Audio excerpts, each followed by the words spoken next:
have winner of qualifying, the overall best lap time. Starting pay-earn protocol, improving carts. Charging batteries. Loading. Complete.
And good morning, everyone. We are here at Wavre Indoor Karting for Saudi World Series E-Sprint Finals.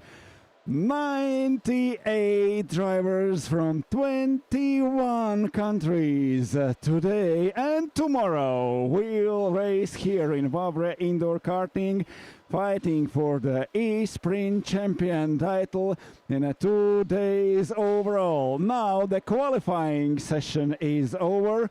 All 98 drivers went through their qualifying sessions and we have a clear leader after qualifying session. It's Baptiste van der Beek who set absolutely best lap time with 47.592, and Baptiste van der Beek went out in the last qualifying group. Everyone else has been on the track before him, and now we are waiting for the first heats of this day. We will split the drivers into 7 groups for the heats. The winner of the qualifying will start from pole position in one group. Second best lap time will start from pole position in second. third best will start from pole position in third group of drivers, and they will be joined accordingly by the lap times of 8th, 9th and 10th best drivers in their qualifying sessions. So we'll split the drivers. Now you see the track on your screens. It's more than half a kilometer here inside Wavre Indoor Karting track. The track layout has been changed just before this race, just before Saudi World Series E-Sprint Finals. The track layout has been changed, so everyone who was here for practice a month ago or even a few weeks ago has a very, very big surprise. The track has changed, and besides that, tomorrow we will drive opposite direction, so actually we have two different tracks for 2 days of racing. Now a short break here in Wavre. The drivers are getting ready for their heats for the first finals of this day. First heat will have a 12 minutes racing time on the track. In the first heat we will group the drivers according their time in first qualifying. Here is Baptiste van der Beek still preparing for his first qualifying run. And now he has already finished. He has received his trophy and also got the first points in overall standings. So very, very good start for Baptiste van der Beek. But top 7 drivers so far in overall from all 7 groups combined. It's P7 Emrik Turnquist, so he also will has a pole position in his group. It's 47.790 for Emrik Turnquist. 6th best lap time with 47.782 for Jan Flambard. And then 6th place, also 6th best is Jan Flambard. Top 5 is Enzo Gagnage with 47.726, and 4th best lap time 47.721 for Max Karhunen. And then is top 3 qualifiers today, and for top 3 you already need 47.6 seconds. 47.644 for Axel Sarniala, 47.619 for Patrick Porta, and the absolute winner of this qualifying is Baptiste van der Beek with 47.592. No one else has managed 47.5 seconds. The second and third best lap times are 47.6, but actually all 98 drivers are split by hundreds and only thousands of a second. And very, very competitive racers here for Saudi World Series E-Sprint Finals. They are getting ready for their first start of this day, of those 2 days of racing. Short break on the track now. We have the opportunity to see some moments from the previous qualifying races, but very, very soon we will start first racing of this day, first proper race with a standing start and 12 minutes on the track. Then after that, before the second heat, we will have a very, very short qualifying session, only 3 minutes. That means maximum 3 flying laps, not more you can manage during 3 minutes qualifying session. The groups will remain the same for second heat, but the starting positions can change in those 3 minutes. So that will be for the second heat, and then there will be a finals for the first day when the groups will be split based on heats merged. To results of both heats will be put together to decide which driver will start in which group and from which starting position in the final of the day 1 here in Saudi World Series E-Sprint Final in Wavre Indoor Karting. Now the drivers are in their kartings. They are ready to go. We are waiting the last moments of silence on the track, and in a very, very short moment we are starting to race again.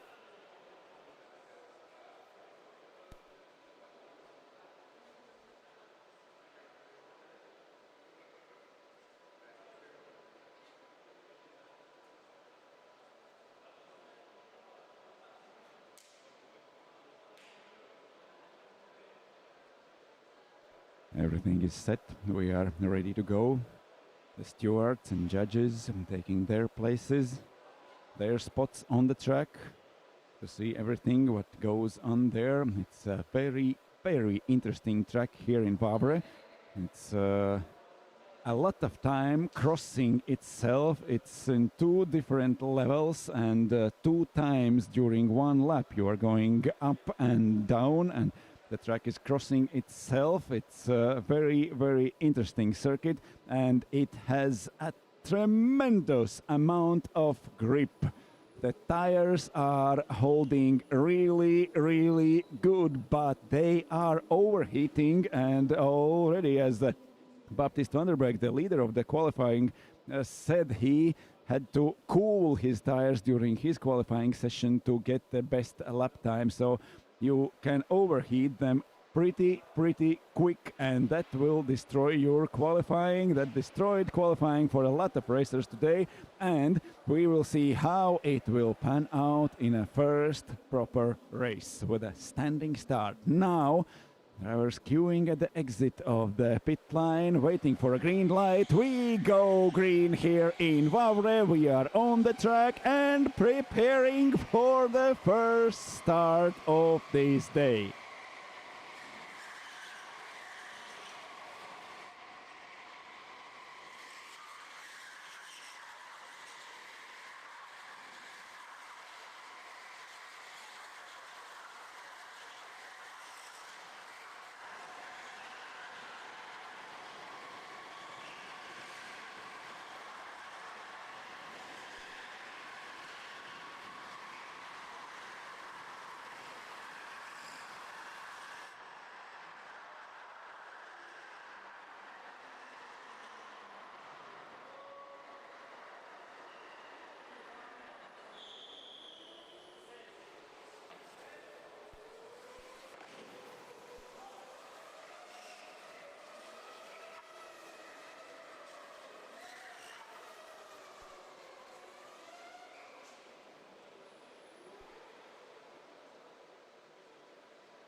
And so drivers queuing on the starting grid. There is Baptiste van der Beek starting from P1. He said already after qualifying he saw no opportunities to overtake on this track with this amount of grip and with this very, very difficult layout. It's also difficult to find places where to overtake.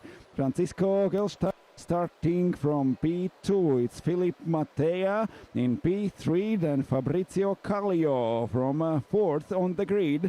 Besides him, Gianni Arcieri from P5, and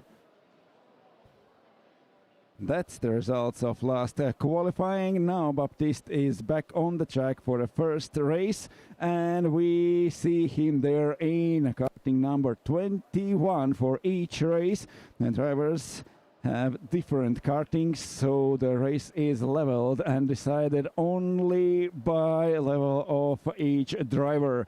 The go-karts are new, they are identical, and we are ready to race.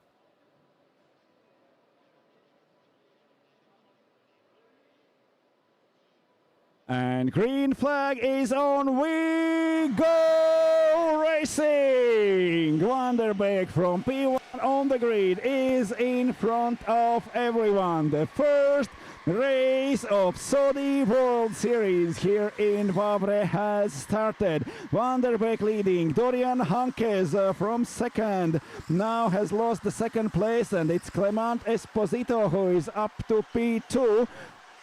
Then Hankes, then Philippe Mattea, Mika Snellman, Marceau Guinea, William Kneppen and Harry Suoninen on the track. And now we had 10 minutes for qualifying. Now we have 12 minutes for first heat of this day, for first race of this day.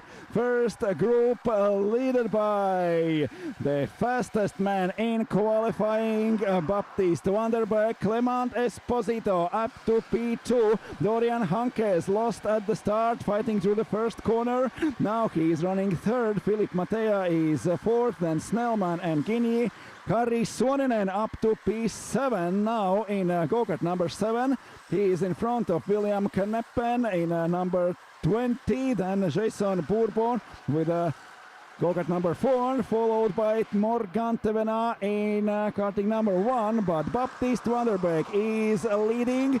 But behind him, Clement Esposito has very competitive lap time. Now he is only 4/10 of a second behind Vanderberg. Then 5/10 of a second behind is Dorian Hankes in P3. There is a small gap between third and fourth places. The three leading guys now are running away from everyone else. But we have Clement Esposito and Dorian Hankes who are now able to maintain the speed of Baptiste Vanderberg. Baptiste sets a new record in a first sector, but Clement Esposito now is checking the lines of the leader and is following Vanderberg at the same pace. They have 20.507 seconds, absolutely identical time in a first sector. In a second, it's Dorian Hankes who is going a little bit faster than Esposito and Vanderberg, and then is a gap for more than 1 second already in front of fourth placed Philippe Mattea. Mattea is followed by Snellman, Guinea, Suoninen and Kneppen. They are fighting for positions outside top 3. But here is our leading group. Vanderberg in 21, Esposito in 30 and Hankes in number 16. Then already more than second, almost 2 seconds split between third and fourth placed Hankes and Mattea. Behind Mattea, there comes down the hill Mika Snellman in karting number 6, followed by Marceau Guinea and Harri Suoninen. We have fight for the first 3 places. We have fight for a P4. There are 5 drivers now fighting with Mattea, Snellman, Guinea, Suoninen and Kneppen. Chasson Pourpon in P9. Morgan Tevena is P10 now. Almost 4 minutes already spent on the track. We have only a few places gained at the start, and here is a fight. It is Marceau Guinea who is trying to get inside of Mika Snellman. Guinea with karting number 25 now fighting for 5th position.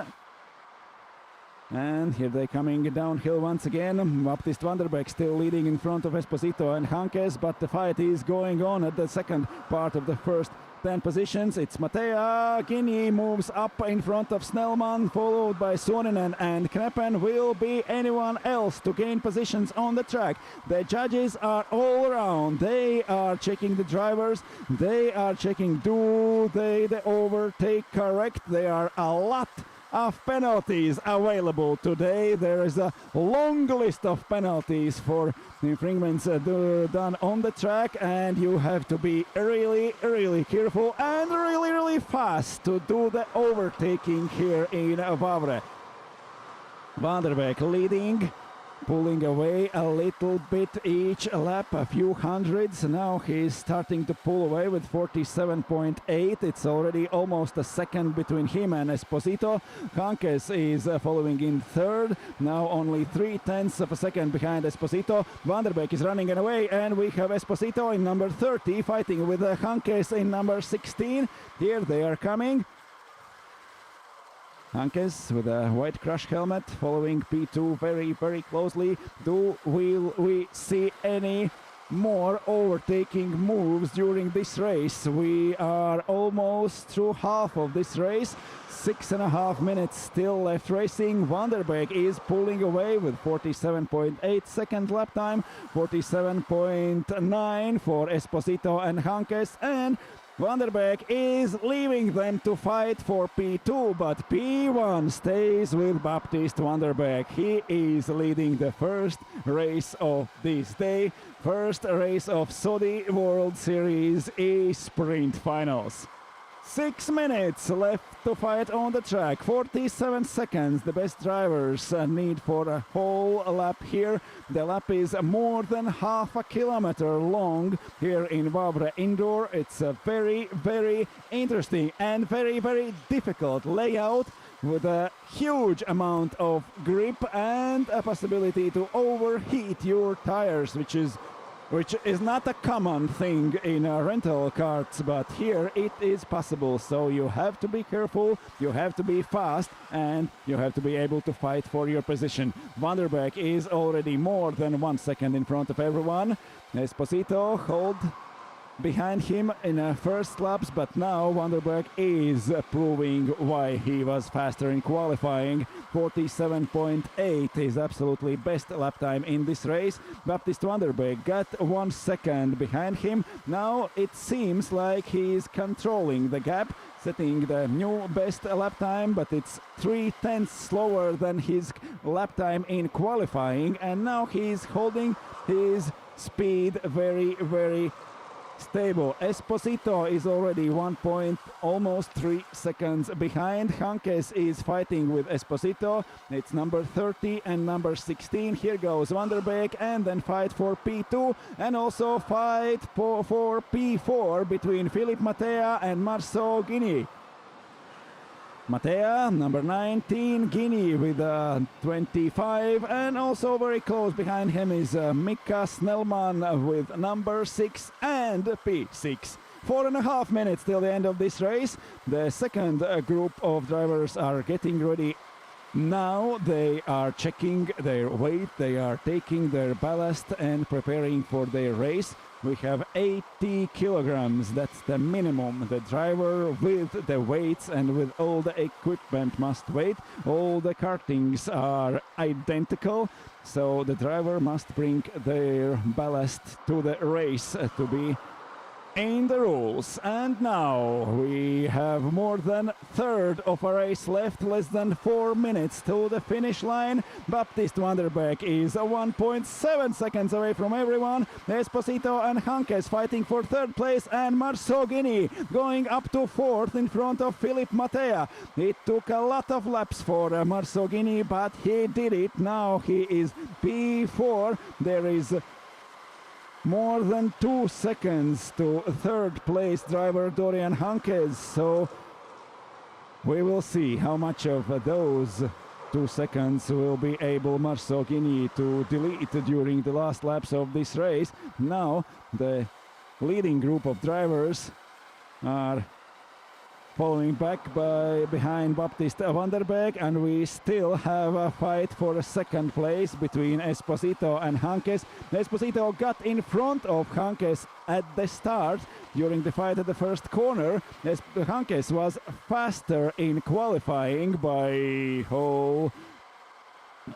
8 places in a qualifying lap times, but now he's sitting behind in P3 and unable to do the overtaking. Clement Esposito is defending his position on the track perfectly. Now Hankes has not found any spot to put his karting besides the Espositos. We have 2.5 minutes till the finish of this race. Baptiste Van der Beek 1.8 seconds in front of everyone. Absolutely controlled race from Baptiste Van der Beek. Started from P1.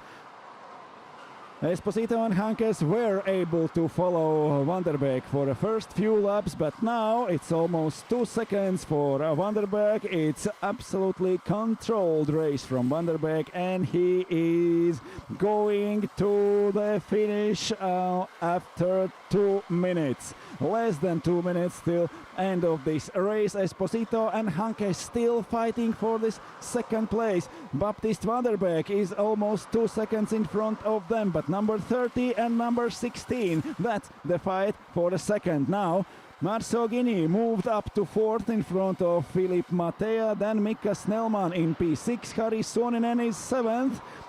Jason Bourbon is 8th, and William Kneppen and Morgateven are completing top 10. But here is the fight for a second place. It's Clement Esposito in number 30 and Dorian Hankes in number 16. Baptiste van der Beek improves his lap time, which is still 0.3 of a second slower than his absolutely best lap time in qualifying.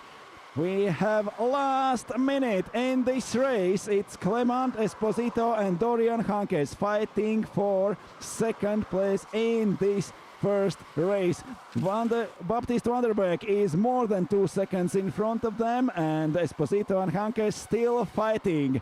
They are coming through the last corners. We have 47 seconds till the end of the race, and maybe even at the end, already at the end of this lap, there will be a checkered flag for Baptiste van der Beek and everyone else. Half a minute left in this race. This is a last chance for Dorian Hankes to regain his second place, which he lost at the start. Here they are fighting for P2. Esposito is leading in number 13. Hankes is third in number 16. Then Marceau Guinea is more than 3 seconds already away in a P4, moved in front of Philippe Mattea, but unable to catch the leading group of drivers. It's last seconds on the track now. 9, 8, 7 and counting. Baptiste van der Beek coming to an end of the lap. Last corner on the starting straight, and it's a checkered flag for Baptiste van der Beek. He takes the first win of this day. The leader of qualifying has won his first race. Baptiste van der Beek finished P1. It's Clement Esposito who holds his second place during all those 12 minutes. Esposito second, Dorian Hankes is third, Marceau Guinea fourth, Mika Snellman fifth, Philippe Mattea in P6, followed by Harry Suoninen, Jason Bourbon, William Kneppen and Morgateven are completing top 10, and then comes Marco Miskic, Jim Snellman, Sylvain Brossard and Jérôme Bianchi. That's the first race of this day. Group A has finished. Group B is preparing for their race. We have 7 group of drivers. We have 98 drivers from more than 1,300 that qualified in Saudi World Series E-Sprint category, and 98 best drivers are here in Wavre. Baptiste van der Beek took the first win of this day. The first heat he has won. We will have a second heat today, and then we will have a first finals. And tomorrow we will go through the same order with a first heat and second heat and a short qualifying before second heat and the final. And we will have also a Saudi World Series winner overall according to the points scored during both days of racing. Now a short recap of the first race of the day. Van der Beek leading. A few first laps. Esposito and Hankes right behind him. Here comes Marceau Guinea, who got in front of Mika Snellman. And it is very, very hard to find a spot to overtake on this track, but anyone we saw overtakes during the race, we saw that is possible, and that means we have a very, very interesting races ahead of us. We are waiting for the Group B to go on the track.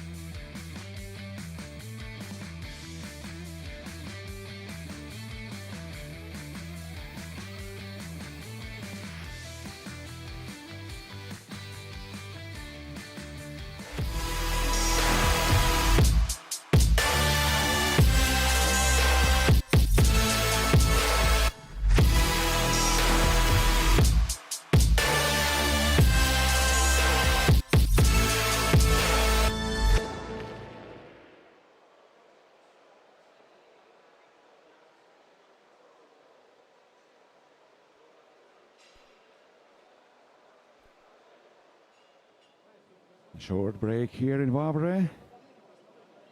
Group B of drivers. The second best qualifier leading this group of drivers on the track. We are in the pit lane now, waiting for the green light to come on at the exit to the track. And the Group B ready to race.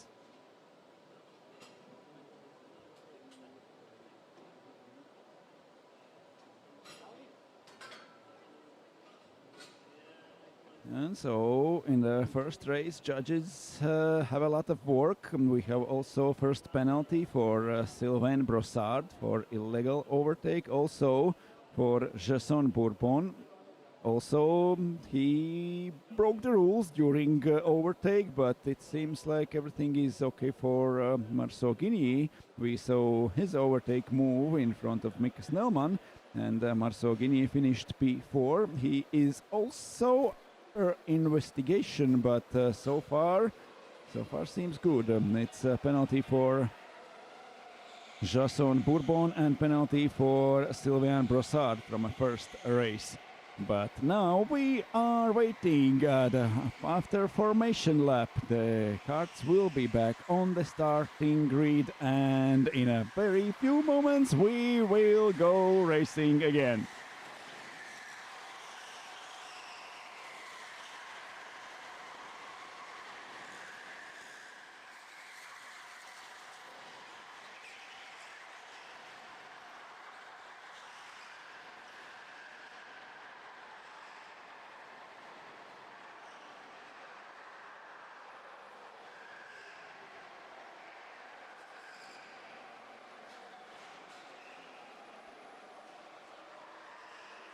Now drivers at the end of formation lap, waiting for the right order to take their starting positions.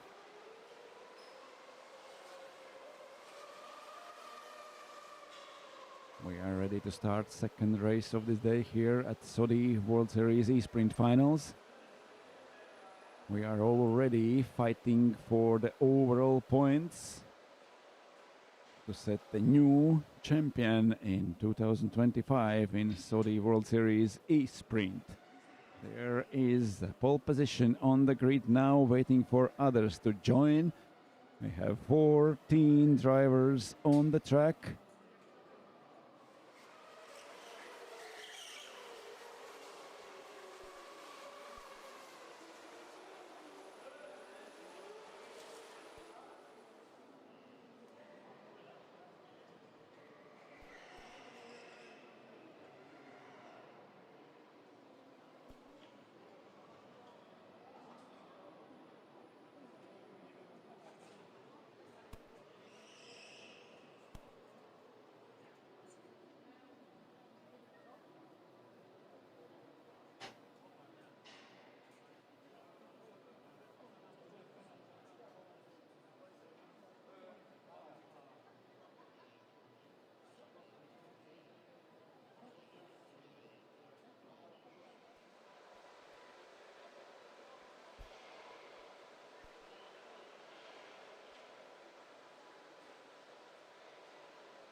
All 14 drivers on the grid now, waiting for the green light, waiting for the green flag. The judges are still busy with the overtaking moves we saw in the first race, but now we go racing again. It's the first lap in a second race of this day. A lot of fighting during the first two corners, and then we are going up, we are going down, and the first lap of this race begins. Patrick Porta from the P1, Michal Letovanec and David Masiero behind him, then Roni Rautala, Karmo Kerb, Mars Liepinch, Natalia Stalosova. It's Julian Bianchi in 28 who has lost a few positions at the start, not only one, but it seems more than two positions down is Julian Bianchi, and the first lap Patrick Porta leading, Michal Letovanec in number 22. Now in second place David Masiero is third, Roni Rautala fourth, then Karmo Kerb. We will see how far down the order is Julian Bianchi. Number 28 has lost some positions, he is 3 places down. It's Julien Pascal and Raphael Bro who are in front of him. Julian Bianchi now is P10. Patrick Prahonig gained a few positions at the start, and Antoine Wies is down in 14th now.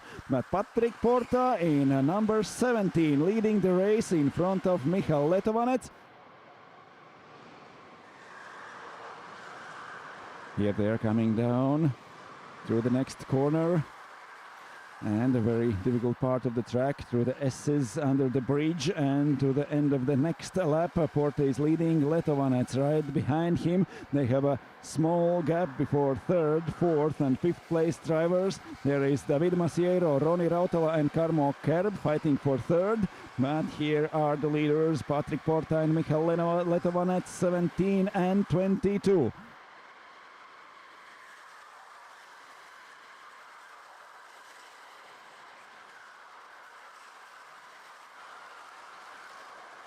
Julien Pascal gained 2 positions at the start and now is running 7th. Rafael Bro is behind him. They are fighting for P7 now. Natalia Astolosova is 9th and Patrick Prahojnik in P10 moved up a few places at the start.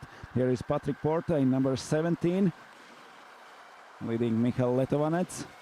They are very close, in only 0.2 of a second, splitting 2 leading drivers. It seems like Patrick Porta is already defending his position on the track, going narrow into the first corner. The first corner was mentioned by a few drivers yesterday as the opportunity to overtake during the race, but we have not seen overtakes there yet. We will see how it will pan out in a fight between Letovanets and Porta. It seems like Porta is defending his position already. He is looking back in the straight to see how far is Letovanets. He is close enough to do something, to fight for the first place of this race. Only 0.2 of a second separating them. We see there is only a few centimeters between their go-kart. They are going through the last corner now and through the starting straight, and the next lap is finished. From the middle of the track goes into the first corner Patrick Porta. He is defending his position, but they are still able to pull away from David Masiero, who is now running third and trying to defend his position from Roni Rautala and Karbo Kerb. There are coming those 3 drivers, 24, 32 and number 9, fighting for third, fourth and fifth position. Then 6 is Mars Lepin, Julien Pascal is 7th, Patrick Prahojnik up to 8th place. Already at the start, Prahojnik moved up to P10 now. He is 2 spots up in a P8 now. But so far it's Antoine Wies who got penalty for illegal overtaking move. So now Antoine Wies is qualified last in go-kart number 5. But Patrick Porta and Michal Letovanets still fighting for lead, still only a couple of tenths of a second between them. Almost 8 minutes left in this race. David Masiero, Roni Rautala and Karmo Kerb in P3, P4 and P5. Here they are coming up to the hill for the second time in this lap. But here are the leaders, Patrick Porta and Michal Letovanets, number 17 and number 22. Letovanets is right behind Porta all this race. Will be able to pull out the overtaking move. It's very, very narrow line into the first corner from Patrick Porta. Michal Letovanets has 12 minutes to find his spot to overtake Patrick Porta. Will he able to do this? Will he risk to do the overtake? Maybe it's better to get a second place and fight in a next heat where there will be a new qualifying session and there will be opportunity for everyone to be inside the same group to get a better starting position for the heat number 2. But now they are fighting on the track. Here is Karmo Kerb, a little split between him and Roni Rautala. Rautala still fighting with Masiero for P3, but here is Patrick Porta and Michal Letovanets. It's almost half of the race, 6 minutes left, and Porta still leading. Mars Lepinch and Julien Pascal fighting for 6th position on the track. Mars Lepinch in go-kart number 23 and Pascal with number 2. They are in front of Patrick Prahojnik. Prahojnik now is up to 8, also because of Antoine Wies got a penalty for illegal overtake. But here is Patrick Porta. He is going really narrow in almost all corners to defend his position from Michal Letovanec. They are fighting for the lead. They are fighting for the win in this race. We have less than 6 minutes left till the finish, and Patrick Porta still in front of Michal Letovanec. Letovanec has 8 laps already he has done behind Porta. In 8 laps has he found a place to overtake, to try to get in front and to win this race. Letovanec is following really closely Patrick Porta. They were split by more than 1/10 of a second during qualifying, but now it seems like Letovanec is showing to Porta, go faster, let's move away from the followers. They have 2.5 seconds split between second and third, so David Masiero is far enough behind, so Michal Letovanec does not have to worry about anyone overtaking him. He can concentrate on Patrick Porta.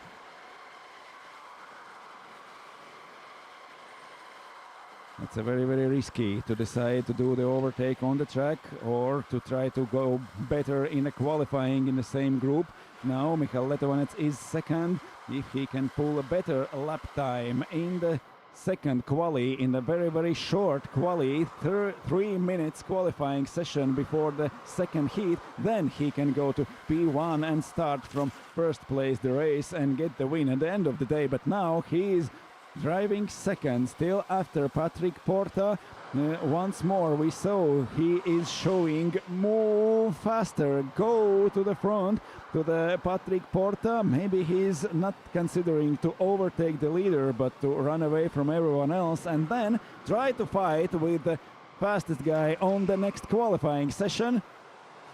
And there is a crash going into the first corner. Julian Pascal and Mars Lepinch fighting for P6. Patrick Prahoynig now is classified 8, but it's Antoine Wyss in front of him. Wyss has got a penalty for illegal overtake. 3 seconds added to Antoine V lap time in this race, but Porta and Letovanec still at the front. Behind them, there is a lot of things going on now. Masiero, Rautala and Kerb in third, fourth and fifth. Julian Pascal moves up in front of Mars Lepinch. Lepinch down to P7 now. Patrick Prahoynig up to 8th place in front of Rafael Bro, Natalia Stalosova, who is running 10th, and Oli Horko outside top 10 in front of Julien Bianchi, Favas Youssef and Antoine V.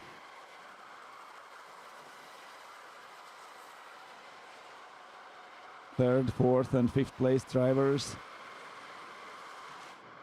It's number 24, 32 and number 9 for Karmo Kerb. Julien Pascal in front of Mars Lepinch, but they have lost more than 6 seconds to fifth place at Karmo Kerb, and now it's very hard for Pascal to catch anyone else. He got in front of Lepinch, but it seems like everyone else has run away. We have a little bit more than 2 minutes till the finish of this race. Porta is still leading, half a second in front of Michal Letovanec. They have a 3 seconds gap between second and third placed David Masiero. Masiero still half a second in front of Roni Rautala. Karmo Kerb 1 second losing to Rautala and coming home fifth. Then Julien Pascal up to P6 in front of Mars Lepinch. Rafael Bro is P8 because of Antoine V's penalty seconds. Natalia Astalosova is classified 9th and Patrick Prahoynig is back to P10. So after a few crashes in the first corner, at the second part of the race, it seems like we will have some decisions from the judges at the end of the race. Now, Natalia Astalosova already received the first warning, and we have a 3 seconds penalty for Antoine Wyss. He did it wrong at turn 7. And now he is classified last, but is not running last on the track. Antoine V with go-kart number 5. Here are the leaders, Patrick Porta and Michal Letovanec. 0.2 of a second between them. No overtaking moves from Michal Letovanec. He is driving very, very cautiously behind Patrick Porta. It seems like he has made his decision. Maybe second place is a lot better than some penalty for illegal overtake. The Porta was faster in qualifying. Now Michal Letovanec has seen his lines, has seen how fast he can go with Patrick Porta, and maybe he knows already where he can gain this position at the second qualifying, at those 3, maybe 4 flying laps, which will be available for second qualifying, for second heat of this day. The time is over, it's the final lap. Letovanec still chasing Patrick Porta, but without fight for the lead. We are through the last corner, there is checkered flag. Patrick Porta takes the win, Michal Letovanec is second, then Masiero, Rautala and Kerb.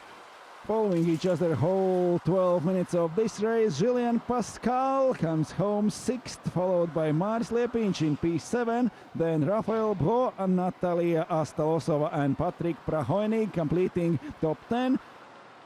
It's Olli Horko and also penalty for Julien Bianchi. Number 28 got 3 seconds at the end of the race, and Bianchi now is classified 13th. Patrick Prahoinig last across the finish line. Antoine Wies is 12th with those 3 penalty seconds. Fawaz Youssef 11th. Olli Herko in P10. In front of him is Natalia Astlosova, Rafael Bro, Mars Lepinch P7, Julien Pascal P6, then Karmo Kerb, Roni Rautala, and top 3 David Masiero, Michal Letovanec and Patrick Porta.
So there are a lot of emotions going on between the drivers who have finished their race already, but we have next group at the exit of the pit lane already waiting for the green light to come on, and we are ready to race again. Group C, the third best qualifier, followed by 9th and 17th qualifier, and so on and so on according to qualifying results. It means now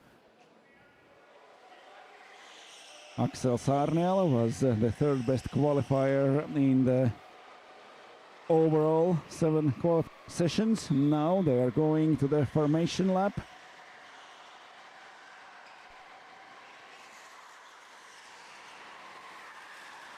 And the stewards are already waiting for them at the end of the lap to cue the right order for the starting grid.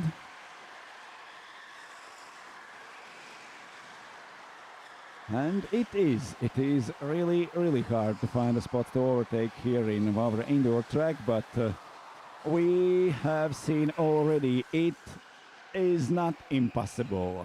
Some drivers can do that. Some drivers decide to take their position and fight in a qualifying before the second heat. That's the opportunity, because we will have the same groups but with a new qualifying session, with the opportunity to get a better starting position on the grid for the second heat, and then combining the results of both heats, we will put the drivers on the grid for the finals of this day. And during the qualifying, during both heats and during the final, drivers are fighting for the overall points for this day's ratings, and also the overall points from both days will decide the Saudi World Series E-Sprint champion here in Wavre.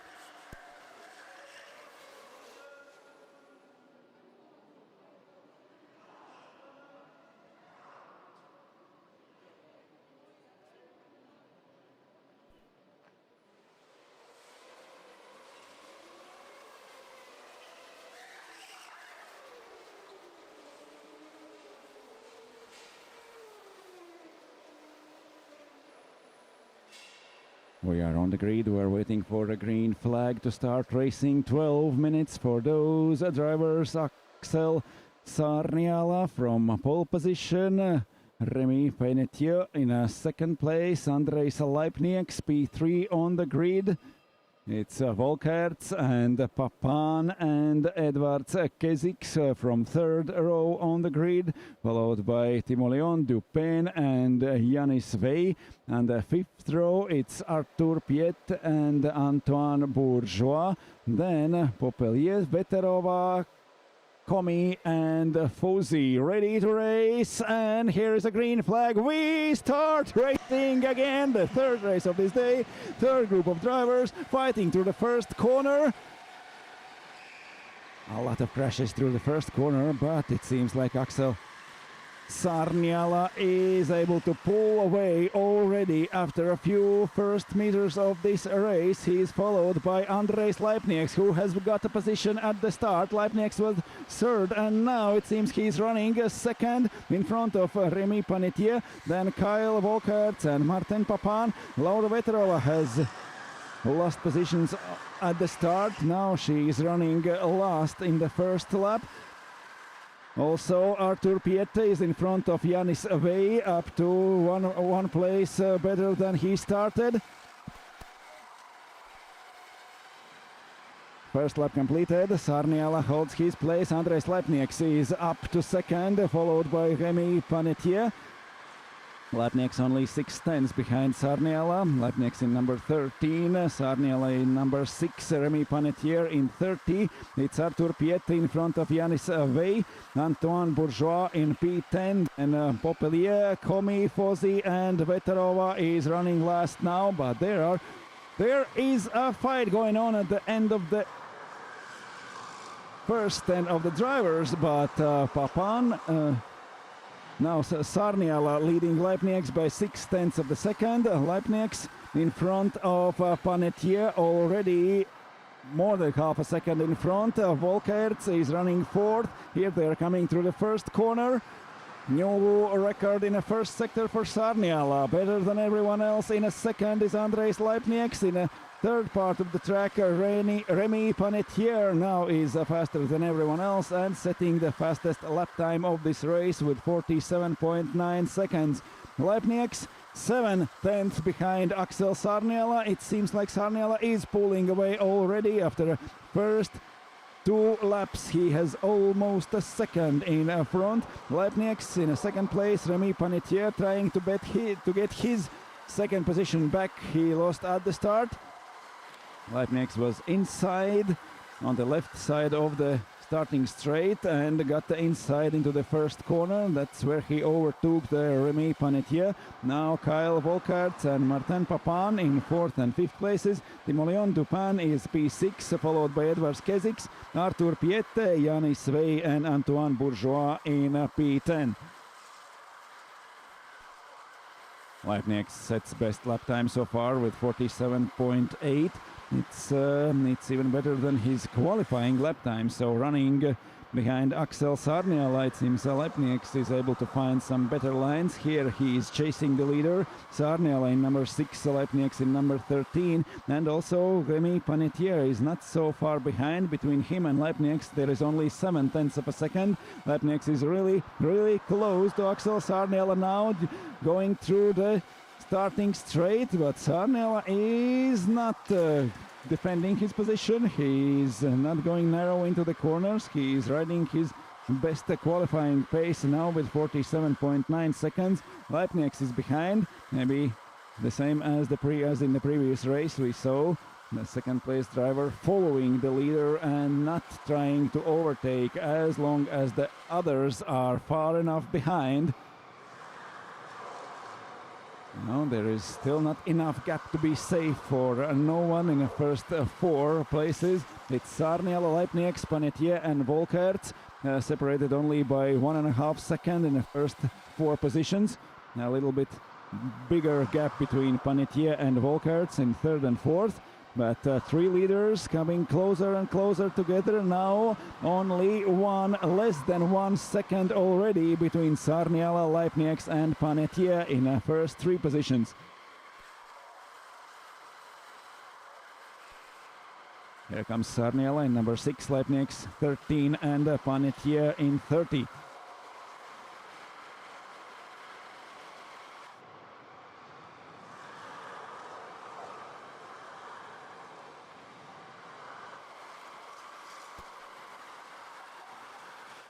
For the first few laps there was a gap between 2nd and 3rd place drivers, between Leipnigs and Panetier, but now it seems like Panetier has got a better lap times of at least 2 last laps, and he's closing on the leaders.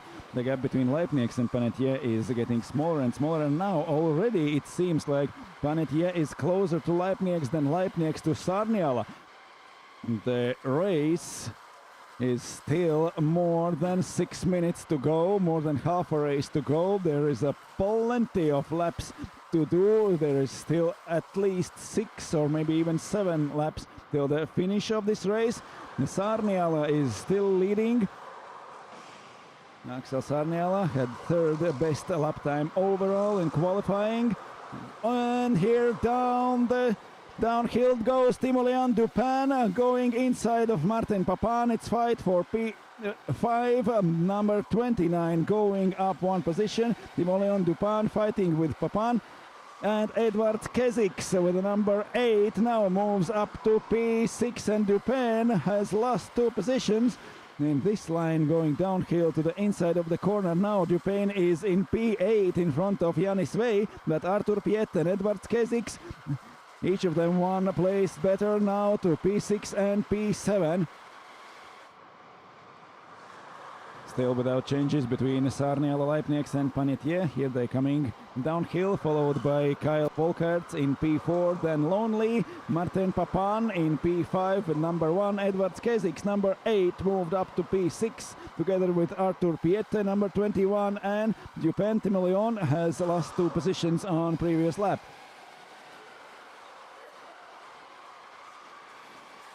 We are over the half mark of the race. 5.5 minutes left till the finish. Leading group of drivers here, Sarniala, Leipnigs and Panetier, 6th, 13th and 13th number on the go-karts, and also Kyle Volkart a little bit falling back during those last laps. There is 1.4 seconds between Panetier and Volkart. The 4th place driver is losing ground a little bit at the last laps of the race. Martin Papin is more than 3 seconds behind in P5, riding quite lonely with a go-kart number 1. Edward Keziks, almost 1.5 seconds behind Papan in a P6. Then Artur Piette, who is 1.5 seconds behind Keziks. Timo Leon, Dupin and Yanis Vey fighting for P8 and P9 on the track now. Sarniela and Leipnieks, and we have lost Remy Panetier. He was a few laps ago, he was very, very close to Leipnieks, and it seemed like he could start to fight for a P2, but now Panetier has pulled back for more than 1 second behind Andres Leipnieks. Panetier is riding third, but not able to fight for better position in this race. Kyle Volkert is 2 seconds more back, and then Papan, Keziks, Piette, Dupien, Vey and Bourgeois fighting for the positions from 6th till 10th. Last 4 minutes of this race, it's Leipnieks with number 13 following Sarniala number 6 in the first 2 positions of this race. Leipnieks has already improved his lap time compared to his qualifying lap. 47.7 now is going Leipnieks together with Axel Sarniala. Sarniala got 47.6 in his best qualifying lap. Now he's a little bit slower than in qualifying, but second best driver Andres Leipnieks is quite faster than he was in qualifying. Maybe he has got better lines watching what Sarniala is doing on the track, and maybe we will see better lap time from him in the short qualifying session before second heat. Now Leipnieks still riding behind Sarniala without any moves to try to overtake the leader. Remy Panetier now is almost 2 seconds behind. He is falling back. Sarniala and Leipnieks pulling away last 3 minutes of this race. Kyle Volkert is almost 2 seconds behind Panetier. So third, fourth and fifth place drivers now going quite lonely and quite safe through the track without anyone able to overtake them. Here coming downhill, Papan, Keziks, Piette and Dupain, and also Vey and Bourgeois at the end of first 10 of the drivers. We have a little bit more than 2 minutes till the finish. Group C, the race is coming to an end. Sarniala and Leipnieks. No one else has been able to maintain this speed, this pace on the track. Sarniala and Leipnieks pulling away from everyone else. Now there are 2.5 seconds between Leipnieks and Panetier. Remy is falling back during the last laps of this race. Last 2 minutes left for racing for Group C on the track. Volkert in P4, then Papan, Keziks, Piette, Dupain, Vey, Bourgeois in P10, followed by Popelier, Komi, Fosi and Veterova. And here are coming the penalties for this race. Ayrton Komi got a 3 seconds penalty for squeezing another driver. There is also a penalty for Herdi Fosi for pushing, and Fosi is now classified 13th.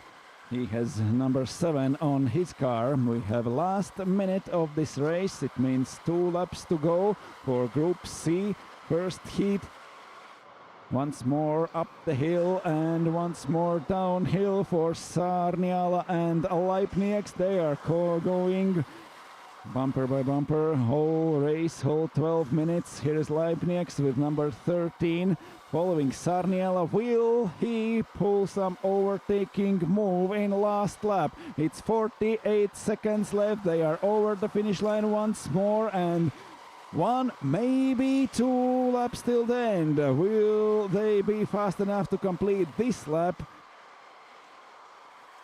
faster than the time runs out for this race? Sarniala and Leipnieks, and 3 seconds gap behind is Remy Panetier. Then Kyle Volkert 2 seconds behind Panetier. Martin Papan in P5, Edward Keziks P6. The last seconds of this race, here are Sarniala and Leipnieks, number 6 and number 13, leading this race. Whole 12 minutes, last 10 seconds. They are going through the last corners.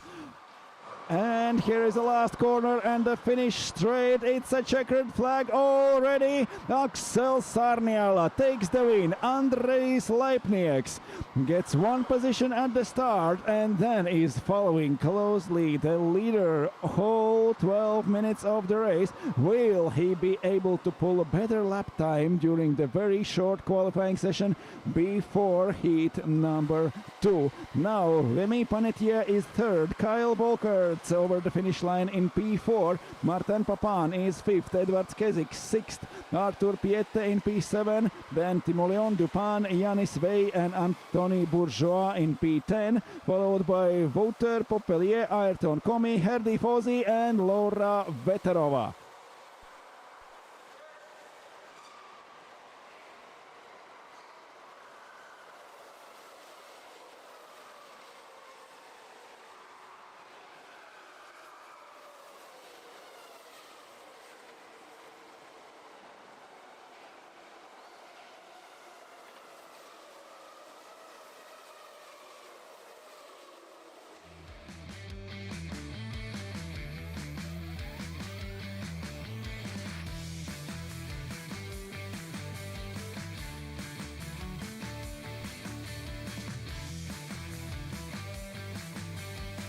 Well, first heat is over for Group C. Axel Sarniala took the win. Andrejs Leipnieks took the lesson from Sarniala and maybe found better lines for his qualifying before the second heat. Maybe we will see Leipnieks in better position for the second heat. He was third. He did an overtaking maneuver at the start during the first corner and then maintained the speed of the leader Axel Sarniala. Sarniala got the maximum points for the first race of this day. Leipnieks second, Remy Panetier third, Kyle Volkerts fourth, then Martin Papan, Edward Kezik in P6, Arthur Piette, Timoleon Dupin, Yanis Vey and Anthony Bourgeois completing top 10, then Wouter Popelier, Ayrton Comi, Herdy Fosi and Laura Veterova. We have only two penalties during this race. It's for Herdy Fosi for pushing another driver and for Ayrton Comi for squeezing another driver. Now we are getting ready for a start of Group D, which will be led by Max Karhunen, at least on the grid. So Karhunen from P1, besides him from P2 goes Sasha Mabio. On the second row it's Alex Mrocko and Massimo Crisculo. From third row, Fabrizio Kallio and Glendy Dionysis, Jérôme Choquet and Eduard Varkel on a fourth row. Behind them, Tero Makinen, Ville Vilento, Yeng Yu Ko, Patrick Bonomi, Karl Seini and Nicolas Schifferl. They are on the formation lap and we are waiting for them on the grid.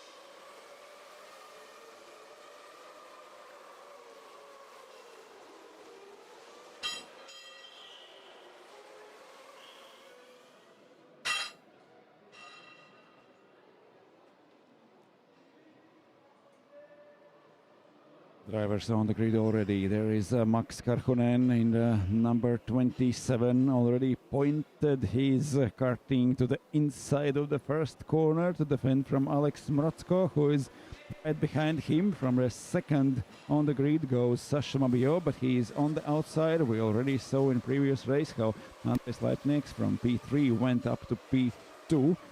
If you are able to follow close enough the leader into the first corner, you are able to pull out one position better, because the second, fourth and sixth place drivers are going to outside of the first corner. Then they have to be besides their competitors to take the inside and the second corner before the track goes uphill. How it will pan out during this start, we will see already in a few seconds. It's Max Karhunen and Sasha Mabio in a first row. Alex Mroczko and Massimo Criscolo from second. Yellow flag on the start, and we go racing again from the second. Mabio through the outside of the first corner. Karhunen uphill already, maintaining his first place. It's Sasha Mabio and Massimo Criscolo. They're behind him. Mabio with number 23, Mroczko with number 9, and Criscolo with number 22. Max Karhunen pulled away already in the first sector of the first lap. Now he's going uphill for the second time during this lap.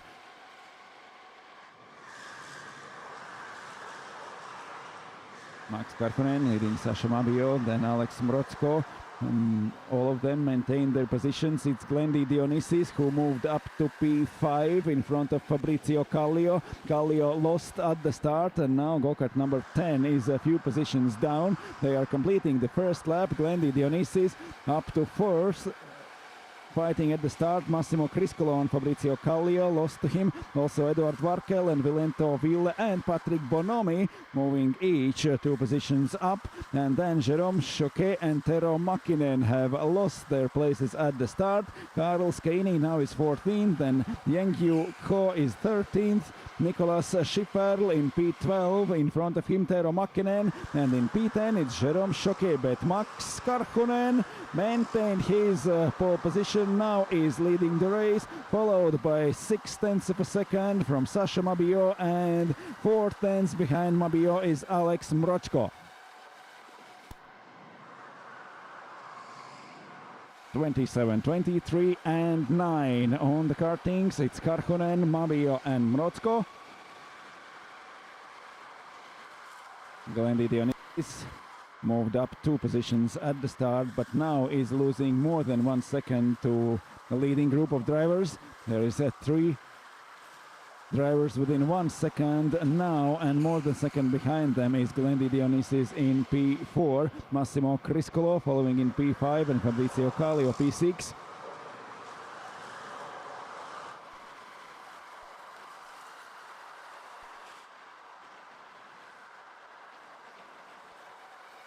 And the fight for positions behind top 3 drivers. Karhunen leading, Mabio second, Mroczko third, and here is 27, no, it's 32, 22 and 10. Dionysis, Criscolo and Kallio fighting for P4, P5 and P6. Eduard Varkel is running 7th now. Behind him is Ville Vilento, Patrick Bonomi and Jérôme Choquet completing the top 10. First 3 minutes of this race are over.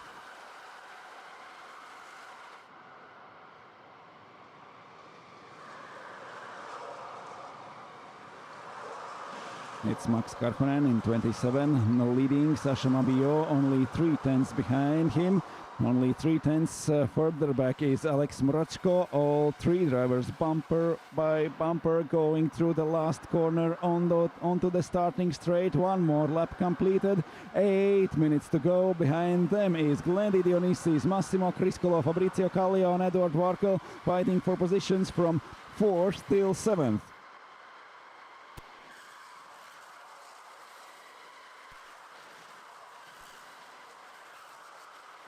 Group D on the track now, 8 minutes to go, but for everyone else here in Wavre, for the drivers who have completed the first race already, for the drivers who are preparing for the first race, there is a lunch served here in Wavre Indoor Karting.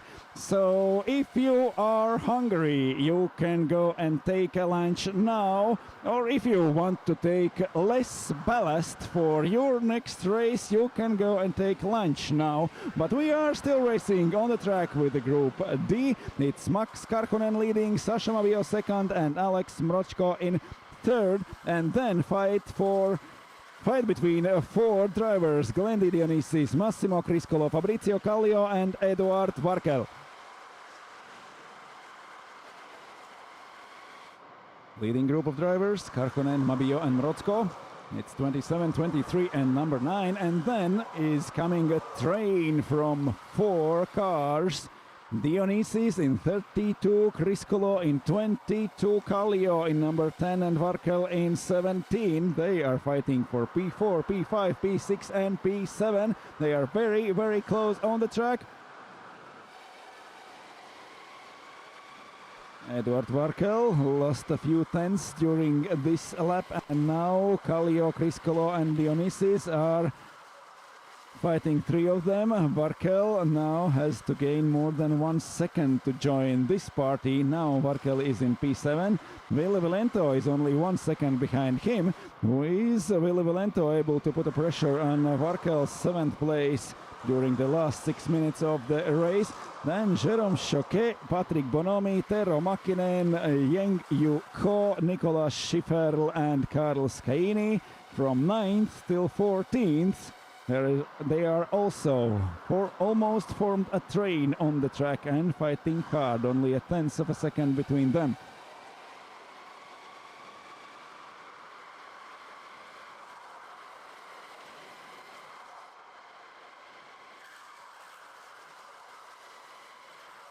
And for everyone else who is not racing currently and not preparing for a next start, it's Group E drivers who are getting in the go-karts now. But for everyone else, there is a lunch served here in Wavre Indoor Karting track. So go take your lunch. You will need less ballast for a next race, and you will be happy. That's how it works. But we are on the track still after already 8 laps of racing. Max Karhunen leading, Sasha Mabio second, Alex Mrocko third, then Dionysis, Criscolo and Kallio fighting for the 4th, 5th and 6th places. Eduard Varkel has lost to Kallio, and there is more than 1 second between them, and Ville Valento is closing on Eduard Varkel, and maybe we will see a fight for 7th position at the last laps of the race. 5 minutes left till the finish.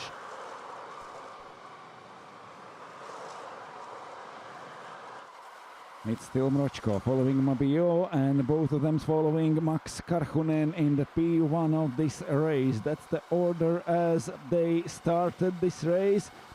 Massimo Criscolo has lost to Glendy Dionysis, who got in front of him after the start. Now Dionysis is in P4, but he is slower. They are falling back from the leading group of drivers, which we see right now. It's Mrocko, Mabio and Karhunen. Maybe Massimo Criscolo, according to his qualifying lap time, would be able to follow leading group, but he lost at the start to Glendy Dionysis, and now they are more than 2 seconds back behind top 3 drivers in this race. 4 minutes left to race for Group D. Group E are now getting ready for their race. There are a lot of drivers already in their go-karts, watching the fight on the track and waiting for them to pit line to open. Less than 4 minutes till the finish. 48 seconds. So fast is going the leading group. Max Karhunen, Sasha Mabio and Alex Mrocko. Then after 2 seconds is coming Glendy Dionysis and Massimo Criscolo and Fabrizio Kallio. Next 3 drivers fighting from P4 till P6, and Eduard Varkel in P7 now is joined by Ville Valento. There is less than 1 second between them. Valento with a go-kart number 12, Varkel with number 17, and they are fighting on the track now. 3 minutes left. It's a leading group of drivers. Next, Dionysis, Criscolo and Kallio, and then coming Varkel and Valento. Here they are on the starting straight. Valento with number 12, Varkel with number 17.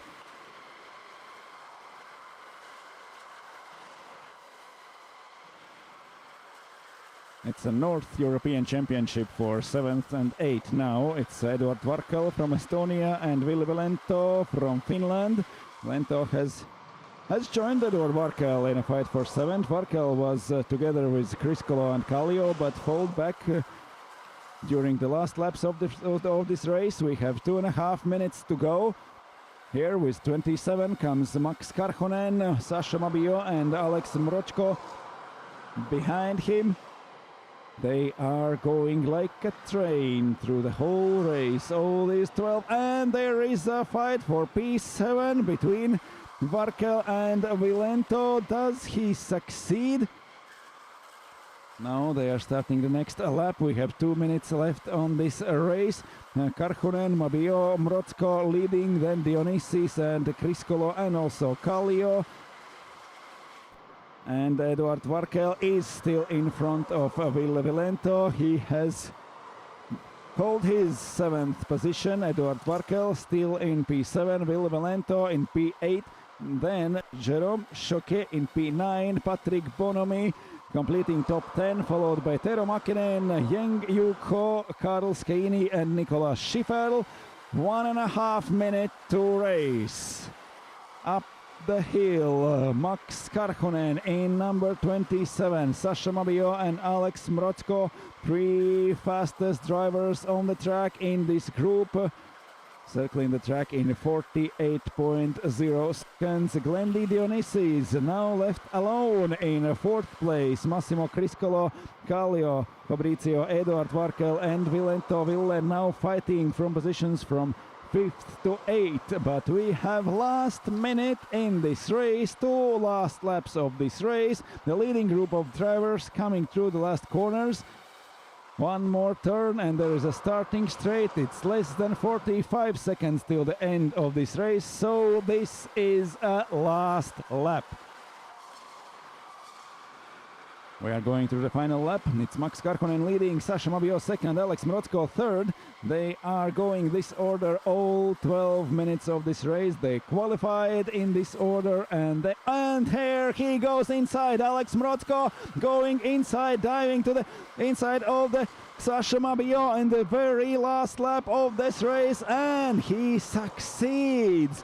12 minutes in the same order and the fight for the second in closing stages of this race. The time is over. The checkered flag is ready. It's Max Karhunen who takes the win, but Alex Mrocko takes second place in a last lap of this race. He waited 12 minutes and he found a spot on the track to get in front of Sasha Mabio. Karhunen first, Mrocko second, Mabio third, then Dionysis, Criscolo, Kallio, Varkel and Vilento maintaining their positions. Jérôme Choquet in P9, Patrick Bonomi is 10th, then Tero Mäkinen, Yeng Yu-Ko, Karl Skeini and Nicolas Schifferl.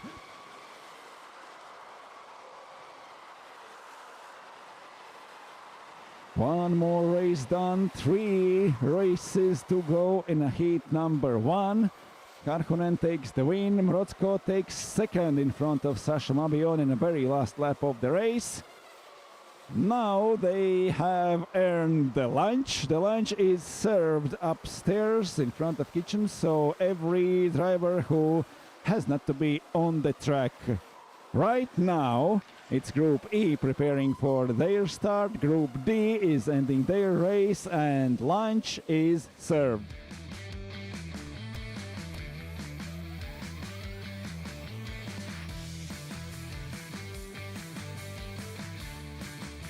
Great fight at the start of this race that decided a lot, as in the previous races too, but I think the best move from this race was Alex Mrocko on the last lap, getting in front of Sasha Mabio.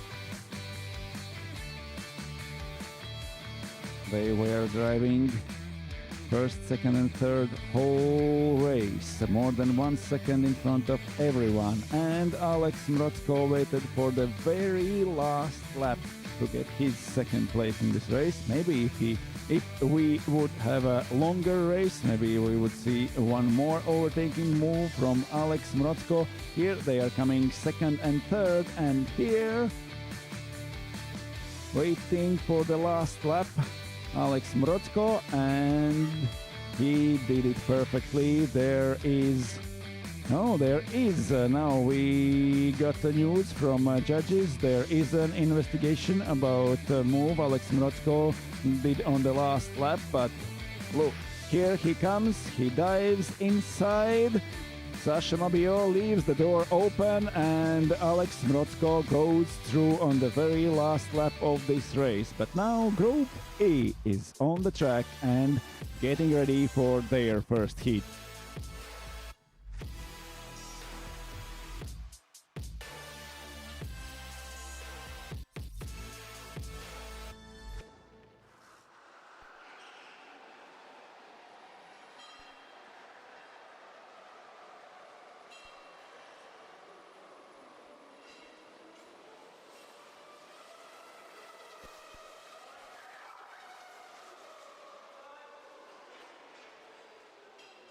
And we are forming on the grid right now. It's Enzo Gagnage from pole position. It's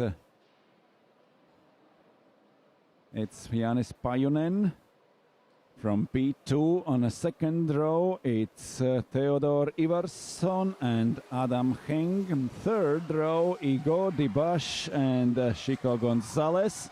Then fourth row for Maxim Delmotte and Edis Malinowskis. Then Pascaletti and Lutzenkirchen, Misle and Bray and Lorenzi and Jonas. Drivers aligning on the grid.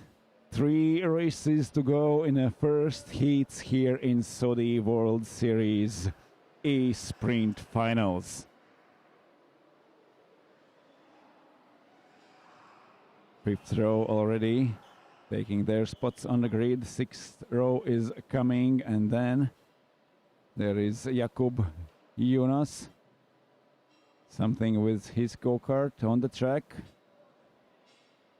Everything is checked and he's ready to race. Coming to his grid spot. Last spot on the grid for Jonas, and in the front of this group is Enzo Gagnage and Janis Pajunen in a P2. So Gagnage and Pajunen from first row, Heng and Iverson from second, then Gonzalez and Dibash from third, Delmotte and Edis Malinowskis from P8, and we go racing again. It's Group E on the track, fight for a second place through the first 2 corners, and a huge crash. There is a pile of cars at the outside of second corner. We have 3 drivers left in the second corner. They have lost everything in this race. It was hard, and it was too hard. I think it's Adam Heng, one of the drivers who has lost a lot of places, and Maxim Delmotte and Mirko Pascaletti. The 3 drivers who are staying at the outside of the second corner. Now they are joining the race, but very, very far back of everyone. Enzo Gagnage maintained the lead. Jan Pajunen is second. Theodor Ivarsson is third. They have maintained their positions, but now Edis Malinowskis, after a great start, moving up to P4 from P8 on the grid. Great start for Malinowskis. René Lutzenkirchen is fifth. Then Nino Bray is in P6, followed by Jakub Jonas, Igor Dibash, Julien Misle, Chico Gonzalez, Jonni Lorenzi, then Pascaletti, Delmotte and Heng are the 3 drivers which crashed at the second corner at the very first stage of this race. Enzo Gagnage with number 8 is leading. Jan Pajunen, number 11, is second, and Theodor Ivarsson, number 25, here going through the last corners of the lap. First 2 laps completed. Once more to the first corner, everything clear at the second. No yellow flags at the track now.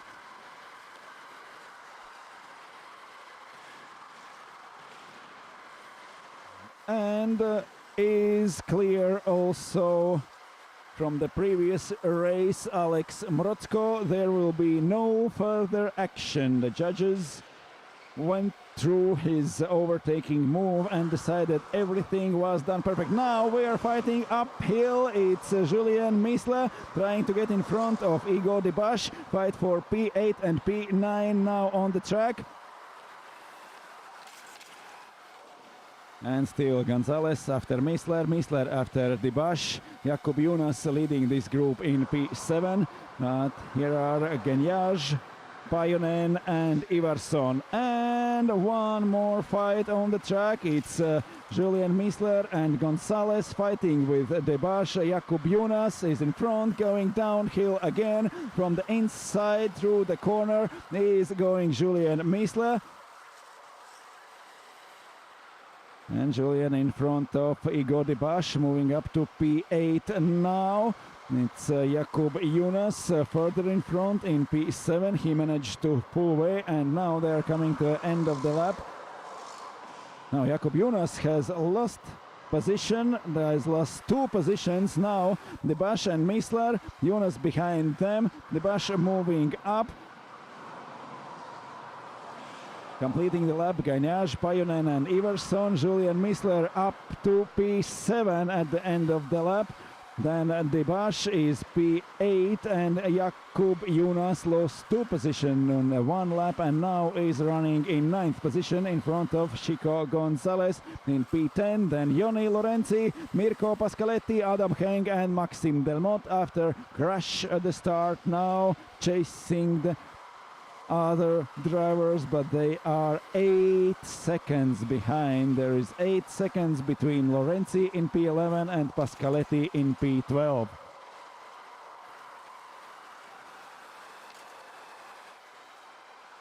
Julian Missler got in front of Igor Dibash and Jakub Junas. Leading group of drivers completing the lap. It's Gagnage, Pajonen and Ivarsson, followed by Malinovskis and Lutzenkirchen. Then Nino Bre in lonely 6th place, and Missler, Dibash and Junas fighting for positions on the track, joined by Sergio Chico Gonzalez and also Joni Lorenzi, only 1 second behind.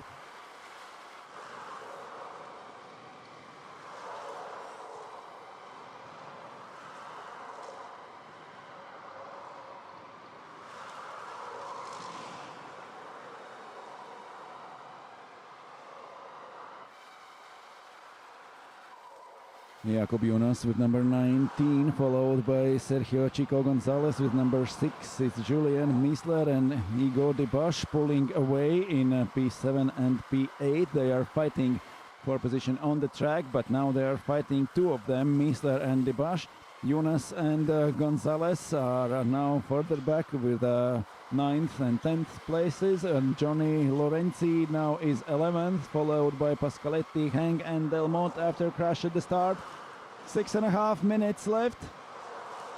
This is Janne Pajonen and Theodor Ivarsson.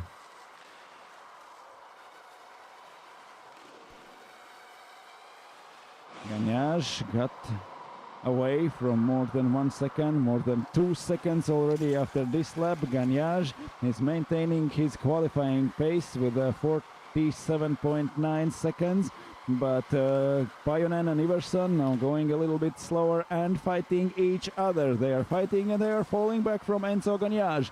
So and crash during the corner, trying to get inside. Theodor Ivarsson in number 25. He is left outside in the next corner, and now Janne Pajonen still holding 2nd place on the track.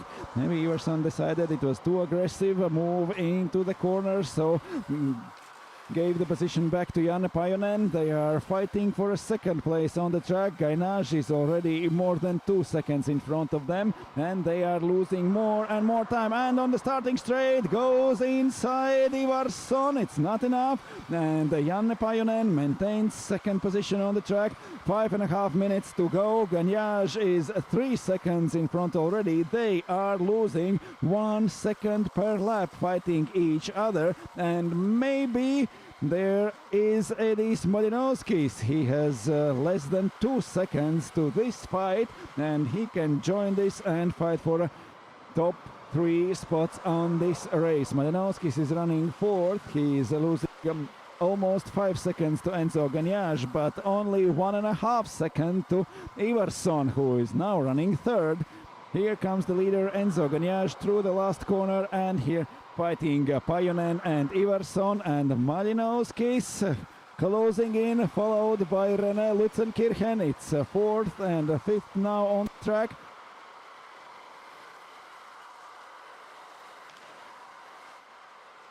Pajunen and Iverson 11 and 25. The corner before the second uphill. From the narrow line going inside to the corner, Janne Pajunen, he is defending his position on the track. They are losing time, they are losing to Enzo Gagnage, and there are drivers behind them catching up. It's Pajunen in 11 and Iverson in 25, fighting for the second place. 4 minutes left for this race. Enzo Gagnage is leading by more than 4 seconds already. And here are Edis Malinowskis and René Lutzenkirchen. They are fighting each other for P4 and they are catching Iverson and Pajunen. Here is the next train of drivers, Jakub Junas, Sergio Chico Gonzalez and Joni Lorenzi in 19, 6 and 30.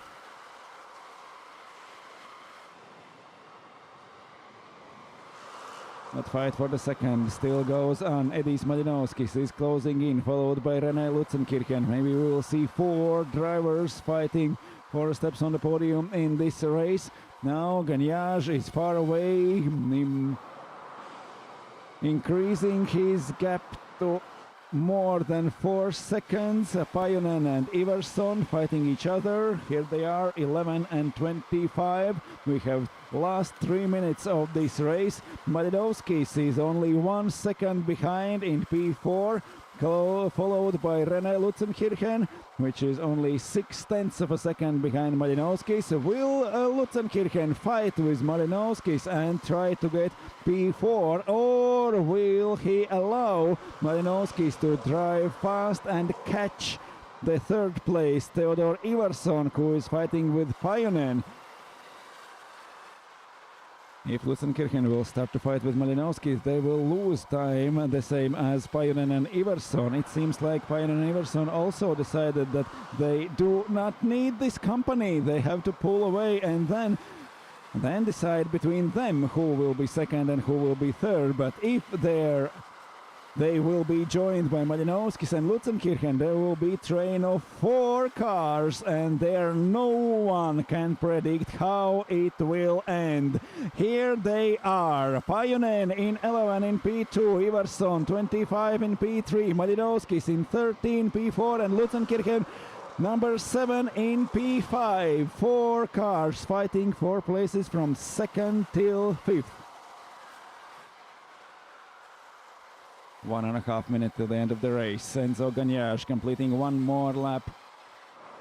2 laps to go in this race. 4.5 seconds is Enzo Gagnage in front of everyone. Janne Pajunen and Theodor Iverson fighting for second, joined by Edis Malinowskis and René Lutzenkirchen. Nino Brey riding alone in 6th place. Julien Miesler and Igor Debache still fighting for P7 on the track. It's last minute of this race here for Group E. 2 more races in the first heat left, and then we will start to prepare for a second qualifying, which will be only 3 minutes, and we'll decide starting positions for the second heat. The groups will remain the same, but the starting positions on the grid can be very different. Now Enzo Gagnage, number 8, leading the race. The last minute of this heat. Janne Pajunen, Theodor Iverson, Malinowskis and Lutzenkirchen fighting for 2nd till 5th. Then Nino Brey in only 6th, followed by Miesler and Debache in 7th and 8th. Junas and Chico Gonzalez 9th and 10th. Then Lorenzi, Pascaletti, Henk and Delmotte. But we have last seconds of this race. In number 8 comes Enzo Gagnage. He was very fast in qualifying. Here is Janne Pajunen defending his 2nd place from Theodor Iverson. Pajunen going very, very narrow into the corners to maintain his 2nd place. Enzo Gagnage takes the win, almost 5 seconds in front of everyone, and fight for 2nd place. It's Janne Pajunen in front of Theodor Ivarsson and holding his position by only 0.2 of a second. Edis Molinovskis, after very lucky start, goes fourth over the finish line. Behind him is René Lutzenkirchen, and between them only less than a second there is Nino Bre in P6, Julien Miesler in P7, Igo Dibash in P8, Jakub Jonas and Sergio Chico Gonzalez completing top 10, then Pascaletti, Lorenzi, Heng and Delmotte after very unlucky crash at the start. Two groups left in heat number 1, and after a short break we will continue with Group F, then Group G, and we will be through first heats, then a short break, then a very short qualifier, even shorter than break, and this is a crash in the first corner. It was Delmotte, Heng and Lorenzi and Pascaletti. They lost most.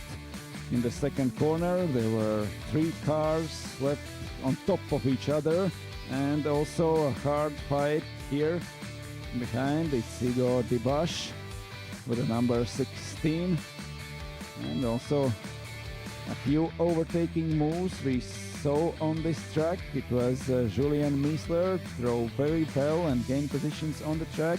It's number 16 Igor Dibash who lost 2 positions in 1 lap. We just saw how it went for him.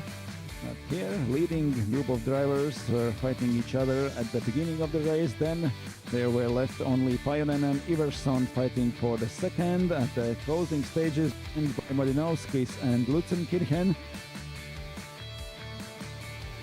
2 times tried Theodor Ivarsson, but after that Janne Pajonen started to drive really defensive and hold his position and went over the finish line in P2, just 0.2 of a second in front of Theodor Ivarsson. Great fight for P2. Enzo Gagnage takes the win. Edis Molinovskis, after a lucky start, moves up to 4th, followed by René Lutzenkirchen. Almost everyone are improving their lap times comparing to their qualifying lap times. So it will be really interesting to see how the same groups will go through second quali, go through this very short qualifying race for only 3 minutes, and that will decide their starting positions within their group. The groups will remain the same to both heats, but the starting positions can be different. And now Group F on the formation lap now, and we are waiting for them on the grid.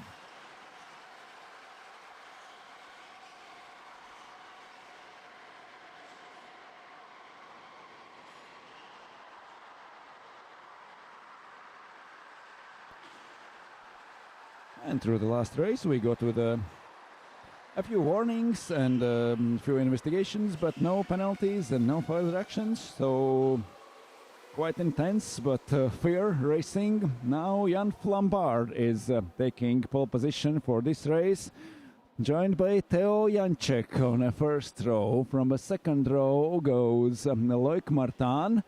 Here he comes with the number 3. Loic Martin from P3 on the grid. It's Francesco Panatti on the second row and outside of the track. There is Emilien Gouchon on the third row together with Gary Su. Then Albert Ingo from fourth row on the grid, joined by Maxim Kuhn. Then Lutzenkirchen and Peifer, Signorini and Sutz, and Massoli and Camarata on the sixth row on the grid. The next group is ready to go. The last spots are taken now. And at the front is Jan Flambard with a 6th best lap time through the qualifying. Now he is in a P1 for Group F, first race of this day. Theo Janček is besides him. On the first row, from second row, goes Loic Martin and Francesco Panatti. We have all drivers on the grid and ready to go.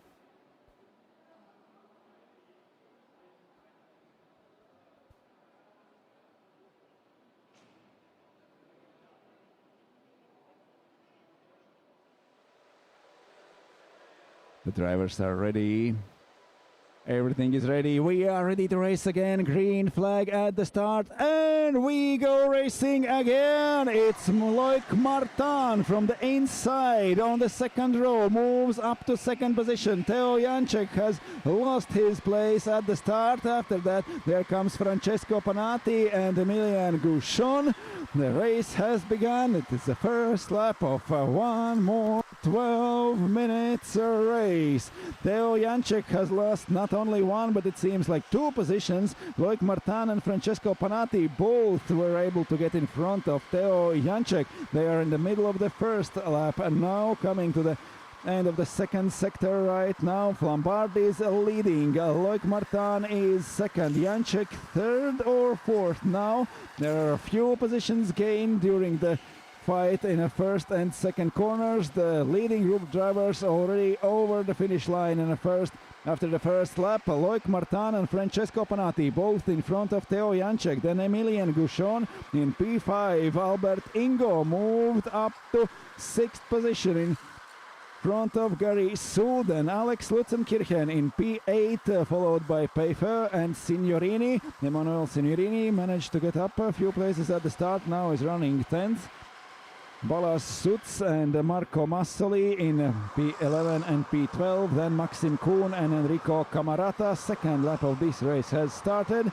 Jan Flambard in number 9 leading the race, and followed really closely by Loic Martin and Francesco Panatti in number 3 and number 32. There is also Teo Janček, who lost 2 positions on the start, but it's sure Teo Janček is faster than Loic Martin and Francesco Panatti. He was faster than them on the qualifying runs. Now he has lost positions on the start. It was unlucky position on the outside of the first row, and already 2 drivers got in front of him, but still Teo Janček was faster than both of drivers in front of him in a qualifying. So we will see, can he get back the lost positions during the 12 minutes race. There is less than 10 minutes left. 2 laps completed. Flambard leading, Martin second. Second behind is Francesco Panatti. Only 4 tenths behind Panatti is Teo Janček and Emilian Gouchon.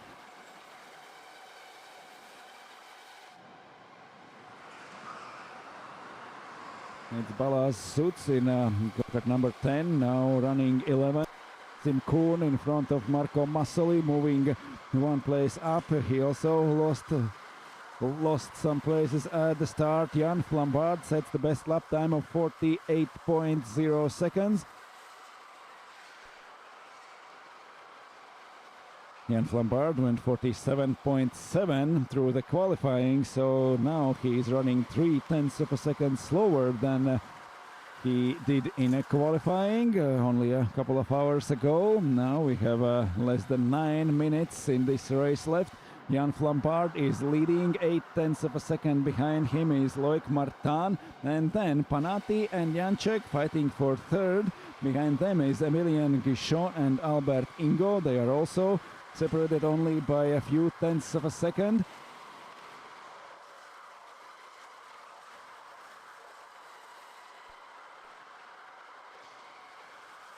Here is Teo Janček in number 27. Francesco Panatti is only half a second in front of him, but also Emilian Gouchon in number 5 is really close behind, and there is also Albert Ingo in number 22. Here is the train of 4 drivers, and then are coming Lutzenkirchen, Suk, Peifer and Suts, all separated by only a few centimeters on the track and fighting for P7 till P10.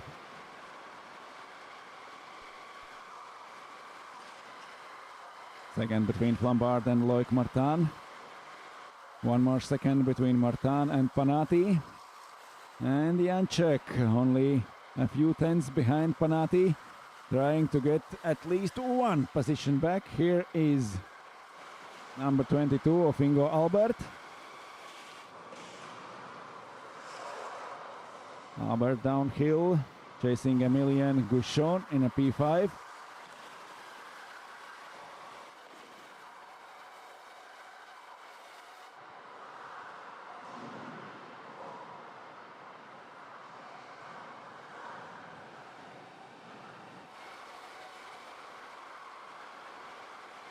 5 minutes spent on the track already, 7 to go. Second and 1.1 second already between Jan Flambard and Loic Martin. Flambard is pulling away with improving lap times. 48.0 is running now Jan Flambard. It's his best lap time so far, but in qualifying he went for 7.7. So this is still not his best speed he is capable of, we know that. And there is 1/10 slower going Loic Martin. 1.1 between first and second. Francesco Panatti 0.9 seconds behind Loic Martin, already increasing the gap to 1 second. And there is a 1 point between Panatti and Theo Janček. Janček is a little bit pulling away from Emilian Guichon. Then Albert Ingo and Alex Lutzenkirchen. Ingo went away from Lutzenkirchen. There is almost 3 seconds between them. Then Alexander Peyfer, and in P8 fighting with Gary Sux, Palas Sutz and Mark Mattoli. They are forming a train on the track with 4 go-karts, 24, 23, 10 and 17. Then Maxime Kuhn, Emanuele Signorini and Enrico Camarata. It's Maxime Kuhn, number 18, who's got a penalty. 3 seconds added to his time, and now he is classified in P12.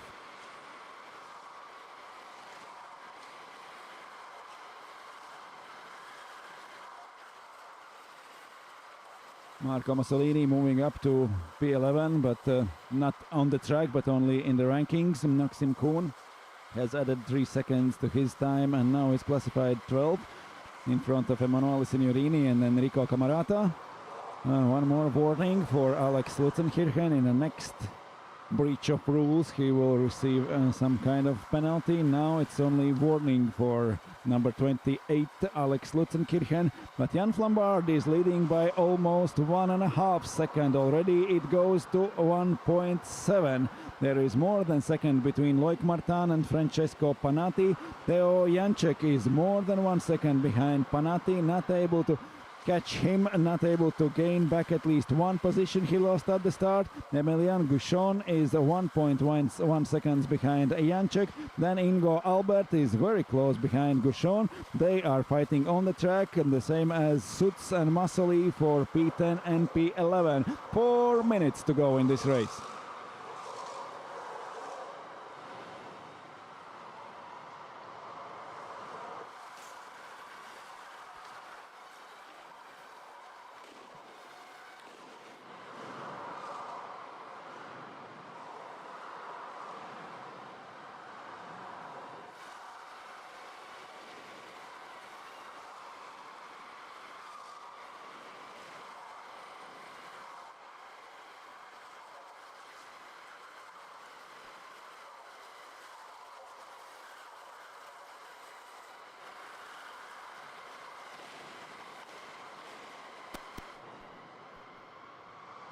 The gaps are increasing. Drivers settled in their positions. 1.6 already for Jan Flambard in front. Loic Martin is losing a few hundredths of a second each lap, but the gap is increasing and Jan Flambard is running away. Francesco Panatti also already 1.2 seconds behind Loic Martin. Then Theo Janček also losing more than 1 second to Panatti, more than 1 second. Also Emilian Guichon is losing to Theo Janček. The gaps are increasing, and the closest fight on the track is between Emilian Guichon and Albert Ingo for P5. Now Guichon with the go-kart number 5 and Albert Ingo with number 22 fighting on the track. Less than 3 minutes till the finish of this race. It's Jan Flambard in number 9 leading the race.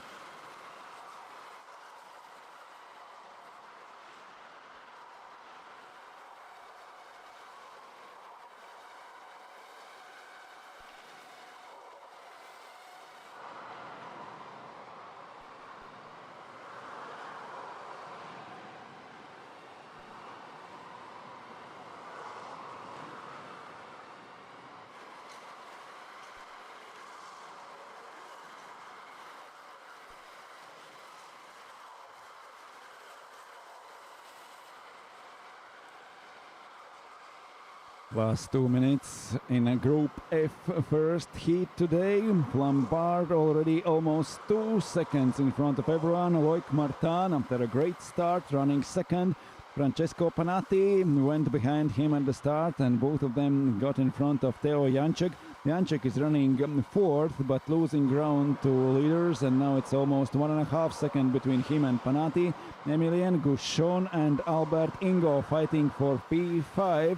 They are on the track with numbers 22 and 5. 22 for Ingo, 5 for Gouchon. A little bit more than 1 minute left in this race. Jan Flambard sets his best lap time in this race, only 1/10 of a second missing to his qualifying lap time, which was 47.7. Now Jan Flambard, before the last minute of the race, goes 47.8 and is 2.3 seconds in front of everyone. Less than second again between Loic Martin and Francesco Panatti. We already saw in the previous race the overtaking move on the very last lap of the race goes to the last lap Jan Flambard. It's 40 seconds left on the track. Jan Flambard uphill for the first time during the last lap of the race. Francesco Panatti is only 7/10 of a second behind Loic Martin. Is it close enough for Panatti to take a fight for a second place during the last lap? Here goes the leader, Jan Flambard in number 9, but 2.5 seconds behind him is the fight for a second. And there comes Loic Martin and Francesco Panatti. 0.7, 0.6 between them. They are completing the second sector of the lap already. There are last corners of this lap. Jan Flambard sees the checkered flag and takes the win. Loic Martin and Francesco Panatti second and third. Teo Janček fourth, but Albert Ingo on the very last lap moves up to P5 in front of Emilien Gouchon. Gouchon now is over the finish line in P6, followed by Alex Lutzenkirchen in 7th, then Alexander Peyfer in 8th, Gary Su P9, and Marco Massoli completing top 10, then Balazs Sutz, Emanuele Signorini, Maxim Kuhn and Enrico Cammarata.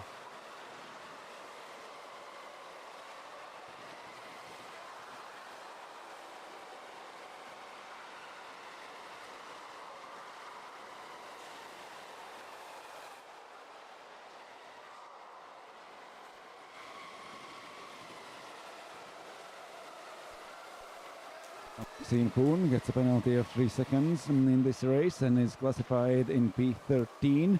Also warning issued for Alexander Lutzenkirchen, but no sanctions during this race, only a warning. And we have one race to go in a first heat here in Saudi World Series E-Sprint Finals. The highlights of the heat number 1 for Group F. Now we can watch without such a huge crash as in the previous race. We went through the second corner, a few overtaking moves during the first lap, and then a close fight during next 12 minutes.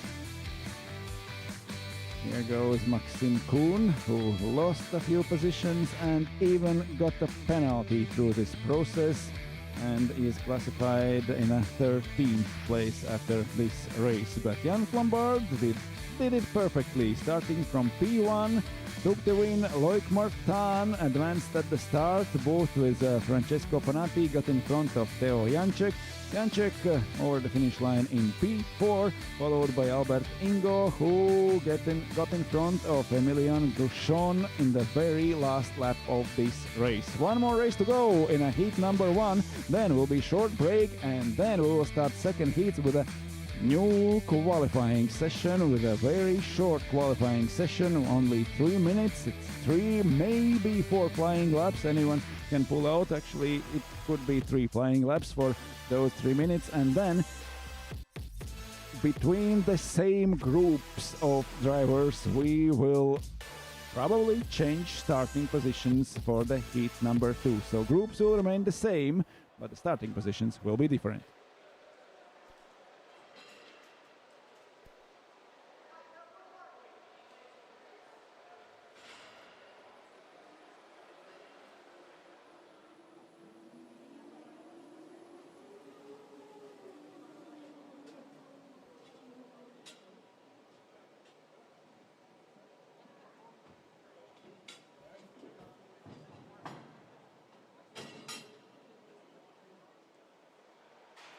And now 7th group of drivers queuing at the exit of the pit line. There is a red light still at the exit of the pit line. We are getting ready for the last race in heat number 1 here in Saudi World Series E-Sprint Finals. It's Emrik Törnqvist and Francesco Gelstein on the first row. It's Michael Willim and Tani Borja on the second. It's Gianni Arciere and Florian Kolle on a third row on the grid, followed by Thibaut Petronat and Mattia Grappolini, then Nissinen and Konsa, Brossard and Isop, Otessier and Jamil Issa on the 7th row on the grid. We are ready to race one more race for 12 minutes in the first heat of Saudi World Series E-Sprint Finals.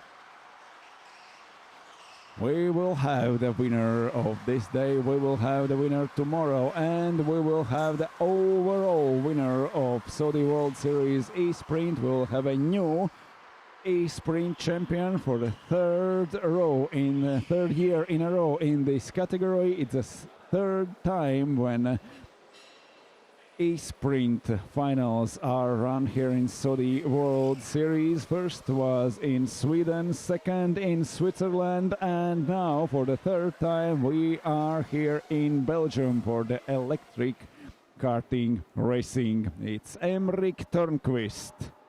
From pole position in this race, it's Francesco Gelstein from the P2. On the second row, they are joined by Michael Willim and Tani Borja, then Gianni Arciere and Florian Kolle.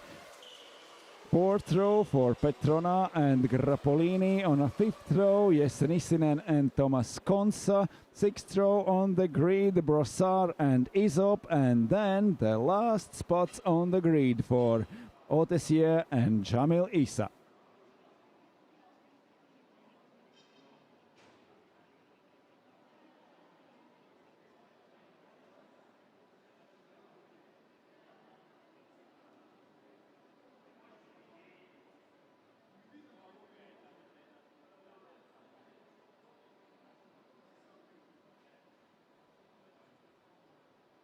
All cars on the grid. First heat coming to an end. Only one race left. Then will be a short break, and then we will have new qualifying session for only 3 minutes, for only 3 flying laps. But now we go green again. It's Törnqvist through the inside fight for a second place, and it's Michael Willim and Francesco Gelstein fighting for the second.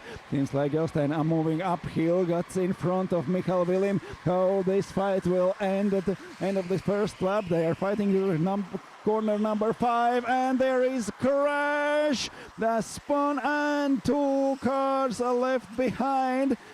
It's Tani Borja, lost everything, and now fighting from the very last place. He has spun again.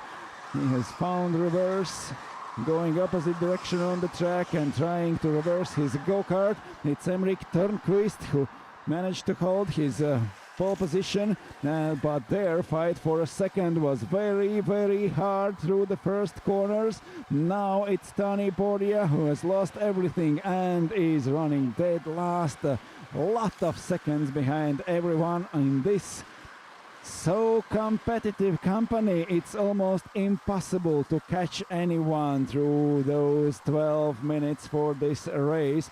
It's Törnqvist leading, Gelstein second, Michael Willim up to third, Gianni Arcieri is fourth. The very good start from Gianni Arcieri. He is now running fourth, followed by Florian Kolle. Thibaut Petronat is in P6, followed by Jesse Nissinen.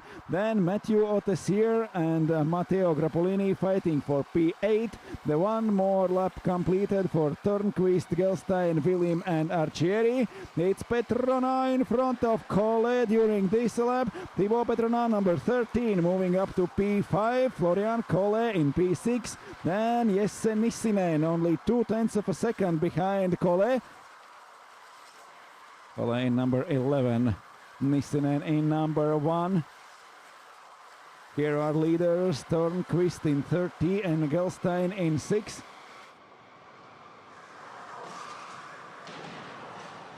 Up to the hill and down, full throttle downhill through the next corner, and Francesco Gelstein is in front. Emrik Törnqvist, it seems he has lost the lead in this lap. They are coming through the last corners, and Gelstein gives back the position. He decided by himself that that was too aggressive, and now he is giving Michal Willim the lead. Gelstein let Willim past Emrik Törnqvist, lost already 2 positions. Maybe Gelstein thought that it was Törnqvist behind him, not Willim, but Willim gained everything from this fight. Now Michal Willim, lap before he was a 3rd, and now is leading the race in front of Francisco Gelstein and Emrik Törnqvist.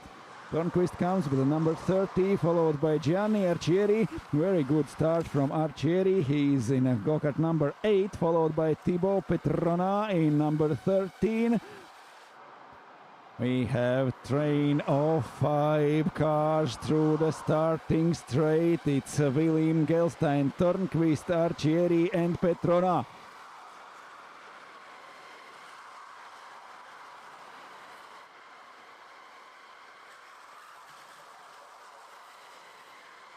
Michal Willim leading in number 4, Francisco Gelstein right behind him. A very narrow line uphill from Francisco Gelstein, but not enough to overtake Willim. Willim still maintaining his lead. Törnqvist running 3rd. There is Arcieri and Petrona in P4 and P5. One more lap completed.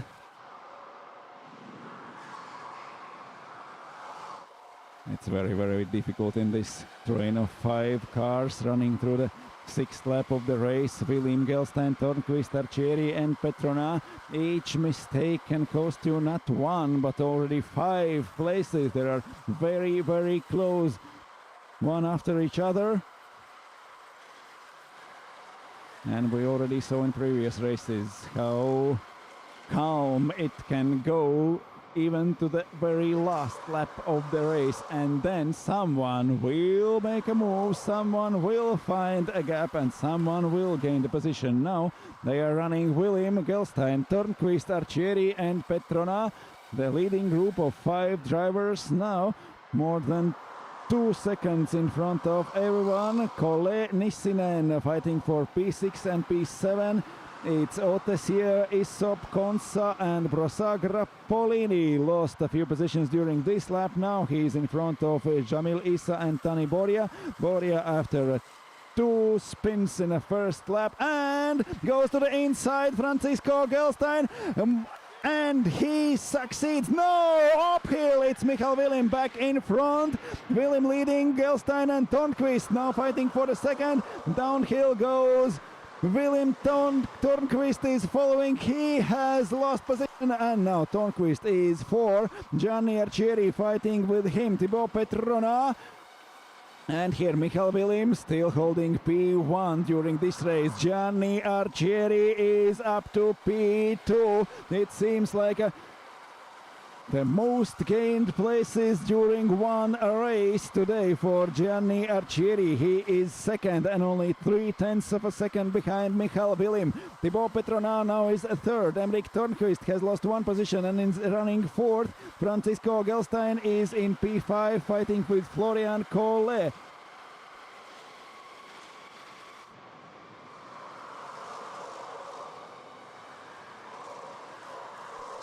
Very different lines through the corner after downhill.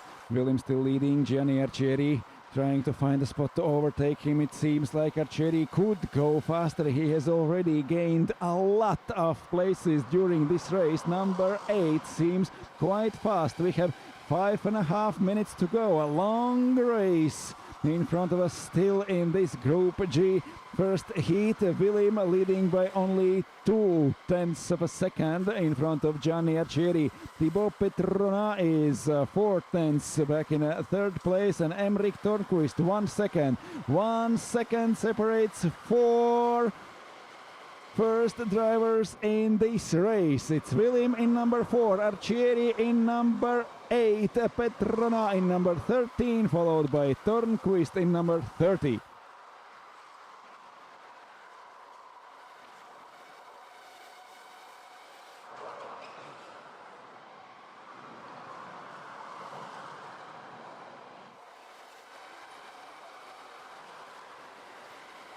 It's 5 cars within 1.5 seconds now fighting for the positions on the track. Gelstein dropping a little bit back from Törnqvist. Gelstein running 5th, but Törnqvist, Petrona, Arcieri and William fighting for the first 4 places on the track.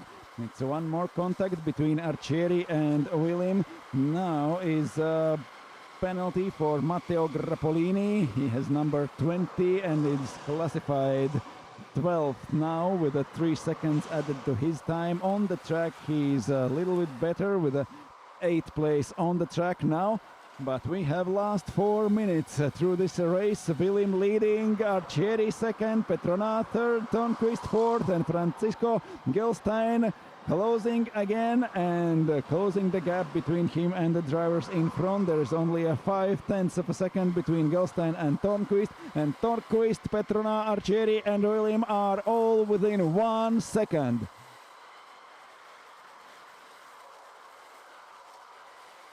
William number 4, Arcieri number 8.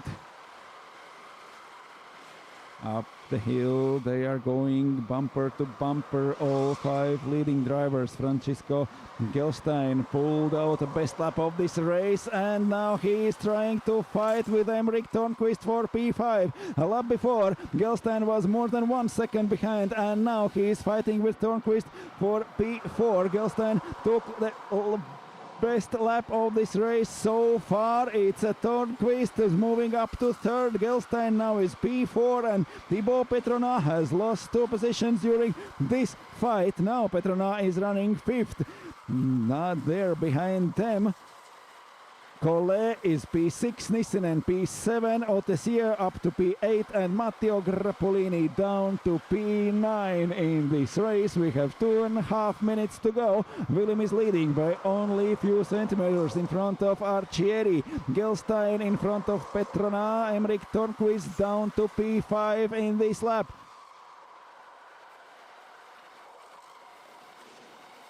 And Törnqvist is still running 3rd on the track, but he got penalty 3 seconds for pushing to overtake and 3 seconds for Emrik Törnqvist. He is 3rd on the track but classified only 5th.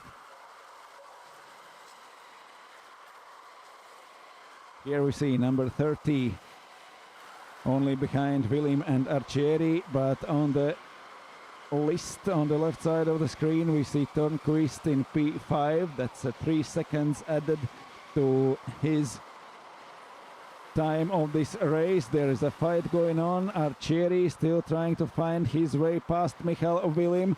It's Gianni Arcieri fighting for the first place in this race. And there goes Gelstein up to P6. Arcieri has lost 2nd place during the last laps of this race. Petrona now is 3rd, Arcieri P4 and actually P5 on the track, while Emrik Törnqvist is classified 5th in front of Collet and Nissinen. 1 minute to go.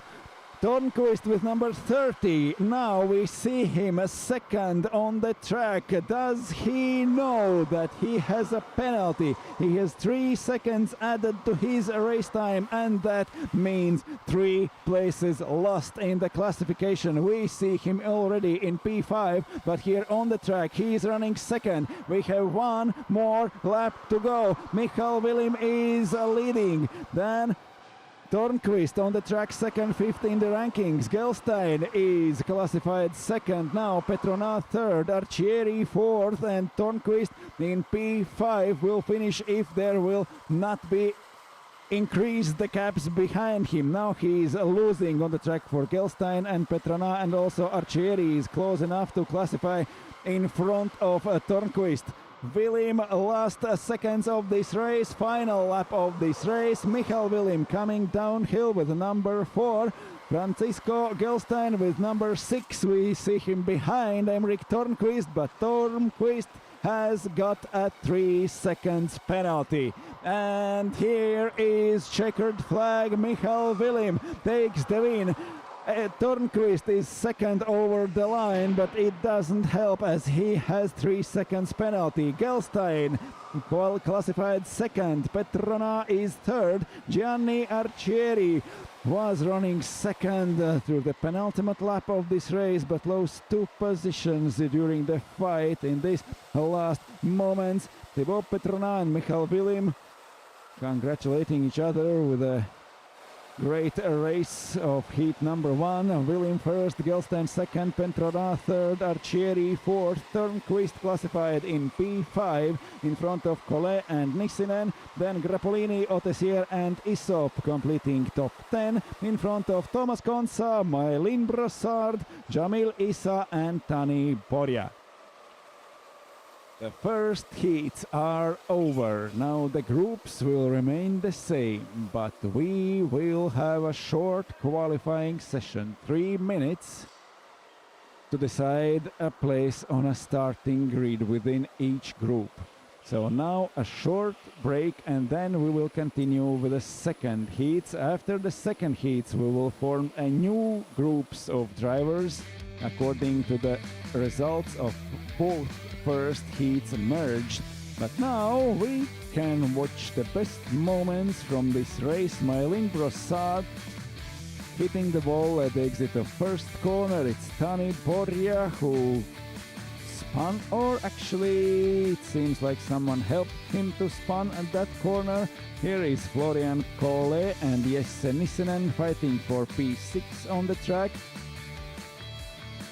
It was Emmerich Tornquist leading at the start, and then he lost some positions, then he got a penalty and is classified only P5. Over the finish line he went in second place, but that was not enough. Now we see in front of him Francisco Gelstein with number 6, and he also was classified in front of Tornquist.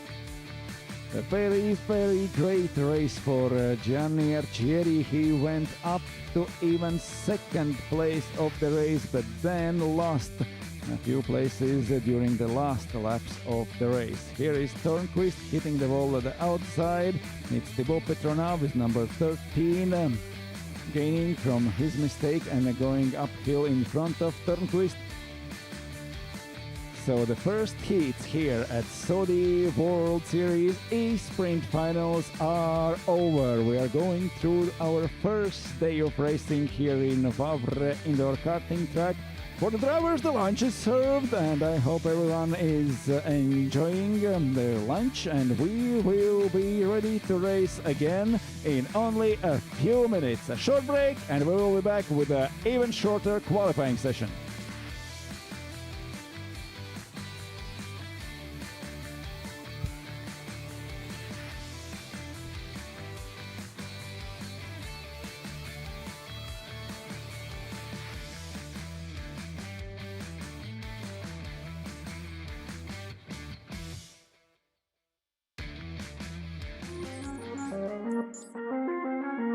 Starting Payern protocol, improving carts.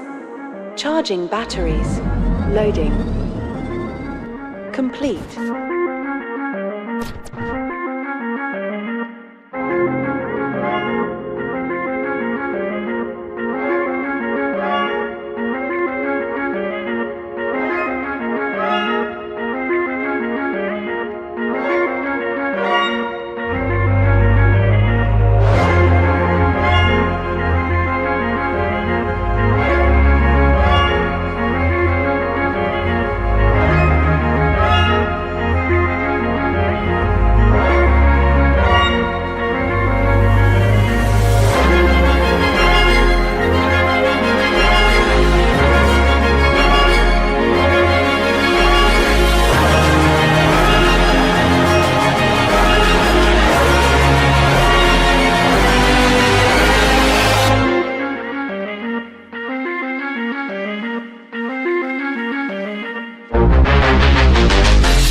5 years ago now that we've been using the kart.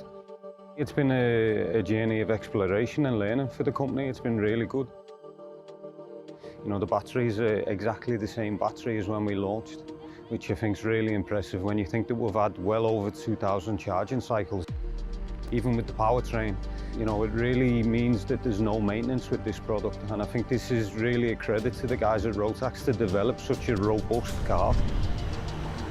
And if you look at the performance, when you consider the weight that we carry at the moment, it is really impressive.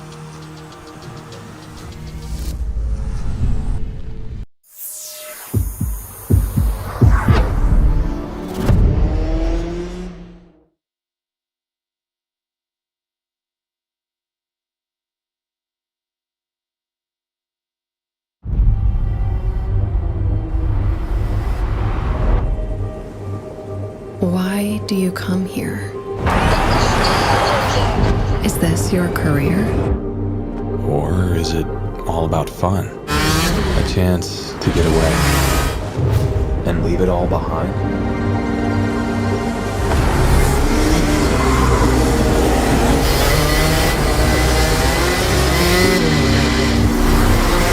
Or do you chase your personal best? Challenging yourself over and over again. Why do you come here? Maybe you're here to collect moments. Good ones. And not so good ones.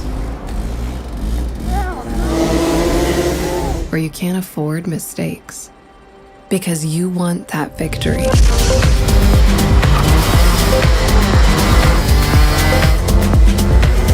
It's all about this one moment when the hard work finally pays off.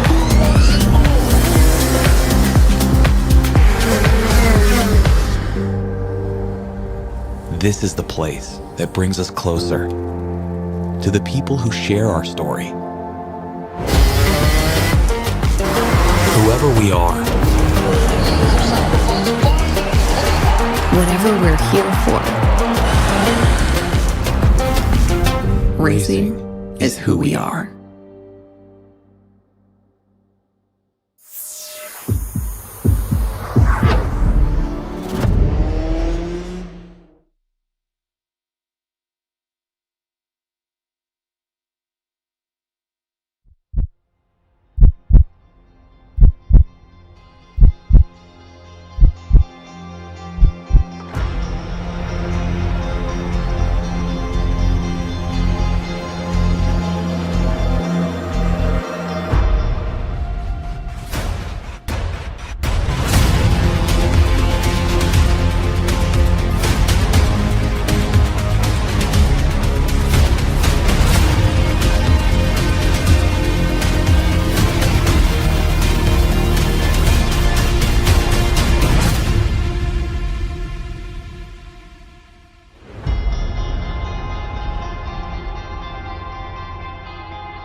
Starting pay-earn protocol, improving carts.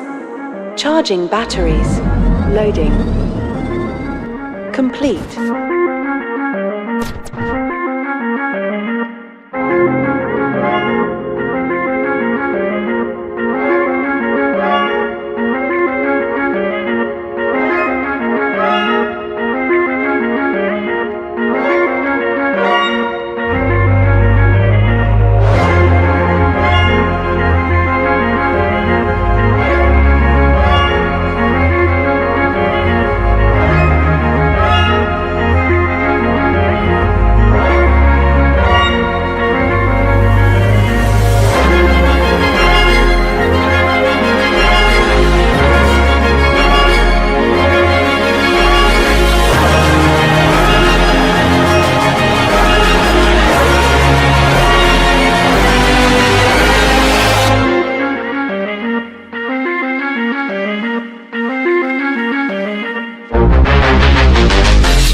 5 years ago now that we've been using the kart. It's been a journey of exploration and learning for the company. It's been really good. You know, the batteries are exactly the same battery as when we launched, which I think is really impressive when you think that we've had well over 2,000 charging cycles. Even with the powertrain, you know, it really means that there's no maintenance with this product, and I think this is really a credit to the guys at Rotax to develop such a robust car. And if you look at the performance, when you consider the weight that we carry at the moment, it is really impressive.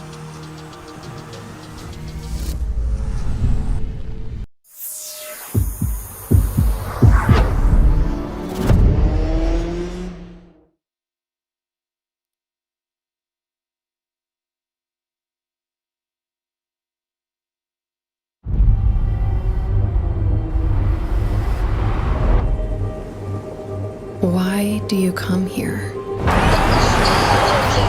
Is this your career?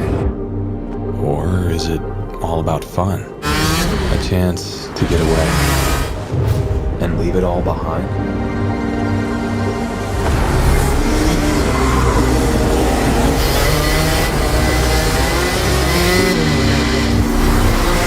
Or do you chase your personal best? Challenging yourself over and over again. Why do you come here? Maybe you're here to collect moments. Good ones. And not so good ones. Or you can't afford mistakes because you want that victory.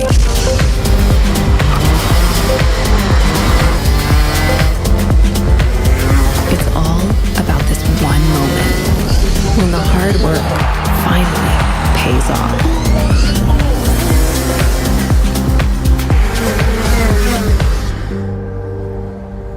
This is the place that brings us closer to the people who share our story. Whoever we are, Whatever we're here for, racing is who we are.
Starting pay-earn protocol, improving carts. Charging batteries. Loading. Complete.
And we are back in Wavre Indoor Karting. The track is on your screens right now and drivers are in their cars. The first group of drivers are ready to go on the track. We still have a short break. We will have even shorter qualifier before the second heat of this day. Now we are waiting for the track to go green and we will be racing again. It's time for the second heat of this day. Now there will be a very short, only 3 minutes long qualifying race that will decide the starting grid, but the groups will remain the same as they were in the first heats. So Baptiste van der Beek with Dorian Hankes will fight for their lap times, and also Philippe Mattea and Clement Esposito, Mika Snellman and Marcel Guinea, also Harry Suoninen, William Knappen, Morgat Venat, Jason Bourbon, Jérôme Bianchi, Marco Miskits, Jim Snellman and Sylvain Brossard are ready to go. We are waiting at the exit of pit line for the red light to turn off and to start 3 minutes qualifying before the second heat. Baptiste van der Beek set the best lap time overall in qualifying, started from P1 in this group in heat number 1. He was first over the finish line, so everyone went just great for Baptiste van der Beek, and we are ready to race again. Only 3 minutes for qualifying, only 3 minutes to set your best lap time, and drivers will be back on the grid for the second heat of the day. So extra points for winning the qualifying for Baptiste van der Beek. Already points earned in a first heat for all the drivers, and the points combined from both heats will determine groups and also starting positions in finals of this day, and the points together from both days will determine who will be the champion of Saudi World Series E-Sprint Final here in Wavre.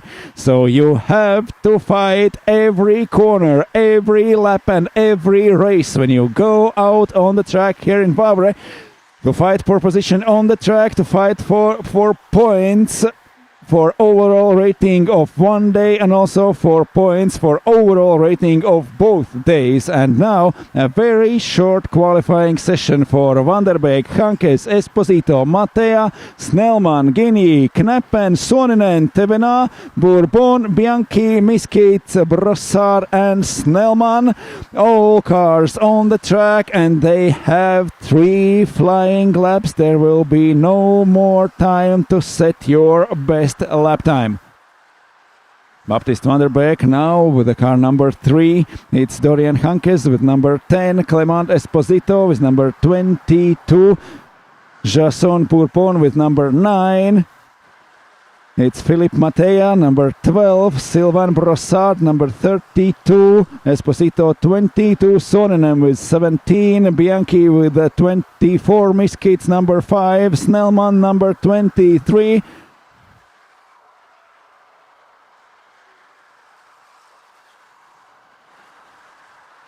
And now Clement Esposito in a very first flying lap over the finish line goes in 48.09 seconds. Now it is the best lap time so far. Baptiste van der Beek manages to set only 48.1. Philippe Mattea ends the qualifying in P3 with a 48.2. It seems like Baptiste van der Beek was ready for more laps in qualifying. In 3 minutes you should be able to complete 3 laps, but we have only 4 and qualifying times are set.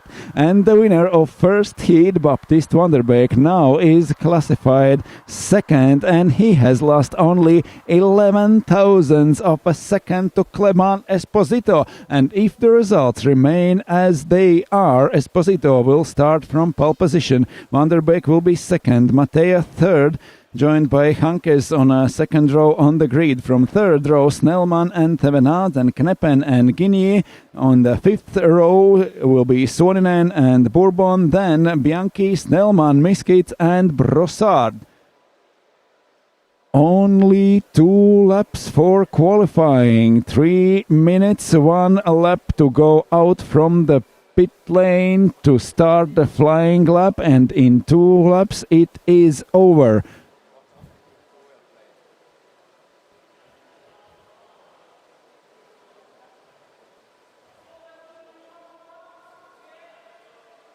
And it seems like we will get 1 more lap to run for this qualifying. Not 2 but 3 laps. It should be enough for 3 laps during 3 minutes.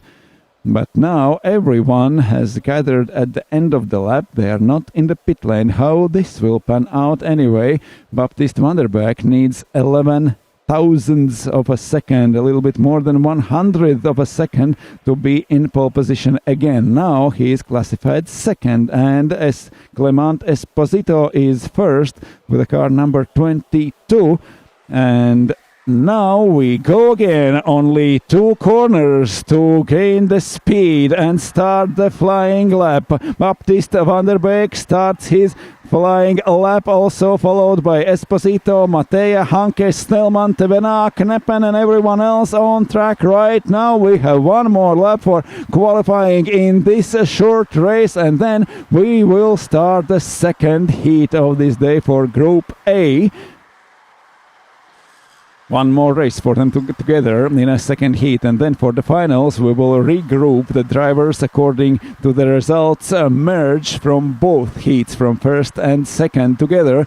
Now Esposito is 48.0. We know Baptiste van der Beek, he can go faster. He won the qualifying with a absolutely best lap time of 47.5. Now he went half a second slower. Can he improve in 1 lap? Actually, from a standing start, just 2 corners before the finish line where the time is checked. Now we're running through this 1 qualifying lap. Esposito is still classified first. Can van der Beek pull better lap this time?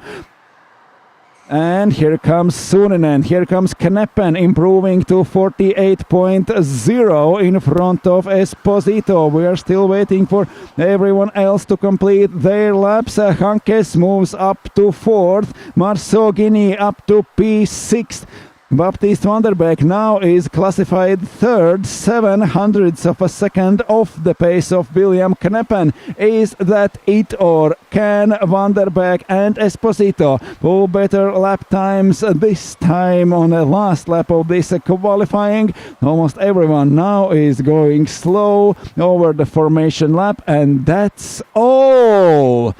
We got 1 more lap, but from a standing start, just 2 corners before finish line, it's very, very hard to gain the speed, to get the tires in the right temperature and to get the best qualifying lap time.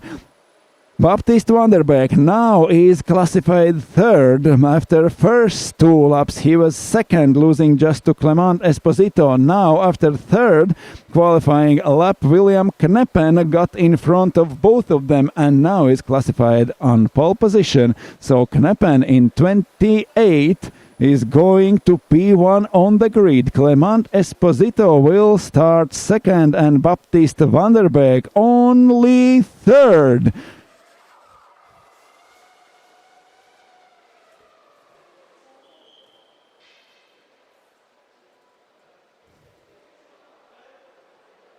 Anyway, it seems van der Beek expected something different from this qualifying session, but it is as it is, and track is the same for everyone. And van der Beek will line up on the grid in only P3, besides Dorian Hankes, who will be together with van der Beek on a second row on the grid. But William Kneppen has got pole position in the second heat for the first group of racers. Here he is, William Kneppen with the car number 28.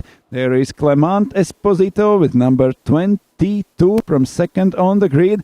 Baptiste van der Beek comes only third with a go-kart number 3. There is Dorian Hankes in P4, number 10. We see him on the second row on the grid. They are joined by Philippe Matea and Marceau Guigné in P5 and P6. Fourth row for Mika Snellman and Morgat Tevena. Fifth row is Jérôme Bianchi and Harry Suoninen. Then Jason Bourbon, Sylvain Brossard, Marco Miskits and Jim Snellman. That's it, and we are ready to race again. And the winner of qualifying, the winner of first heat, now is standing third on the grid, Baptiste van der Beek. He's actually, maybe it's even better for him to start third, not second, because we saw a few races in the first heats when the outside line is worse than the inside, and a third place driver goes inside through the first corner and is able to gain a position in front of second place driver. So maybe after this one lap, when Esposito and van der Beek both lost to William Kneppen, now van der Beek is in better position than when he was second. The green flag is ready, and we are ready to race here in Wavre. These are second heats in a first day of racing, and flag goes down. Knappen through the first corner. Van der Beek fighting for second uphill. William Kneppen down, and there is a crash. Jason Bourbon hits the wall on the left side on the track uphill there in the first, second level of the track. Everyone else completing the first sector already. Van der Beek maintained his third place behind Clement Esposito and William Kneppen. Without changes, the leaders go through the first corner according to their starting positions.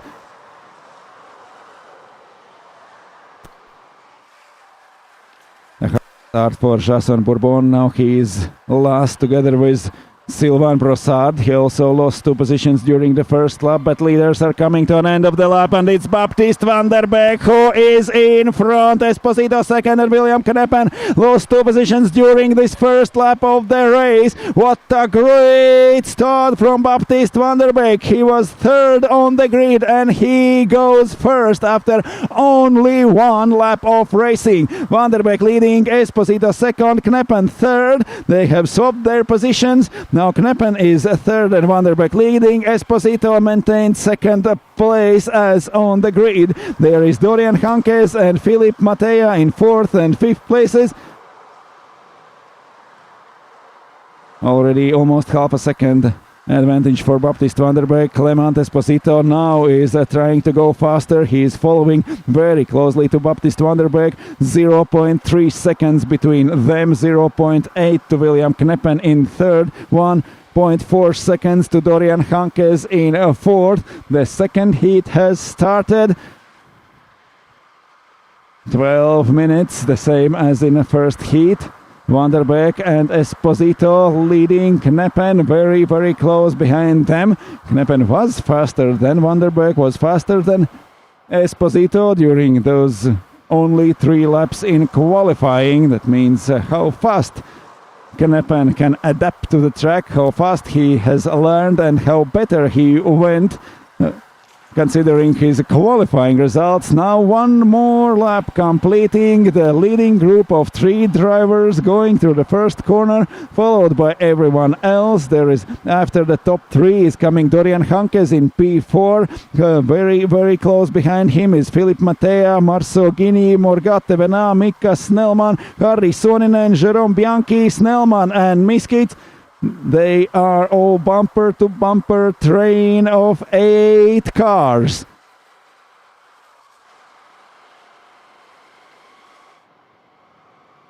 New lap record for William Kneppen.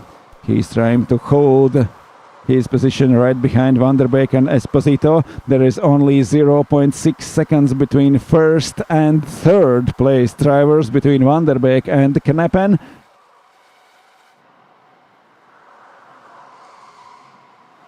It was very, very great start from Baptist Vanderbeek. As we see, they are really competitive and driving together, all three drivers. The leading group has formed, and William Kneppen was at the front at the start. If Vanderbeek wouldn't overtake him at the start, it would be even harder now, because we see William Kneppen is following right behind. He's not falling back. He has the same speed as Esposito and Vanderbeek.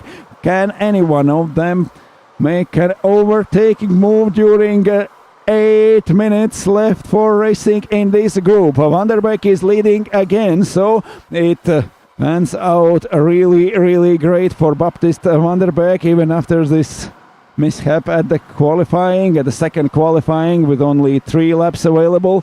And Vanderbeek is back in front. He won qualifying, got extra points. He won first heat. He is already leading the point standings, and now he is back in front after only a first lap of racing in this second heat.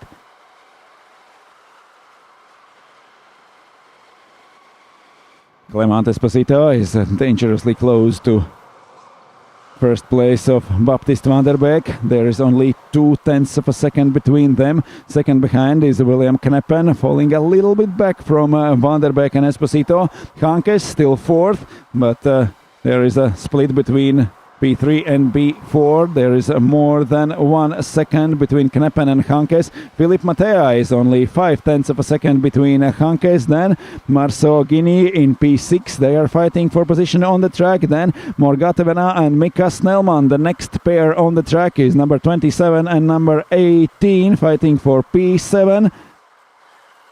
But here are Baptist Vanderbeek with number 3 and Clement Esposito number 22.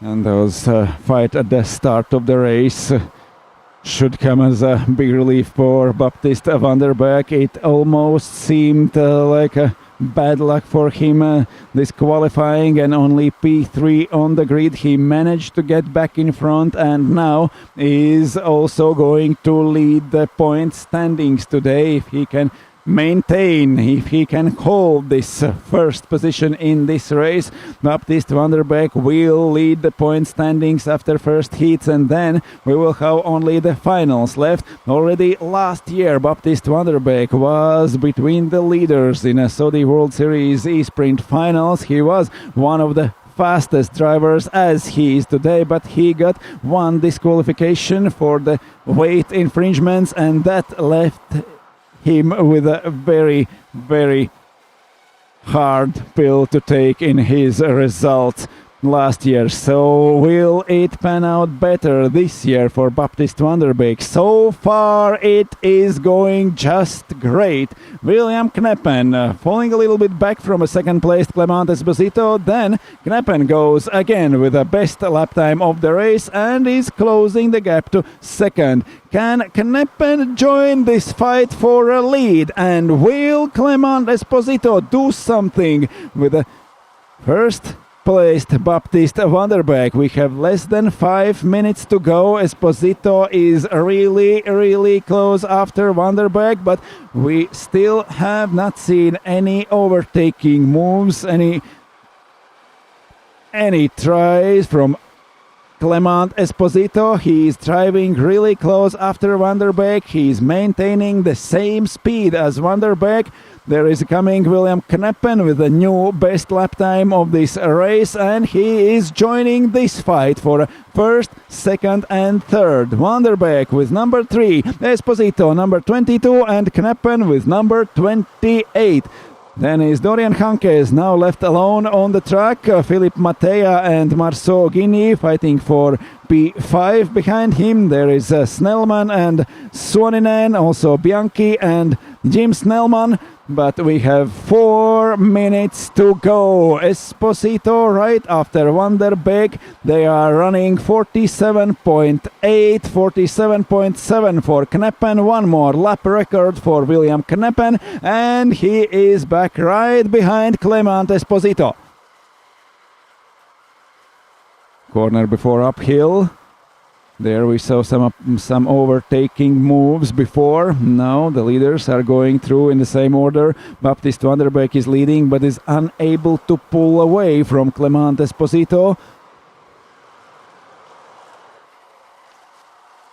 Esposito was slower in qualifying, but it seems he was faster in this short qualifying with 3 laps to go, and he's very fast in a Heat 2.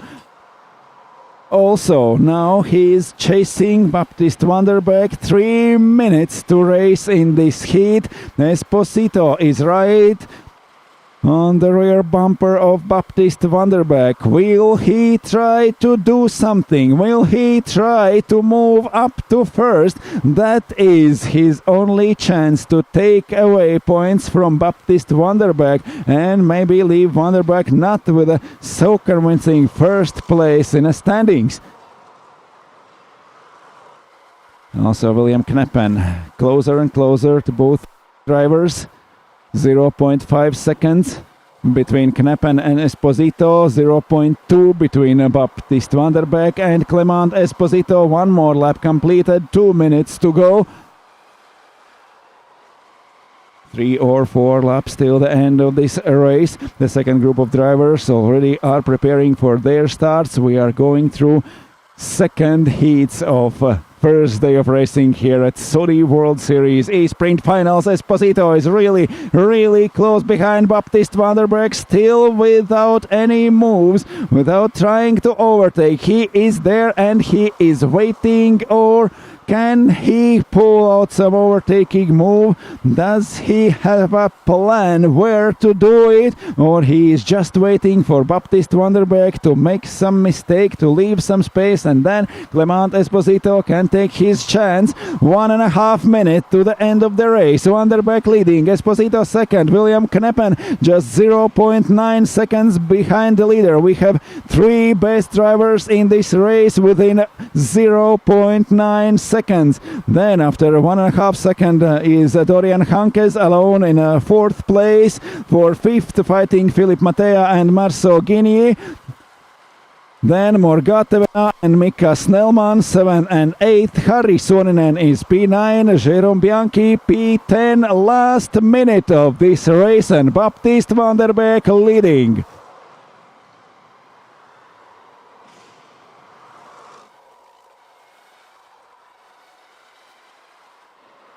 Less than second between first and third place. Goes through the first corner Baptiste Van der Beek, followed by Clement Esposito. Here uphill we are following William Kneppen. He is right after Van der Beek and Esposito. Dorian Hankes is in 4th, is setting new best lap time, but anyway he is more than 1 second behind 3rd place William Kneppen. It's too late for Dorian Hankes to join this fight. Baptiste Van der Beek going through the last lap of this race. Clement Esposito has waited 12 minutes. Will he make a move? Is he able to make a move to overtake somewhere on the last lap through those S's? And here is Baptiste Van der Beek through the last corner of this race, and he takes the win from P3 on the grid. Baptiste Van der Beek wins again in front of Clement Esposito and William Kneppen. Dorian Hankes comes 4th, then Philippe Mattea. After Mattea, it's Marceau Guigny in P6, 7th, Morgan Tevena. Mika Snellman is 8th, Harri Suoninen 9th, Jérôme Bianchi P10, then Jim Snellman, Marco Miskit, Jason Bourbon and Sylvain Brossard. Bourbon crashed in the first lap, then he got a penalty, 3 seconds added to his time in this race, and now he is classified 13th in front of Sylvain Brossard. Group A has finished as heat number 2, and we will see a quite different company for the finals. Now the results of both heats will be merged, and we will form new groups of drivers for the fights in a first finals here in Saudi World Series E-Sprint. We will see 6 more races in a second heat, and then the main races of this day, the finals. We will fight for the podium in this day, on the first day of racing. We will fight for the podium on the second day of racing tomorrow, and then we will crown the champion of Saudi World Series E-Sprint, taking the results of both days together.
First heat. The second heat is over for the first group of drivers. Now we have Patrick Porta, Michal Letovanec, Roni Rautala, David Masiero, Karmo Kerb, Mars Liepiņš, Julien Bianchi, Natalia Stalosova, also Julien Pascal, Antoine V, Korko, Thibaut, Youssef and Prahonig will go on the track now for the 3 qualifying laps and then for their second heat.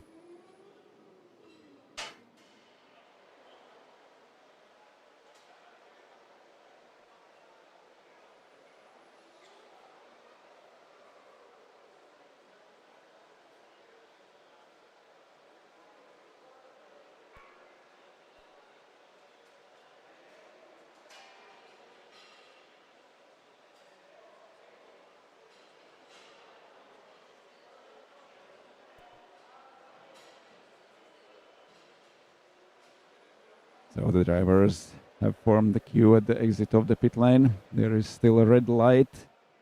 We are waiting it to go green, and then we are racing again. The second heats are going on here in Wavre in Saudi World Series E-Sprint Finals.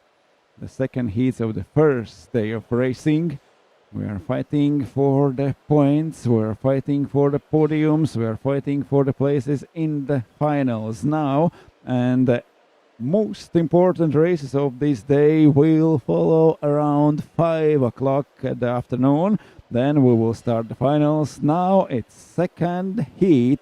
We are getting ready with the second group of drivers. Everyone are in their kartings right now and ready to go. There is a long queue at the exit of the pit lane. Red light still on. And the last seconds before we are racing again. 3 laps for a very, very short qualifying. You have no time to warm up the tires, no time to prepare or do something different. You have to be fast right out of the box, right out of the pit lane. And it's green light and we go racing again. 3 laps for qualifying to determine starting positions, and the group remains the same as in the first heat, but this is the opportunity for everyone to get a better starting place.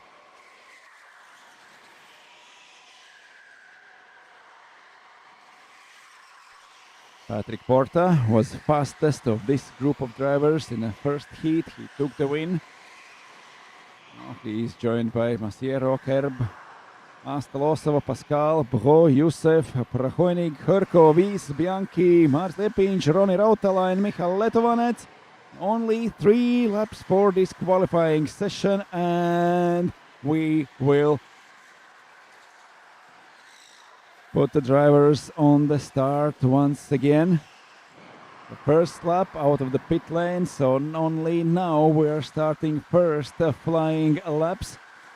Patrick Porta goes with number 29, Michal Letovanec has number 8, it's David Masiero with number 13, Roni Rautala number 4, Karmo Kerb with number 25, Mars Liepinch number 7, Natalia Staloso with number 19, Julien Bianchi number 1, Julien Pascal 30, Antoine V with number 26, Raphael Bro with number 11, Olli Hörkö with number 16, Pavas Youssef 21 and Patrick Prahonik with number 20. The second lap and also actually the first flying lap of this qualifying session has started. Now David Masiero moves in front with 48.1, Pascal 48.8 as third, Letovanec 48.3 to second place. Up now Masiero still fastest in this qualifying, Rafael Bro up to P4, Prahonik now down to P8, also Julien Bianchi fifth now, and one more lap for this qualifying. Patrick Porta sets new record in the first and second sector. Now even faster goes Michal Letovanec till the first part of the lap. David Masiero is faster than Patrick Porta through the second. They are now completing their flying laps. A little bit slower goes Letovanec through the second sector of the lap. David Masiero over the finish line, now classified second. Karmo Kerb is third. We are waiting for Michal Letovanec. He's over the finish line. He's slow through the third part of the track, and he is third on the grid. David Masiero second. Patrick Porta with 47.7 seconds takes the pole position now. Karmo Kerb is in P4. Can he improve in the last lap? Karmo Kerb has a new record in a second sector of the lap, but he goes slower in a first and third part of lap, and he is fourth. So Patrick Porta, the winner of first heat, will start from pole position in a second heat too. David Masiero will be besides him on the first row on the grid. Michal Letovanec and Karmo Kerb will start from second row. Julien Pascal and Natalia Astalosova fifth and sixth. From fourth row, Mars Liepinch and Olli Hörkö. Then Antoine V and Raphael Bro from P9 and P10, followed by Julien Bianchi, Roni Rautala, Favas Youssef and Patrick Prahonik.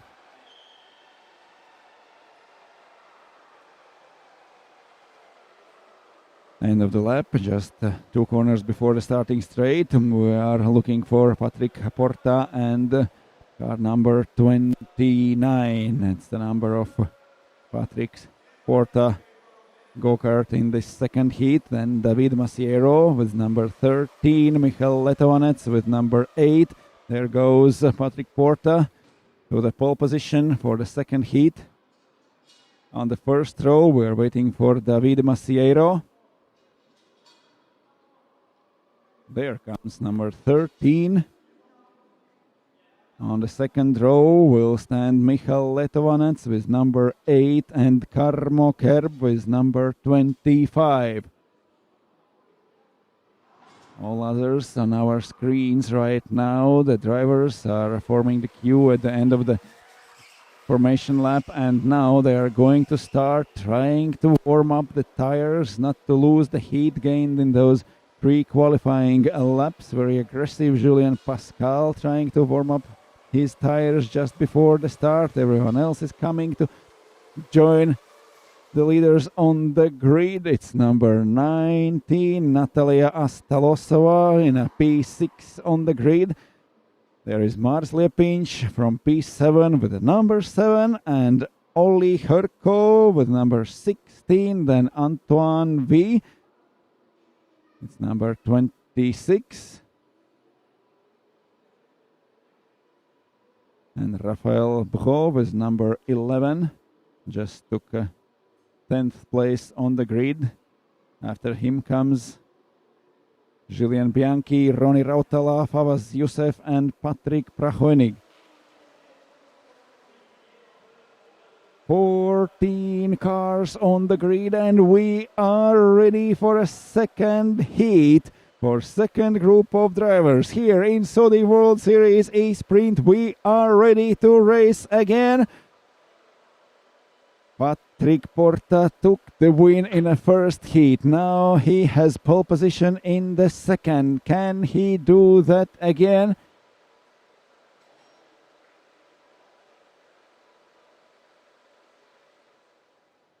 And green flag at the start. We are ready to race again. And there we go. Porta from the pole position goes up the hill. Not so lucky at the start is Michal Letovanec, number 8. There is a lot of fighting through the last places on the start.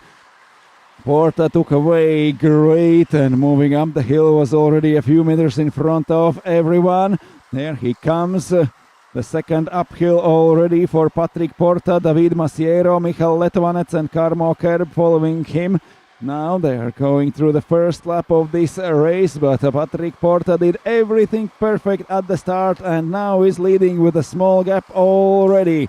Masiero second, Letovanec third, Karmo Kerb in P4, followed by Julien Pascal in P5.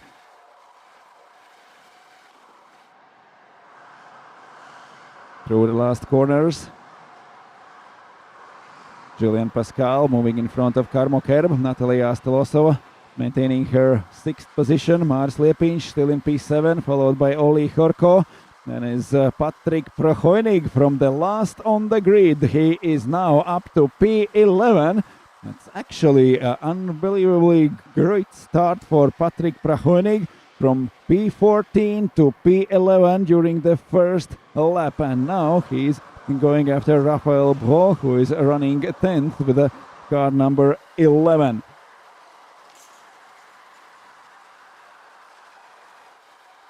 Porta already 0.8 seconds in front of David Masiero.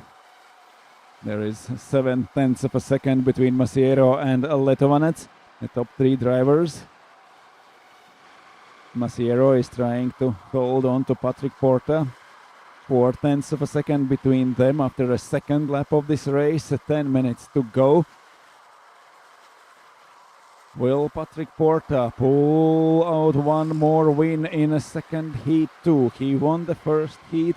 He was the fastest one and now he is leading after a great 3 qualifying laps. He got pole position and now is leading. Only 4/10 behind him is David Masiero. Then there is 7/10 of a second between Masiero and Letovanec, the 3 leading drivers, and then fight for P4 between Julien Pascal and Karmo Kerb, number 30 and number 25. In the first corner we see Patrick Porta with a really narrow line going into the first corner. Is he trying to defend his position already?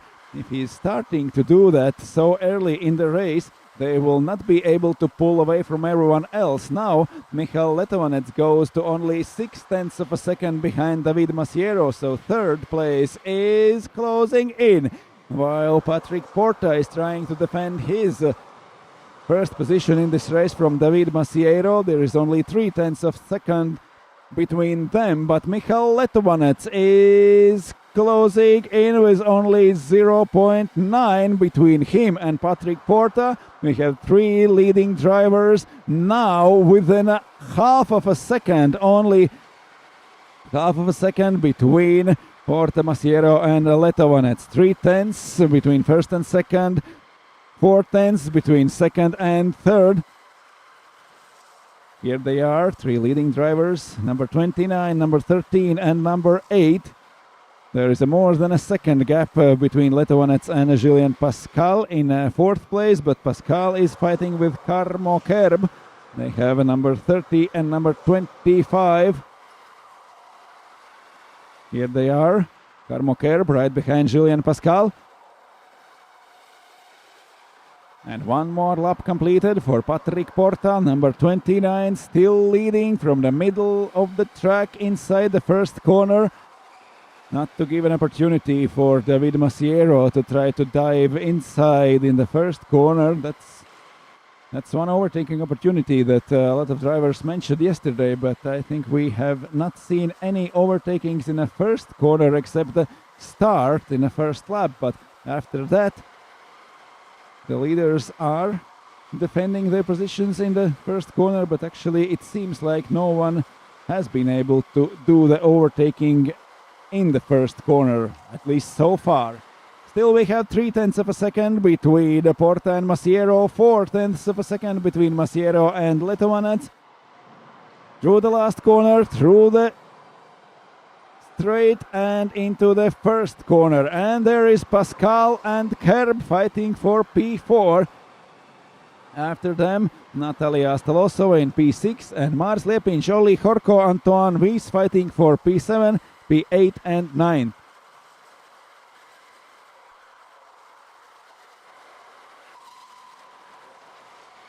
Porta still in front, David Masiero following, 0.2 seconds between them, 0.6 between first three drivers. Between Porta and Letovanec is only a little bit more than half a second. All three bumper to bumper through the last sector of the lap, going through the last corner and to the starting straight.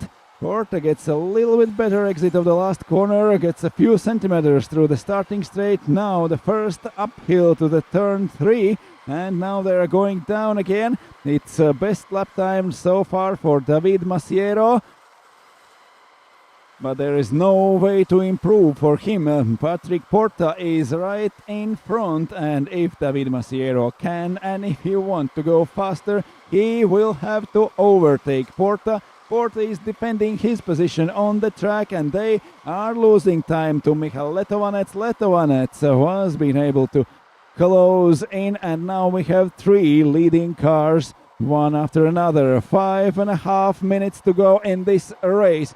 Porta leading, Masiero second, Letovanec third.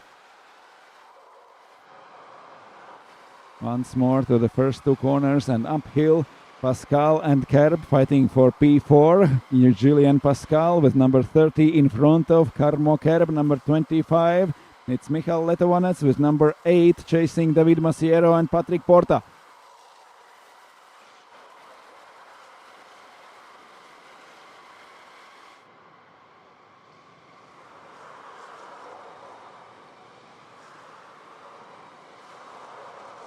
Here are coming Pascal and Kerb, 30 and 25. They are fighting for P4. Then Natalia Stalosova left quite alone on the track. She's running P6 now with car number 19. And there are Mars Lepin, Jolie Horko and Antoine V fighting for P7.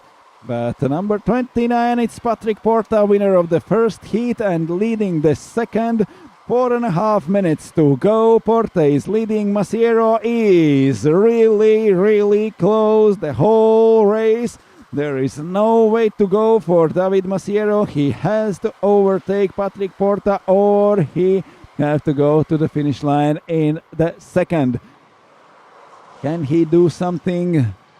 Can he do the overtaking? Can he push the Patrick Porta out somewhere? Will Patrick Porta leave some space, leave some gap for David Masiero? We have seen in previous races the overtakings right in the last lap of the race. He's waiting for something like that, David Masiero, now, or he will drive to the finish line in second. Letovanec is also too close for David Masiero to be sure for his second place. Letovanec has catched both leaders and now is fighting. Here tries to go inside. Michal Letovanec, number 8, moving to the left before the left-hand corner. Now uphill, all three right behind one another. Porta still leading, Masiero second. But it seems like Michal Letovanec could try his luck first.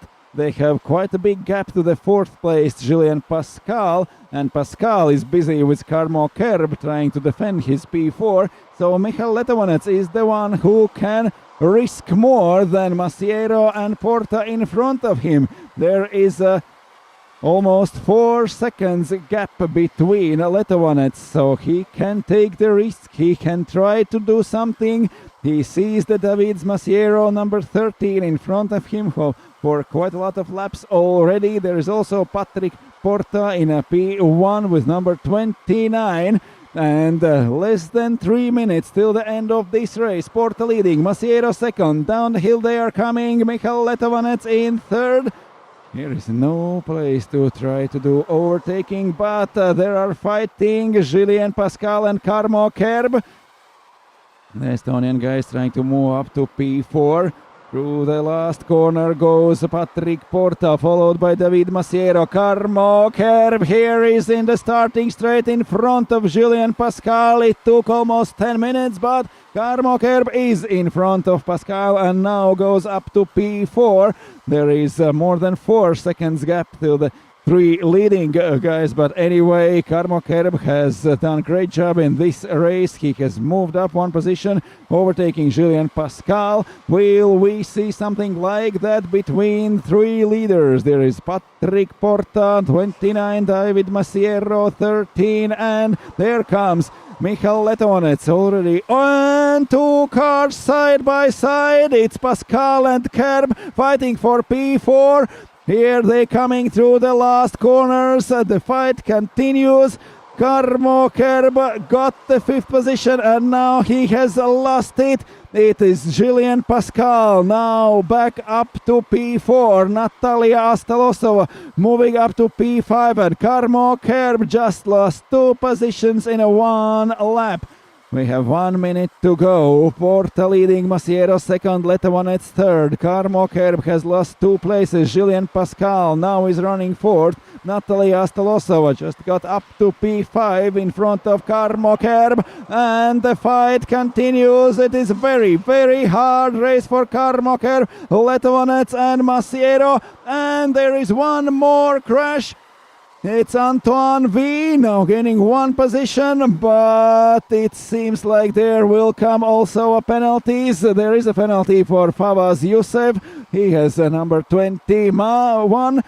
Karmo Kerb goes in front of Natalia Astalosova up to P5. Julien Pascal has pulled away in a P4. Patrick Porta, David Masiero and Michal Letovanets. Here are the leaders and this is final lap of this race. There is a hard fight going on behind them, but they are riding like a train. It's Porta leading, Masiero second and Letovanets third through the last corners of this race, and it is Patrick Porta again who sees the checkered flag first. Second for David Masiero, third Michal Letovanets. Julien Pascal gets back his 4th place. Karmo Kerb is 5th again in front of Natalia Astalosova. Marc Lepinch started 7th and over the finish line in P7. Antoine V behind him in P8. Then comes Olli Hurko, Rafael Bro, Roni Rautala, Julien Bianchi, Patrick Prahoinig and Fawaz Youssef. That's all for second group of drivers in a heat number 2, but in a very, very short time we will be racing again. The third group, Group C, is already in their cars waiting in a pit lane to go on the track, but one more win for Patrick Porta. In a Group B, he is currently leading. It's David Masiero who takes second with a very fast race, but without a fight, without overtaking moves. He started right behind Porta and finished right behind Porta, and Michal Letovanets also in the middle of the race just fell back a little bit and then joined again to leaders and over the finish line goes in 3rd place. But back there was a lot of fight going on between Karmo Kerb and Julien Pascal. Natalia Astalosova got and then lost positions. There was Antoine V and Roni Rautala fighting. There was Fawaz Youssef for pushing, got penalty, 3 seconds added to his time. Patrick Prahoenig was up to 10th and then went back down to 13. But 3 leading cars without changes through the whole 12 minutes of this race. Porta wins, Masiero second, Letovanic third.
Third group of drivers on the track for a very short qualifying session.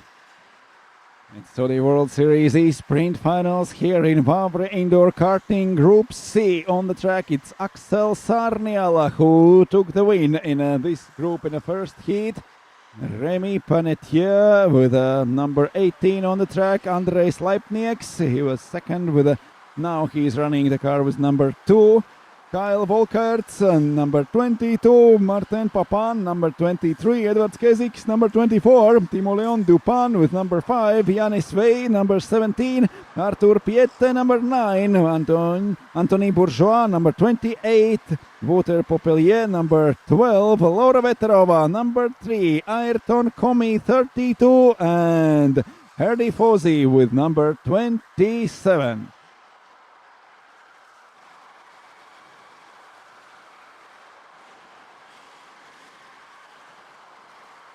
First flying lap for Kyle Volkerts. Wouter Propelier moves up to third behind Anthony Bourgeois and in front of Laura Veterova. It's Remy Panetier who sets new record in the first part of the lap. He goes 3/10 faster and now he moves to first. It's Remy Panetier now with the best lap time of 48.1. Leipnieks down to third after Edwards Keziks sets the best lap time with a 48.0. 2 laps completed, last flying lap and now on the track. The third group of drivers, Keziks now is in front, Timo Leon Dupan, and now it's Axel Sarnala getting back his pole position. Anthony Bourgeois is second over the finish line with 48.0.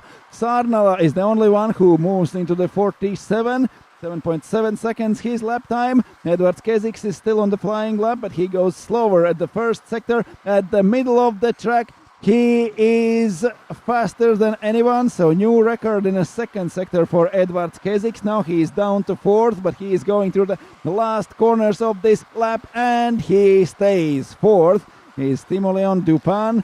Still waiting for the checkered flag, but for him, this lap already is slow, so he stays sixth. We will see Axel Sarniala starting from P1 again. He won first heat and now is going to pole position in a second. Andrei Sleipnieks will join him in the first row on the grid. Then there will be Anthony Bourgeois from P3 and Edwards Keziks from P4. It's Remy Panetier from P5 and Timo Leon Dupan joining him on the third row. From fourth row, Artur Piette and Kyle Volkerts. Fifth row on the grid, Yanis Vey and Martin Papan. Sixth row for Wouter Popelier and Herdy Fosi. And then Ayrton Komi and Laura Veterova. Forming the grid now, and we are ready to race again. Already on pole position, Axel Sarniala. Leipnieks going to the first row. They are joined by Anthony Bourgeois, now starting third. Edwards Kezix fourth. Number 5 for Timoleon Dupain. He will start from P6 on the grid. Number 9, Artur Piette from P7. And here is the winner of first heat in this group. In Group C, it's Axel Sarniela.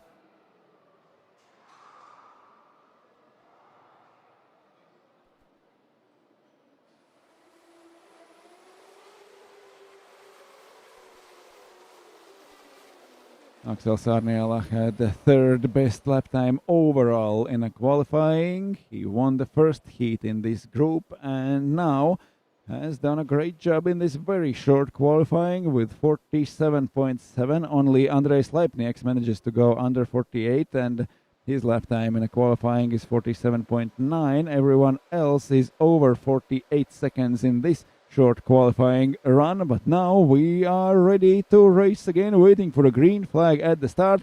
Sarniela and Leipnieks, then Bourgeois and Kezix, Panetier and Dupain, Piette and Volkerts, Wey and Papan, Popelier and Fozzi, Komi and Veterova, and as soon as the green flag goes down, we are racing again.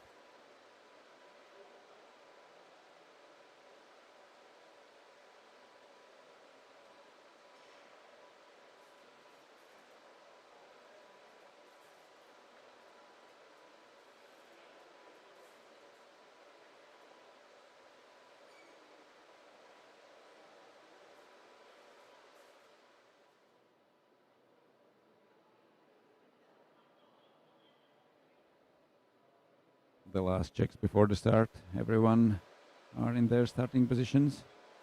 The green flag is up and we are ready to race. Sarniela from inside. Leipnieks fighting. He got inside in a second corner. There comes Kezix trying to fight with Anthony Bourgeois going uphill first time in this race. Quite hard racing in the positions from 7th to 12th. But Axel Sarniela is leading the race. Andres Leipnieks managed to hold his position. It's Artur Piette who is up to P4 or P5 already in the first lap. There is a fight going on between Herdy Fozzi and Vautier Popelier in the first lap, but Axel Sarniela is coming to the end of the first lap, leading this race. Quite a lot of fight for the last positions, but Axel Sarniela is leading with 0.9 seconds already. Leipnieks is second, Bourgeois third, Kezix fourth. Artur Piette gained positions at the start and now is running fifth. Timoleon Dupain is sixth, and Kyle Volkerts in P7 in front of Remy Panetier. Yanis Veil in P9, followed by Martin Papan, completing top 10 in this race after the first lap.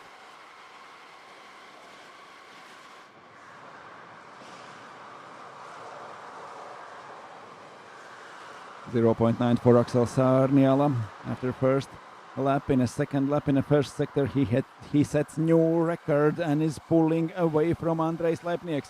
There they are coming through the last corners of the lap. The end of the lap is slower for Sarniela and the whole lap combined is faster for Andres Leipnieks by 2/10, and now there is only 0.7 between Sarniela and Leipnieks. 3/10 further is Anthony Bourgeois, now in P3. Edwards Kezix, P4, 7/10 of a second behind Bourgeois.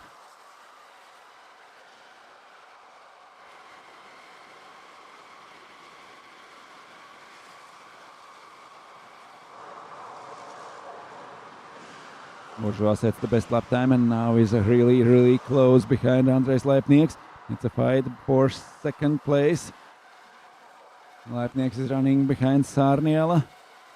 Axel was faster in qualifying and went in front of everyone already at the start. Now is leading the race, already 1 second away from Leipnieks.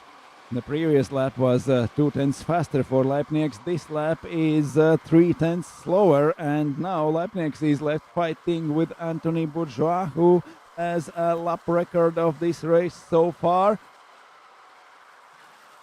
fourth lap on the track now. Leibniz and Bourgeois fighting for second, and they are joined now by Kesix, Piette, Dupin, Volkert, Panetier, Vale and Papan, everyone less than second behind each other.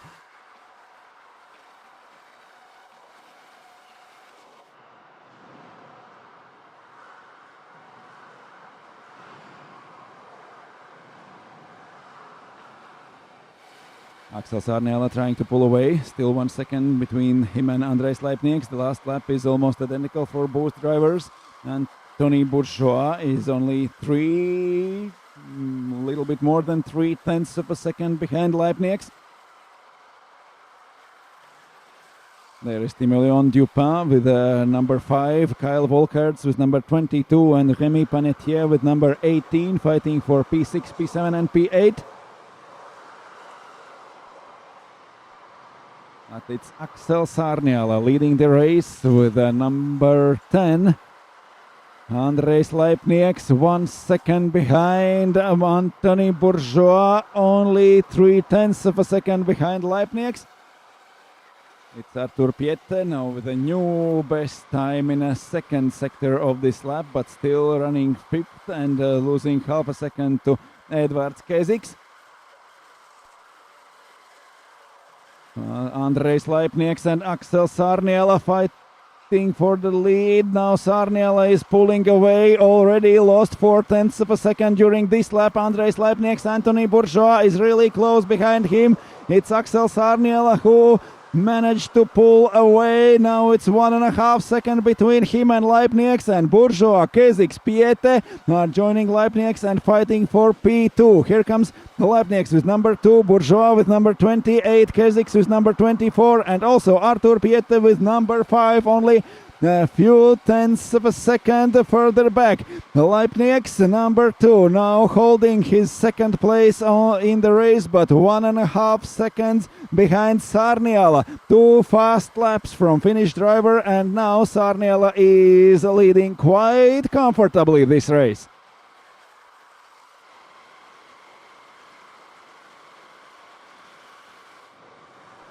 Bourgeois downhill behind Leibniz, trying to find for second position.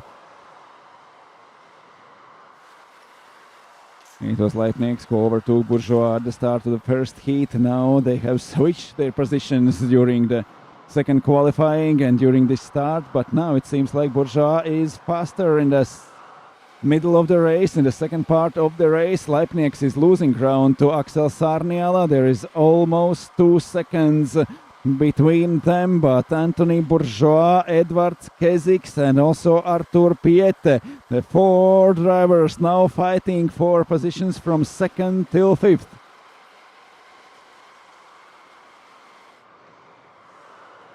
Leibniz trying to get some momentum uphill, jumping in his go-kart. Anthony Bourgeois is only 0.3 behind him. There is no way to go closer. Bourgeois has to find a spot on the track where to overtake Leibniz. He's right over his back bumper, and there is also Edwards Kesix, and they are joined by Artur Piette. Train of 4 cars, 2nd, 3rd, 4th and 5th positions on the track. Axel Sarniala with a new record and a first sector now goes up to 47.7 seconds, a record best lap time in this race, and is still pulling away from Leibniz. In the first half of the race, Leibniz was really close behind Sarniala. Did he overheat his tires and now is losing grip, and now is trying to hold his position in front of Bourgeois, but in the big first phase of the race, Leibniz together with Sarniala were pulling away from Bourgeois. Now they have changed their roles, and Bourgeois is chasing Leibniz, fighting for the second. Sarniala is pulling away. Already 2.5 seconds is the lead of Axel Sarniala. It's quite a comfortable lead here in Saudi World Series. All the drivers are so competitive and so alike in the speed that 2.5 seconds here in this environment is a really huge gap for Axel Sarniala. He can control this race and comfortably go to the finish line. But Leipniek still has a lot of work to do with Anthony Bourgeois, Edvards Keziks and Artur Piette. Here they come, 4 cars through the last corners, and the whole starting straight is advantage of Axel Sarniala. 2.8 seconds is advantage of Sarniala, and then there are left Leipnieks, Bourgeois, Keziks and Piette fighting for second.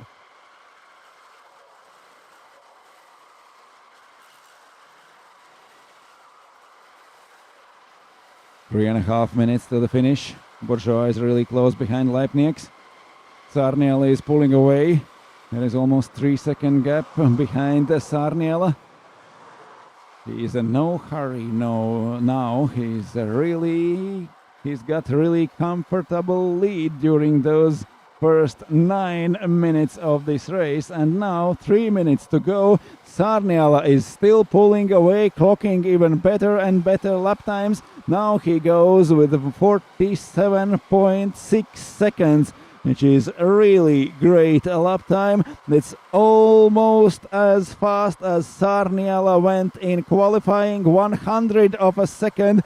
Sarniala is losing to his own best lap time in qualifying, and he is flying on the track with more than enough lead in front. Sarniala is still trying to find something more on this track, trying to find some thousandths or hundreds of a second to be faster in the grand finals today. This is only the second heat. After the heats, we will split the drivers in different groups according to the results of both heats merge, so there will be quite a different company probably in all groups, and we will see a real close fight in the finals. But now Sarniala still has to go for 2 minutes on the track. He has more than 3 seconds advantage over Andres Leipnieks. Leipnieks is holding second in front of Bourgeois, Keziks and Piette. Then there are 6, 7 and 8, Dupain, Volkerts and Panetier fighting each other. Leipnieks is second, Bourgeois with 28. Here are Timo Leon Dupain and Kyle Volkerts with number 5 and number 22. 1.5 minutes till the finish in this race. Bourgeois still behind Leipnieks through the starting straight and into the first corner. One more record fast time through the first sector for Axel Sarniala. In a previous lap he set a new best lap record of this race. He's still pulling away. Almost 4 seconds is advantage of Axel Sarniala. He is clocking 47.7 as Leipnieks and Bourgeois going 48.0.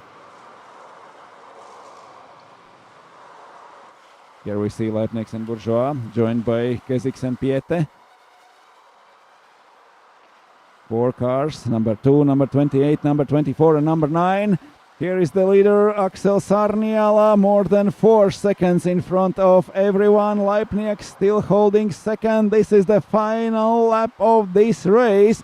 Bourgeois, Keziks and Piette, can they do something?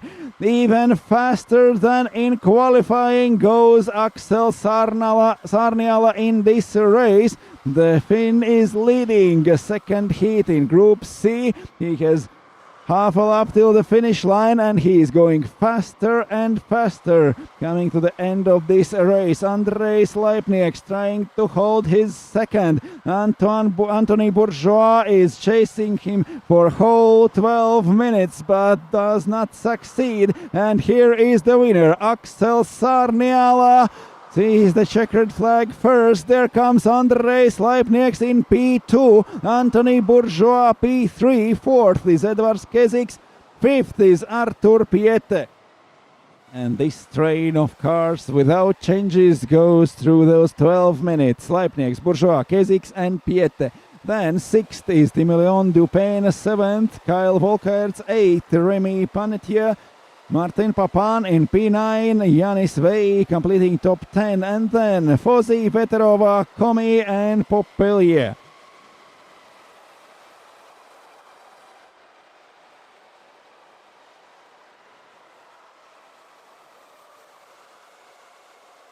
One more great race for Axel Sarniala. He took the win in a first heat in a Group C. He took the win in a second heat in a Group C. And we will see different groups in the finals. Drivers will be split according to results of both heats merged. After the qualifying, the fastest Baptiste van der Beek started in a first group for pole position. The second fastest, it was Patrick Porta, started from pole position in a B group, and Axel Sarniala was third fastest and started from P1 in a first group. It is quite possible they will be together in a one group for the finals. We will see how that will pan out. So the World Series E-Sprint finals are going on here in Wavre Indoor Karting. It's just a few highlights from Group C heat number 2, but Group D is already in their cars and waiting to go on the track.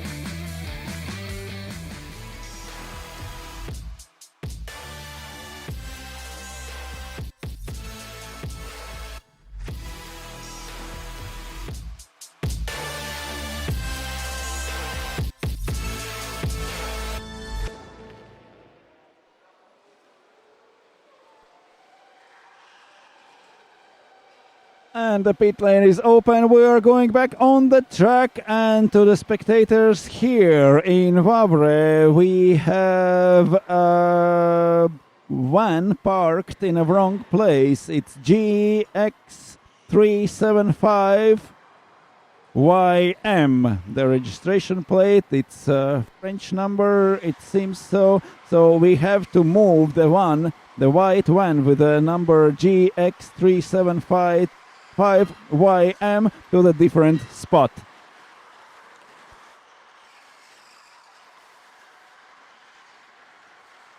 Group D on the track. We are ready to race again. 3 laps for qualifying. We saw Max Karhunen to win in a D group of first heat, and now he is back on the track. Max Karhunen with number 21, Sasha Mabio 25, Alex Mrotko number 19, Massimo Criscolo number 4, Fabrizio Kallio 11, Glendy Dionysis 30, Jérôme Choquet 7, Eduard Varkel number 20, Tero Makinen 16, Ville Vilento number 1, Yang Yu Ko number 13, Patrick Bonomi number 8, Karl Skaini number 26, and Nicolas Schifferl number 29. Group D on the track for the qualifying before heat number 2.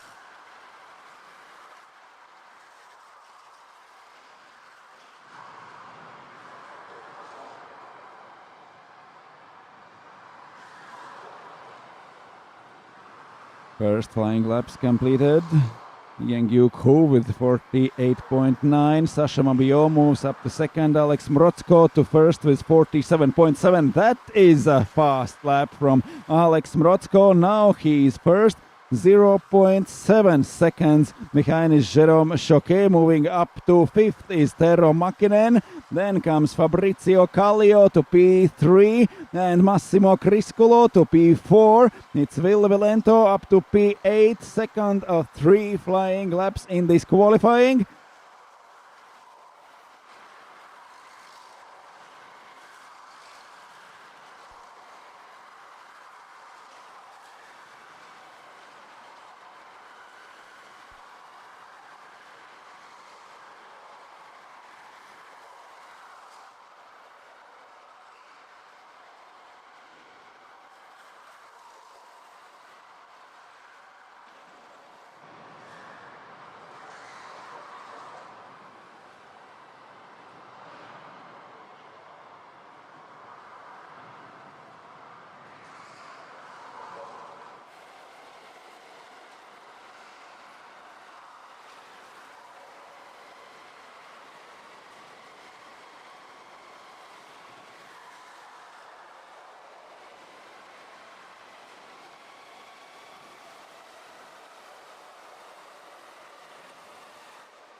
Third lap of this race, Mrotzko is leading with 1.2 seconds already. He is pulling away. That one fast lap from Alex Mrotzko wasn't an accident. He is really, really faster than at the morning in the quali, and now Mrotzko is the fastest guy in this group of drivers. Max Karhunen, who was fourth fastest in the morning, now is running second and is not able to maintain the same speed as Alex Mrotzko.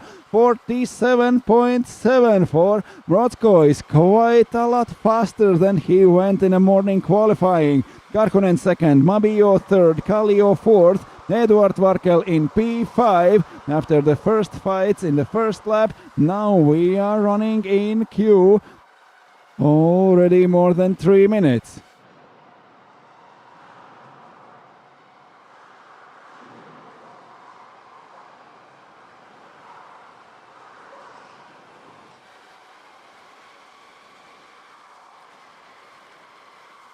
Karel Skene with number 26 trying to defend his position from Ville Vilento. They are fighting for P12. There are second placed Karhunen, third placed Mabio, and Fabrizio Kallio in fourth with car number 11.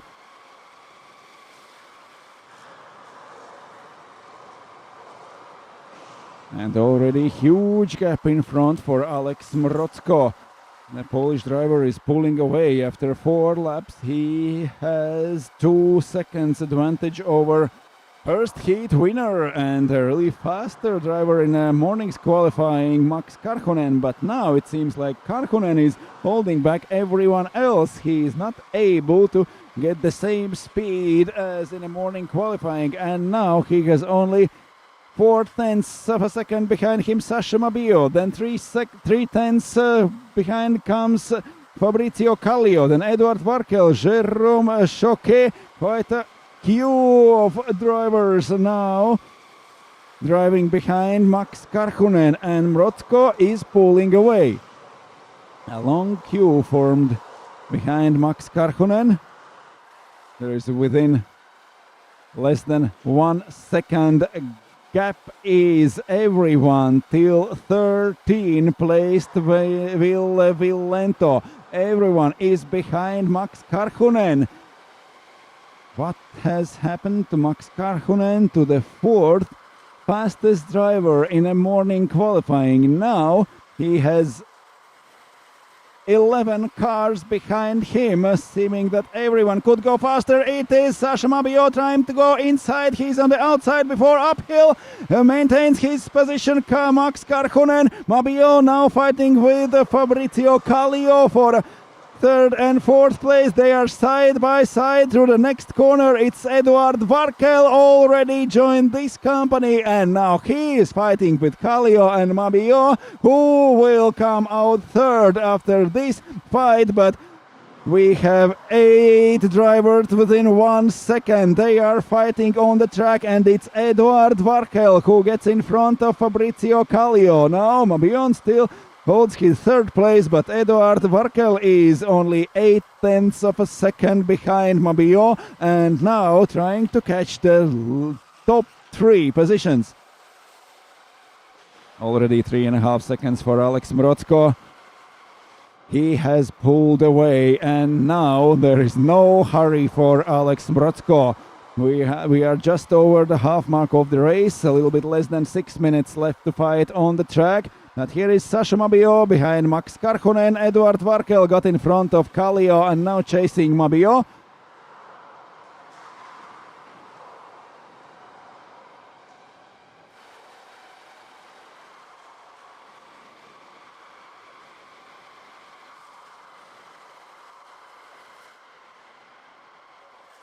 It's number 21 for Max Karhunen, and the winner of first heat now is going slow. There is an overtake, and goes Sasha Mabio to second. Sasha Mabio moves up to second. Max Karhunen now is third, but it is already almost 4 second advantage for Alex Mrotzko. Could Mabio catch him if he would be in front of Max Karkonen, but it took more than half of the race for Sasha Mabio to get in front of Karkonen. Now the winner of the first race is... And there is in the pit lane number 25, it's Sasha Mabio, just got in front of Karkonen, and now Sasha Mabio is off the race. He goes into the pits and something happened to his car, and Sasha Mabio now is down to 14th. Mrotzko still leading now with 5 seconds advantage. Karkonen now maintains second, but it is Eduard Varkel who moves up to top 3 after Sasha Mabio goes out of the race.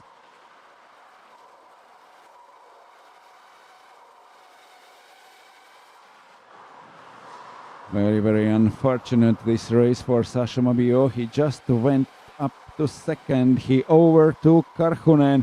Everything was great, and then he went to the pit lane and off this race. Something happened to Mabion's car. He's off. He's still in the pit lane. And Alex Mrotzko, 3.5 minutes before the win, and with a 5.4 seconds advantage over second place Max Karkonen. Karkonen is second again. For a few meters he lost to Sasha Mabio and now is back into the second, but it is Eduard Varkel who is trying to close in. There is a less than second between them, 0.6 between Karkonen and Varkel. Fabrizio Kallio is half a second behind Varkel, and again everyone from second till 8th is within 1 second after each other. Last 3 minutes of this race, Alex Mrotzko leading by 5.5. There is no one going as fast as Alex Mrotzko in this second heat in this group. Mrotzko was faster in this short qualifying session. He set a lap time quite better than his qualifying lap time, and he is flying on the track through those 12 minutes now. Mrotzko 5.5, Karkonen second, Eduard Varkel third. They are still fighting for the position on the track. Fabrizio Kallio only half a second after Varkel, then Jerome Criscolo, Yengyu Ko and Galendi Dionysis. Quite small gaps between first 8 drivers on the track, then there is more than 5 seconds between Dionysis and Scaini.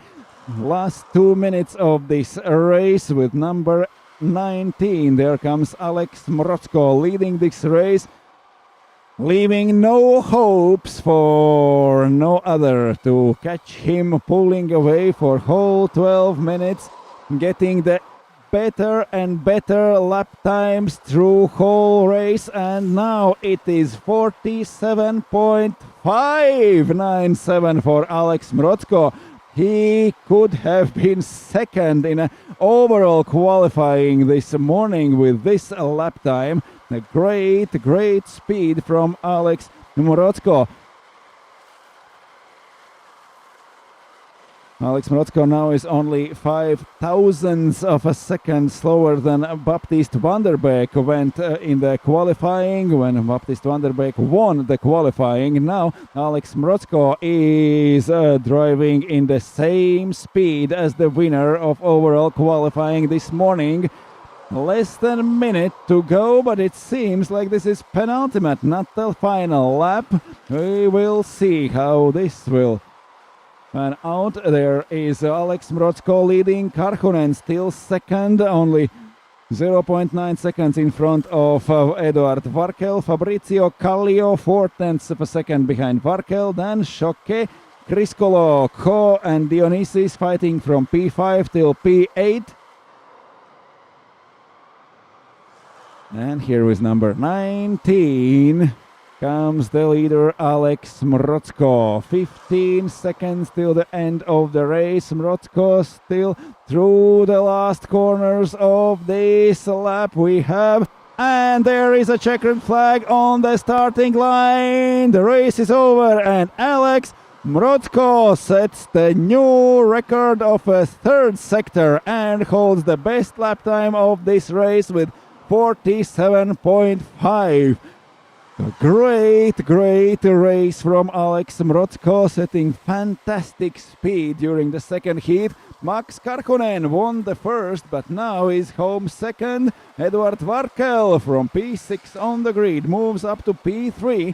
Fabrizio Kallio is fourth, Jérôme Choquet P5, then Massimo Criscolo, Yengyu, Ko, Glendy Dionysis, Carlos Caini and Patrick Bonomi completing top 10 in front of Ville Bilento, Tero Makinen, Nicolas Schiffler and Sasha Mabio is out of the race 7 laps before the finish.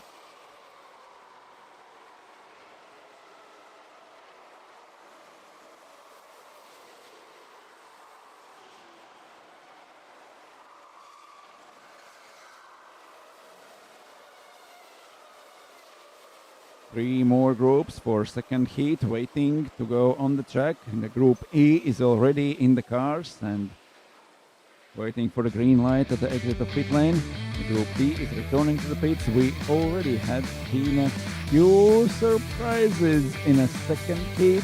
A completely different situation in this group. Mrotzko takes the win, but not only takes the win, he shows the great speed, much faster than in the morning. Max Karkonen maintains the second place, but was quite slower during almost whole race, and we have a lot of drivers improving their lap times in this group and also in other groups, especially in a second heat. So Varkel moves up to third with a lap time of 47.8. It is also faster than before.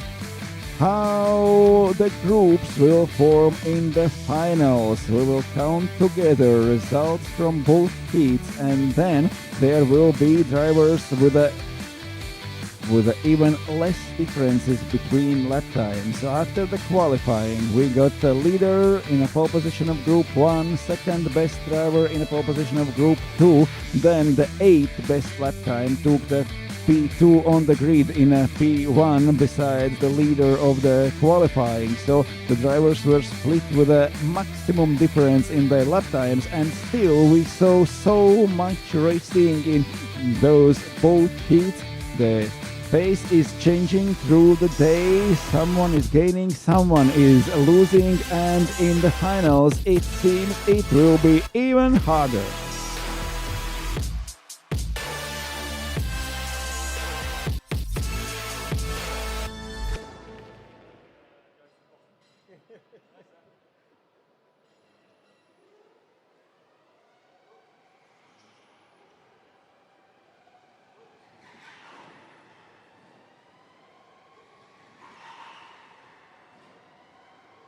We are back on track again, and Group E goes for 3 qualifying laps. It's Enzo Gagnage who took the win in the first heat. Now he's joined by Yanis Pajunen, Adam Heng, Theodor Ivarsson, Hugo Igor Dibash, Gonzalez, also Delmotte, and everyone else. Now they have got 3 laps for their qualifying, and then we will be racing again. This is only a second heat of the first day of racing here in Saudi World Series E-Sprint Finals. Enzo Gagnage with number 17, Pajunen with number 5, Ivarsson 28, Heng 18, Dibash number 24, Gonzalez number 8, Delmotte 12, Malinovskis 27, Pascaletti 32, Lutzenkirchen with number 3, Meisler number 23, Bre with number 2, Lorenzi number 22, and Jonas with number 10. Group E on the track fighting for their positions on the grid for second heat.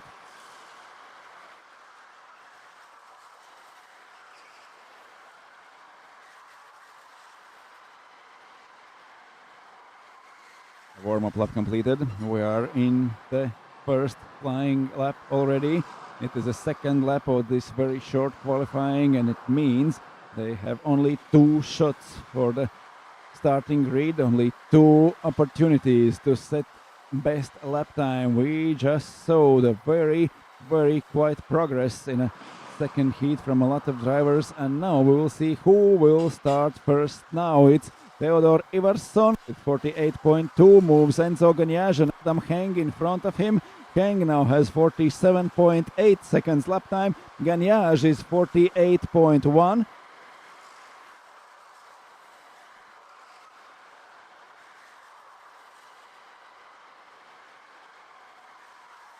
Enzo Gagnaire took the win in the first heat. Now he is second in his qualifying. One more lap to go. The last lap in this short qualifying. 47.8 for Adam Heng. For Theodor Ivarsson too. Ivarsson moves up to second. Enzo Gagnaire is in the fast lap. He improves his time in the first sector. He improves his time in a second. Now he has only a few corners to go before the finish line. Enzo Gagnaire is fighting for his starting position, and he moves only to P3. Just we saw in a previous race, the leader of the first heat is starting third. This is the same for Enzo Gagnaire. That was the same for Max Karhunen in a Group D. Now Gagnaire is third. Theodor Ivarsson goes in front from P2, and Adam Heng is the fastest one with 47.8 and will start from pole position. After top three is Janne Pajunen in P4, then Mirko Pascaletti, Hugo Dibash with P6, René Lutzenkirchen starting 7th, then Maxime Delmotte and Edis Malinowskis. Gonzalez completes 5th row on the grid, then Julien Miesler, Nino Brey, Johnny Lorenzi and Jakub Jonas.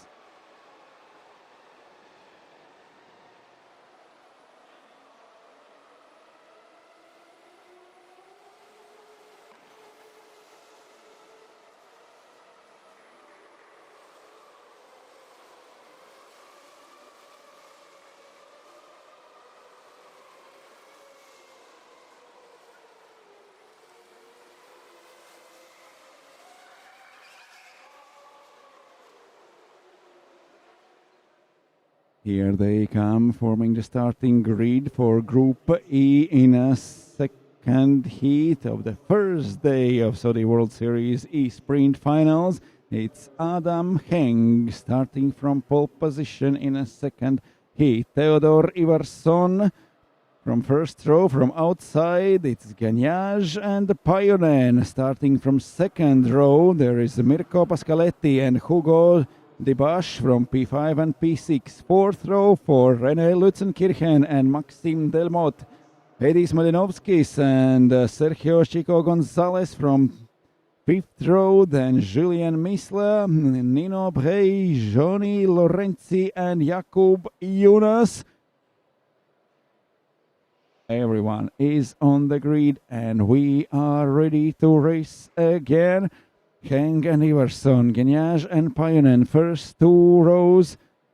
And so Gagnaire took the win in the first heat. Now he's starting only third. What can he do starting third? Can he gain positions? Can he hold positions? Can he get in front of Heng, who is now in P1? We are waiting for a green flag. Everyone are in their starting positions. Green flag is up on the starting straight and we are ready to race again. No, Ivarsson moves and then moves back. He is second going through the first corner. Ivarsson maintains second place in front of Enzo Gagnaire. Gagnaire still third after the first corners.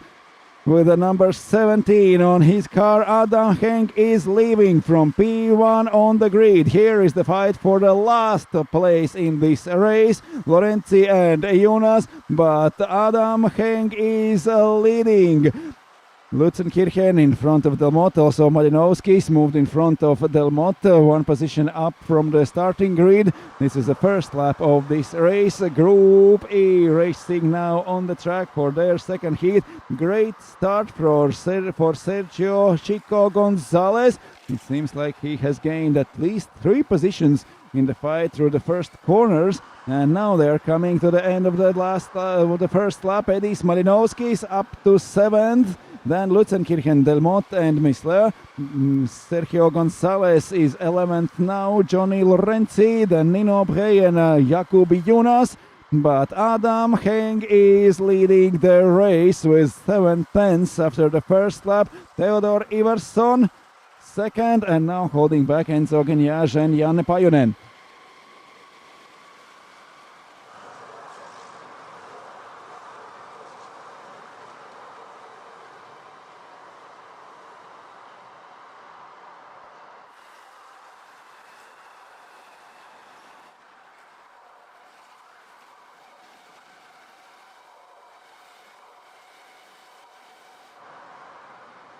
Second lap completed. Quite hard fight for all positions in the first 10 drivers. Heng leading, Ivarsson second, Enzo Ganyage is third, then Janne Pajunen and Mirko Pascaletti. Good start for Pascaletti. Now he is running fifth. Igor Dibash in P6. Edis Malinovskis moved up in the start to P7. René Lutzenkirchen with number 3 is following him. Then comes Maxime Delmotte and Julien Misle. 0.7 seconds after first lap, 0.6 after second lap. Now through the third lap of the race are going leaders, and Adam Heng is not able to pull away. So far in the first laps he has got everyone else just behind him in a long queue. Everyone is formed up now. It's a 0.6 between Heng and Ivarsson. It's 0.4 in front of Enzo Ganyage. It's 0.5 for Janne Pajunen to the top 3. It's 0.4 for Mirko Pascaletti to top 4. And we have all 13 drivers within a second to each other. Only tenths of a second separating first 13 drivers in this race.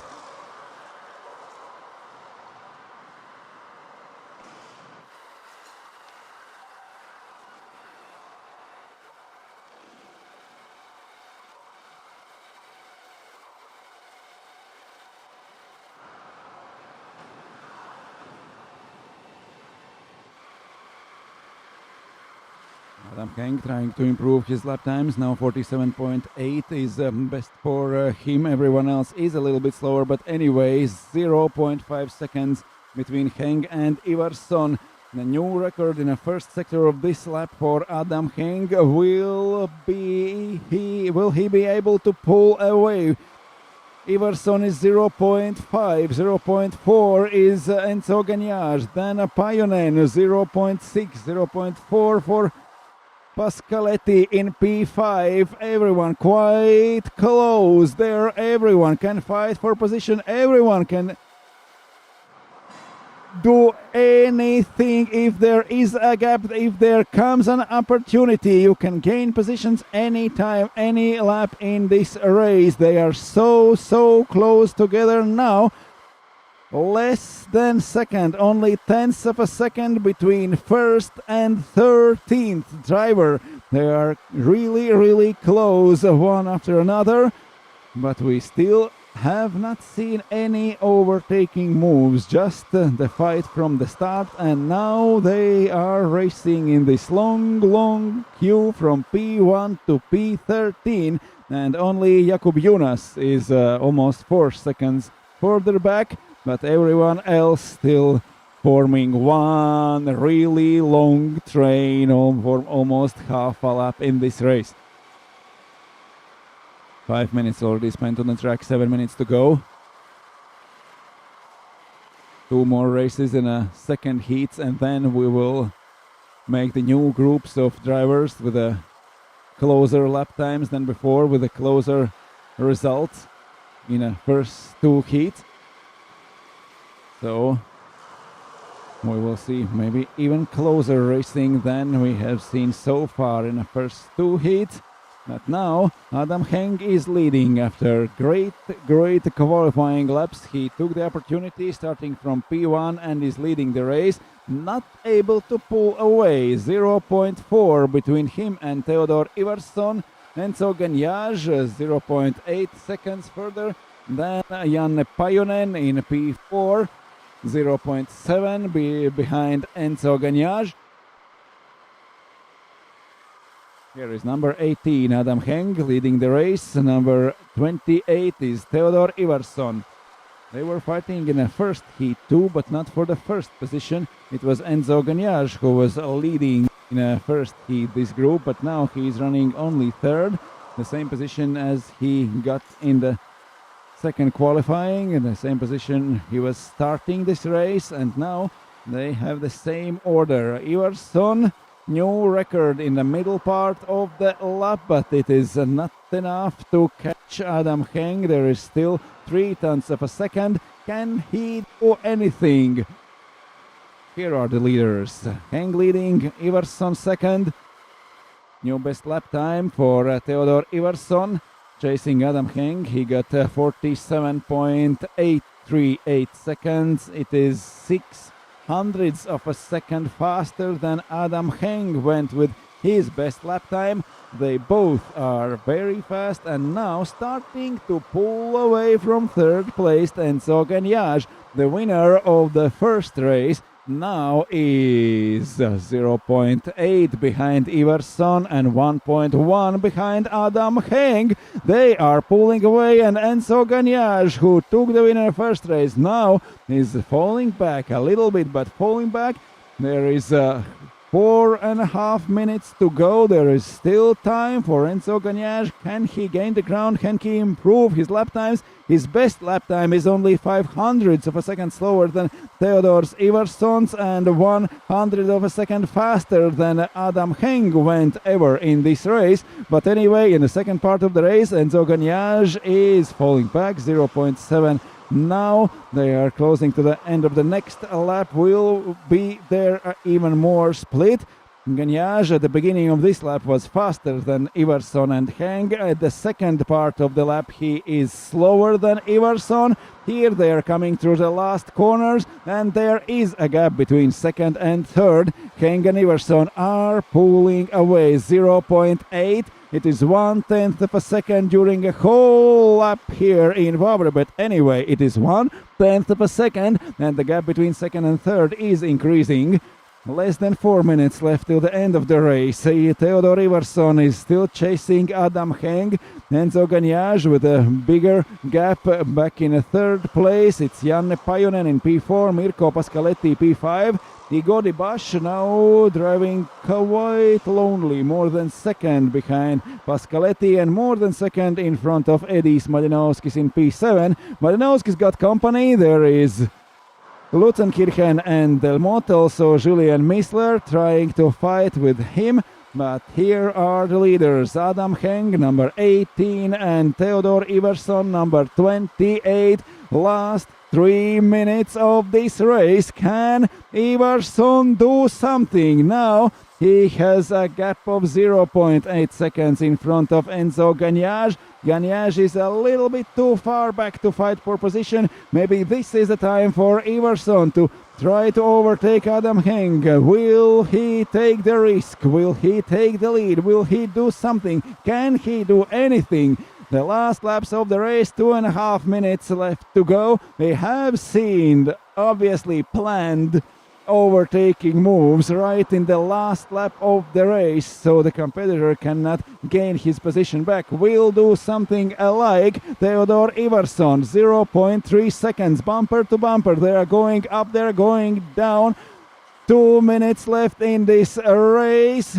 And so Gagnage is trying to catch both of them, and now Gagnage sets the best lap time of this race with 47.7 seconds. He is faster than Heng, faster than Ivarsson. He is back at the rear bumper of Theodor Ivarsson. And so Gagnage is back in the game. He is fighting again. We have 3 fastest drivers in front now, all within 1 second from first to third, 0.7. Now Gagnage is really close. He got his speed back during the last laps of the race. 1.5 minutes left in this race.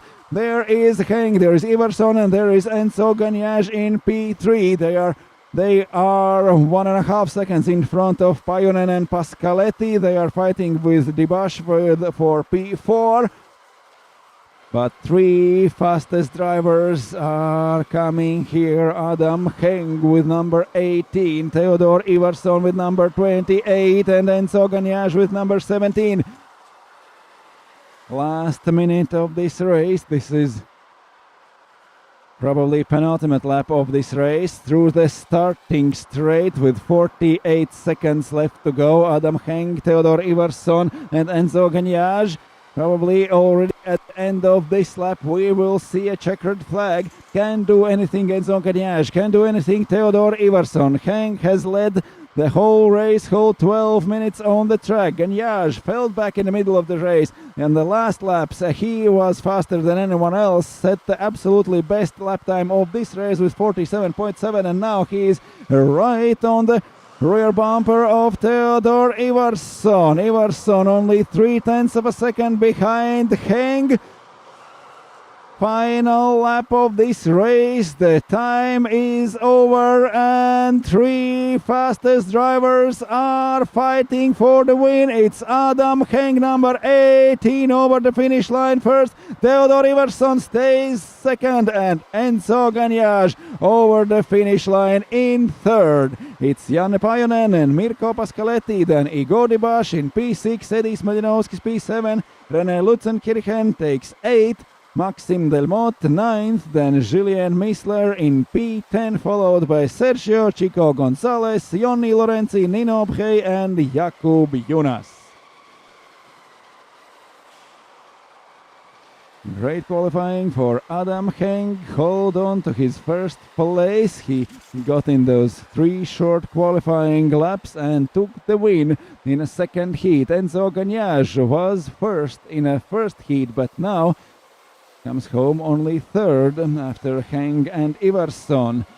It seems like Ivarsson could have the best result from this group when results of both heats are combined. We will see how the groups will form for the finals. We still have two races to go in a heat number 2 for Group F and Group G, and then we will form the new groups for the finals. For the finals of first day of racing here in Wavre in Saudi World Series E-Sprint Finals. But now, a recap of the second heat for Group E. Adam Heng went off the start in P1 and took the checkered flag in P1. Enzo Gagnache in one part of the race was faster than anyone else, set the fastest lap time, but still finished only third behind Heng and Ivarsson. Everyone else was really close on the track with really small gaps within first till 13th place in this race. Group E has done their job in the heats and now are waiting for the results of two more groups to get to know how the groups will form for the finals. There we will see the fastest drivers from two heats combined in one group and the slowest drivers in a different group, not split over the whole qualifying results in the lap times, but it seems like we will see even more intense racing in the finals of this day. And you have to remember that finals of this day and finals of tomorrow will count together, and then we will know who will be the Saudi World Series E-Sprint champion here in Wavre.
We are back with the qualifying session for Group F. It's Jan Flambard with number 19, Theo Janček with number 7, Loic Martin with number 1, Francesco Panatti number 25, Emilien Gouchon with number 8, Gary Su with number 29, Albert Ingo 11, Maxim Kuhn 13, Lutzenkirchen 16, Pfeiffer 4, Signorini 21, Sutz 26, Massoli 20 and Camarata 30. 3 laps for qualifying, actually 2 flying laps, and the starting grid will be set for Group F. It's Jan Flambard after the first lap sets 47.9 of the fast lap already. Theo Janček, then Emilien Gouchon moves up to P4. It's Enrico Camarata now to P5. The second flying lap has started. Jan Flambard back at the front with 47.9, 600 faster than Loic Martin. Martin now is second, Janček third, Francesco Panatti over the finish line in P4. Jan Flambard with 47.8 improves his lap time by 1 more tenth of a second, and now he is set for the pole position on this race. Loic Martin is still in the flying lap, but he is slower in the first sector already. So very little hopes for Loic Martin to improve from second on the grid, but everyone else also does not improve in a third lap. Janček takes third, Panatti, Albert Ingo P5, Gouchon is on the track still waiting for checkered flag, but he's also slower than before in the first sector. Gouchon and Camarata coming to an end of their laps, but Jan Flambard, Loic Martin, they will be in a first row on the grid. Theo Janček and Francesco Panatti second row. Albert Ingo and Emilien Gouchon will form a third row. Then Enrico Camarata and Alexander Pfeiffer. Fourth row on the grid. 9th is Marco Massoli. 10th Maxim Kuhn. 11th Gary Sux. Then Lutz and Signorini and Stutz from Hungary. So 14 drivers, 14 spots on the grid, and we are ready for heat number 2. It is number 19, Jan Flambard, who took the win in a first heat in this group, is back in a P1 for a second start too, with more than 1/10 of a second advantage in a lap time over everyone else. Loic Martin will start from the first row from the outside. It's Theo Janček who now in P3 and Francesco Panatti P4.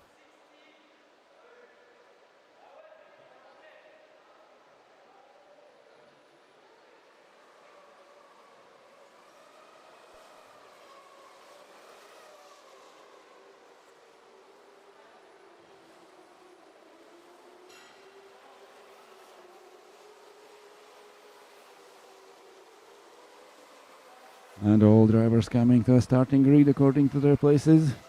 First 4 rows already on the grid. 9th and 10th, it's Camarata and Pfeiffer. Then Sux and Massoli, Signorini and Zutz. At the front there is Jan Flambard, Loic Martin, Theo Janček and Francesco Panatti in the first 2 rows on the grid. Now all 14 drivers are in their starting places on the grid and ready to go. Second heat, 2 more races in the heats, and then we will be ready for the finals.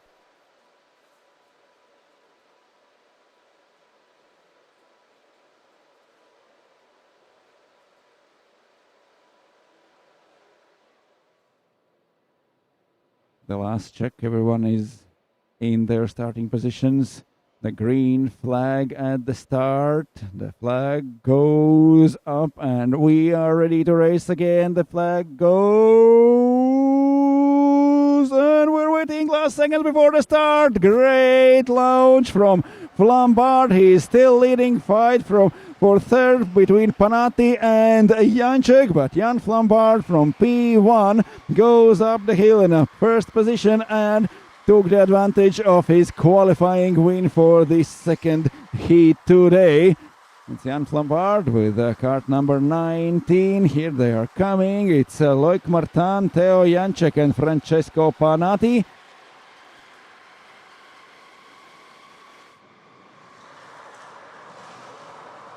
First lap, again 12 minutes to race. Jan Flambard and Teo Janček got in front in Loic Martin. Martin now is third. Teo Janček up to second place after the fight in the start. Francesco Panati following them. They are coming through the last corner of the race. Janček is up to second. Loic Martin is third. Then Panati and Lutzenkirchen.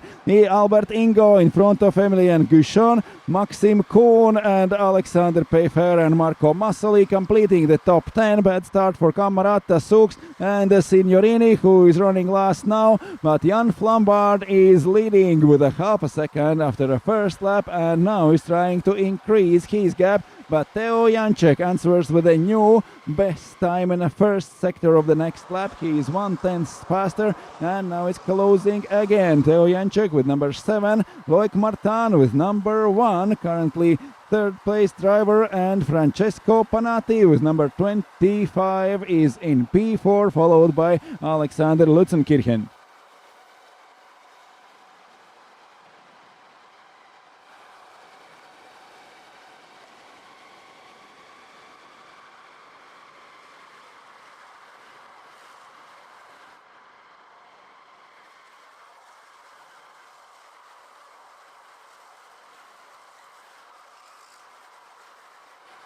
They are completing third lap of this race. Jan Flambard still leading, but still with only half a second advantage over Teo Janček. Janček is very, very close. Only 0.3 of a second is Loic Martin behind Janček. Then also Francesco Panati is only 0.3 of a second behind Martin. Lutzenkirchen is 0.4 of a second behind Panati. Then Ingo 0.3 behind Lutzenkirchen. Here they come at the end of the third lap of this race.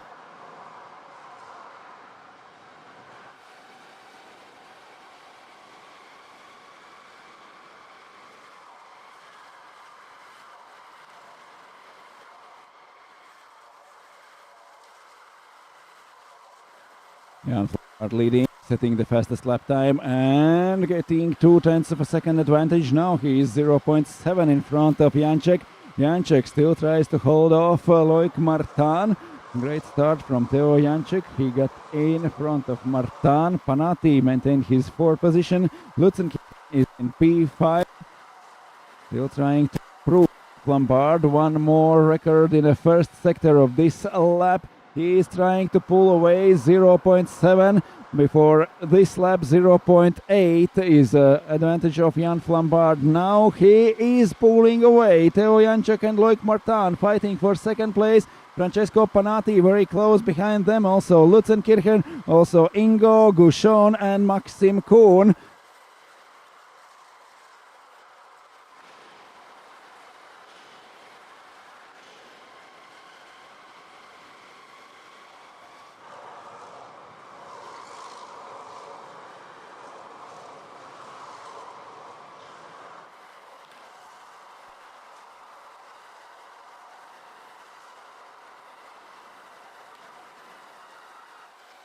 0.10 seconds advantage of Jan Flambard. One more lap completed and he has gone even faster. It's 1.4. Teo Janček is losing ground to Jan Flambard. Flambard is leading and pulling away with 1.5 seconds advantage now. There are only 0.3 of a second between Janček and Loic Martin. Here they come. Martin with number 1, Janček with number 7, and right behind them is Alex Lutzenkirchen with number 16.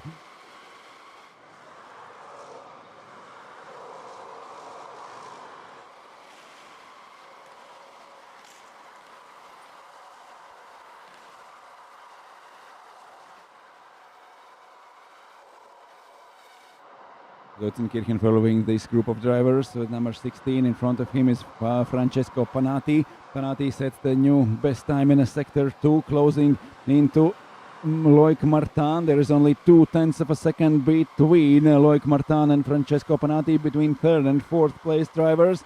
Here is Loic Martin with number 1 chasing Teo Janček. is 1.5 seconds for Jan Flambard. He's trying to pull away.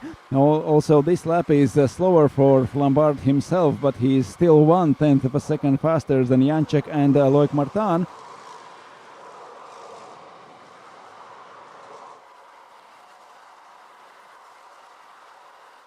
And we are approaching half mark of this race. 6.5 minutes left till the finish. Flambard 1.7 seconds, 2/10 more for Jan Flambard. He is pulling away with very competitive lap times, clocking 47.8. But Teo Janček and everyone else behind him is not going faster than 48.1. So 2-3 tenths of a second is advantages of Jan Flambard in every lap. He is pulling away. The best lap time of Janček and Martin and also Panati is under 48, but now they are going slower than before, and that will see Jan Flambard to pull away. That is his chance to get a fresh air there at the front and get a comfortable lead. Almost the whole starting straight is the advantage of Jan Flambard. He goes to almost 2 seconds in front of everyone, 1.9 between Flambard and Janček. Loic Martin still 0.3 of a second behind Janček. That's all. They are bumper to bumper. Either you have to make a move or there will be those 0.3 of a second. There is no way to go closer.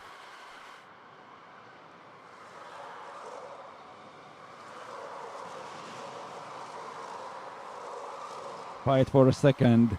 Teo Janček with 7, Loic Martin with number 1, Francesco Panati with number 25. Second, third and fourth place drivers fighting each other, but Jan Flambard in the first position is pulling away. It will be 2 wins in 2 heats for Jan Flambard.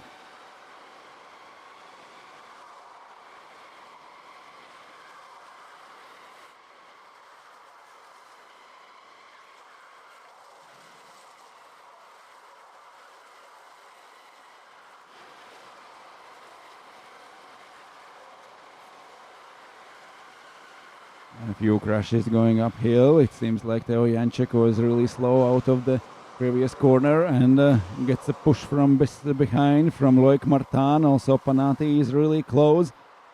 Number 7, number 1 and number 25. But here comes the leader, Jan Flambard, with number 19. 4 minutes to go for Jan Flambard. One more record fast lap time for Jan Flambard with 47.6 seconds.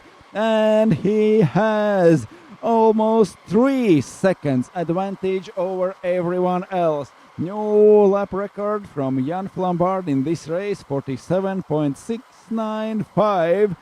And the previous lap was 0.7 of a second faster than Janček's, Martin and Panati lap time.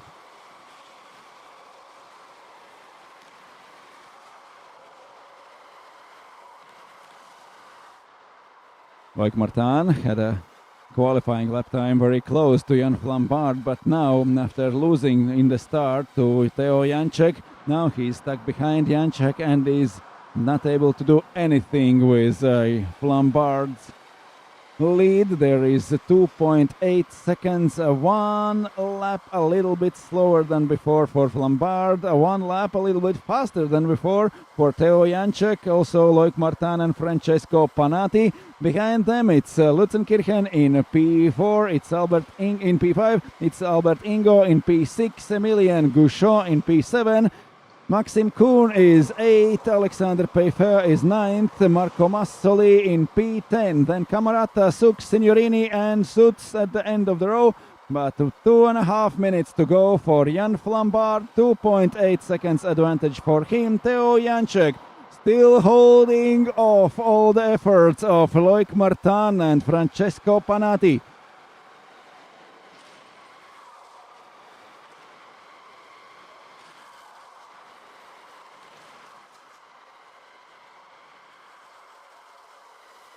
And Jan Flambard is pulling away again, 3.1, and behind him is Teo Janček now. One more really fast lap from Jan Flambard, 47.7. 0.2 of a second faster than Janček and Martin. Here comes Janček, Martin and Panati fighting for second, third and fourth places in this race. The last 2 minutes in this race.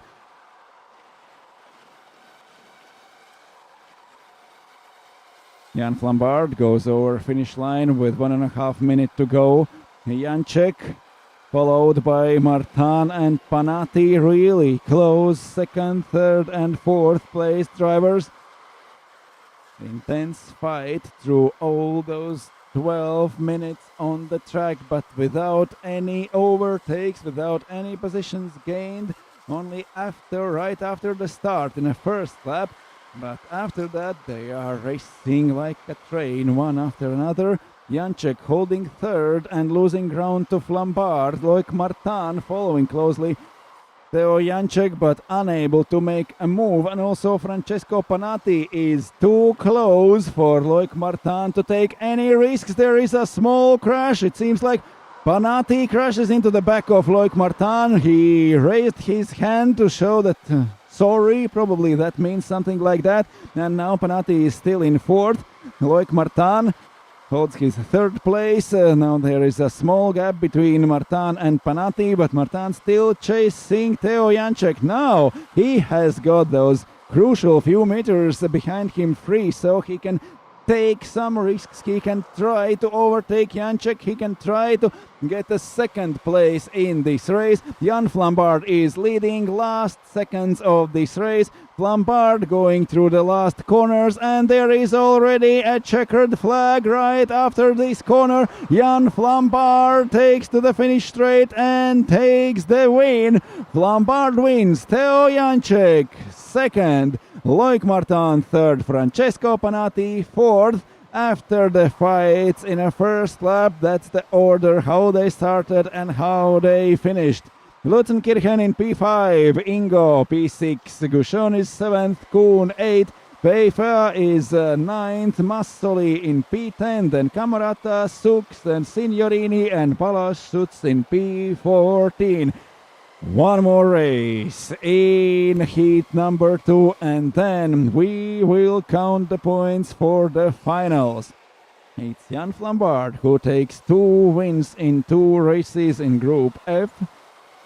We had the same winners in the Group A, Baptiste Vanderbeek. We got Patrick Portak, who won the first and second heat in B Group. We got Axel Sarniala, who was fastest in C Group in both heats, and we had different winners in different heats for Group D, Group E, and now it's Jan Flambard again in front of everyone.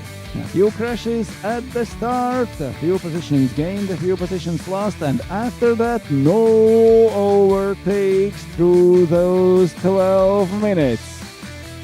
The gaps are getting smaller and smaller. Everyone has found their lines, everyone has found the best lines. The speed is increasing, the lap times are going down, but they are getting more and more similar between the drivers. It will be more intense during the finals. We have 1 heat left in the second heat, then there will be a short break during which we will do a driver's photo. The whole drivers together, all 98 drivers have together during this break to make this photo, like a great memory from this wonderful event. That's already a tradition.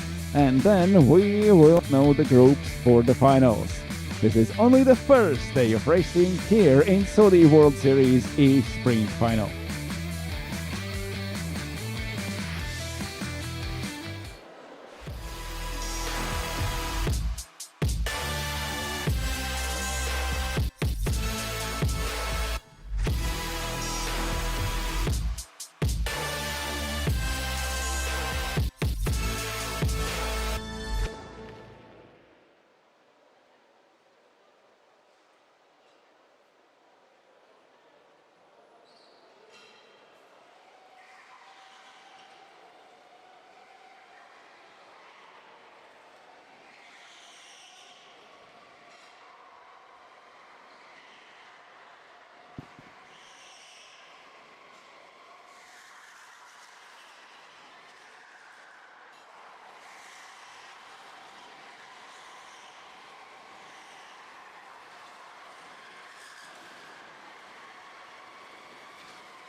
Here we are back on the track with the last short qualifying stint for Group G. 3 laps with the first one to get up to the speed, and then only actually 2 shots for the starting grid in a second heat.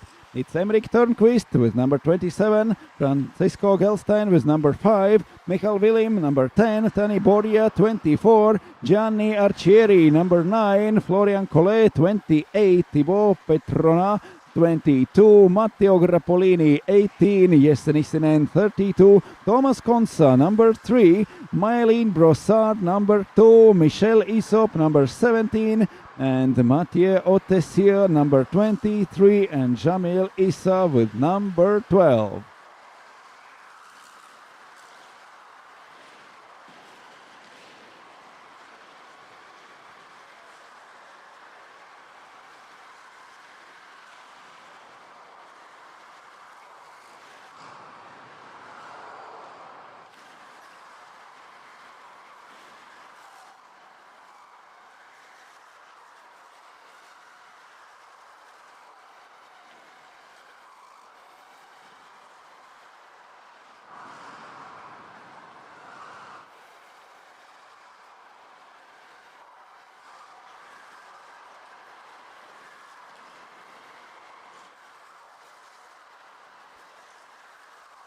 In this group, Emrik Törnqvist was fastest after morning's qualifying, but it was Michael Willim who took the win in a first heat. Now they are back on track fighting each other. Michael Willim sets the first lap time of 48.0. Matteo Grappolini goes faster with 48.001. You cannot get closer to 48 seconds lap time. Willim is second, Gelstein third, Arcieri now in fourth place. Gelstein moves up to first, completing his second attempt in this qualifying, second flying lap over, and Francisco Gelstein goes with 47.9. Gianni Arcieri up to P1 with 47.8 seconds. Gelstein now is second, Grappolini third, Törnqvist has only fourth, and it's Thibaut Petrona who moves up to P1 now. Törnqvist is down to P5. Emrik was fastest of this group, was 7th fastest overall in the morning, but lost in the race to Michael Willim, and now he is down to P5 on the grid. Michael Willim, who won the first heat in this short qualifying, gets only 6th best lap time and will start from third row on the grid. The winner of the first heat is now down the order to the outside of the third row on the grid. Thomas Konsa is in P7, Jesse Nissinen P8, then Collet Otessier completing top 10. On a 6th row on the grid is Tani Borja and Mylene Brossard, then Michel Isop and Jamil Issa. But this is Thibaut Petrona and Gianni Arcieri going to the first row on the grid. Only 7 thousandths of a second separating 2 fastest drivers in this group in this short second quali. Thibaut Petrona and Gianni Arcieri. Arcieri started really down the order in the first race, got a lot of positions up during those 12 minutes, and now he is ready to go from much better starting position from first row, from second on the grid. It's Gianni Arcieri. Will he be able to go in front of Thibaut Petrona? They fighted already in a first heat. Now they are side by side on a first row on the grid, and previous leader Emrik Törnqvist, leader in qualifying, and Michael Willim, leader in first heat, now are staying only on the third row on the grid. It's Petrona and Arcieri now in a first row. Everyone else in their starting positions, all 14 cars on the grid, 7 rows.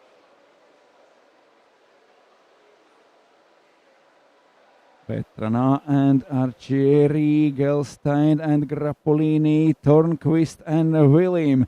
Two leaders from this morning now are down to P5 and P6. It's Willim in car number 10. It's Tornquist in car number 27. 18 for Grappolini. 5 for Gelstein. Number 9, it's Gianni Arcieri and Thibaut Petrona with number 22 in the first row on the grid. The green flag goes down. We start racing again. Arcieri is inside and crashed out of the race. He's the leader of the short qualifying. Thibaut Petrona lost everything in the second corner. Thibaut Petrona is out of the race. Is that Thomas Konsa? No, Thomas Konsa is up to P5. We are still fighting for the first position. Gianni Arcieri now is second. Francisco Gelstein and Matteo Grappolini, they are fighting again. What a race at beginning of this heat number 2. Thibaut Petrona, after a great qualifying, now is out of the race. Here is Thomas Konsa fighting for P8. The first lap is completed. Emmerich Törnqvist from third row on the grid now is leading again. Gianni Arcieri is still second as he was at the start. Arcieri was on the outside of the first corner, got inside in the second, then in front of him spun Thibaut Petrona. Now Petrona is last in P14. Arcieri in only half a second behind Törnqvist. Grappolini third, and Willim up to P4. Also for Willim, a good start from third row up to fourth position. Jesse Nissinen now is P5, and Matthew Ottesier with a great progress through ranks during the first lap, and Matthew Ottesier is running sixth now in front of Florian Collet and Thomas Konsa in P8.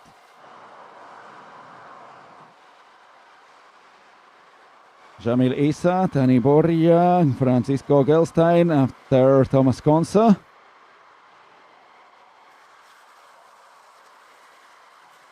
But here comes the leader, Emmerich Törnqvist. He took the best lap time in qualifying, but wasn't able to win the first heat. Now, after those crashes in the start, he is leading. Now he is leading, and Törnqvist can prove that he is faster than anyone else in this group. But that was in the morning quali, not now. Now, Gianni Arcieri is following him only 4/10 of a second behind. There is a little bit more than second between Arcieri and Grappolini, P2 and P3.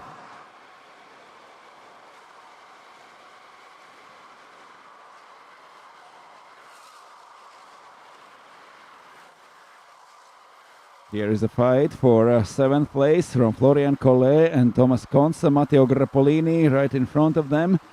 The white crash helmet and the white suit. It is Thomas Konsa in go-kart number 3. That is the most experienced driver here in SWS E-Sprint. Thomas Konsa is in the finals for third year in a row in Sweden, in Switzerland. He was there, and he is also the most experienced driver in here. He is 69 now, and we are waiting for him on the grid for next year already.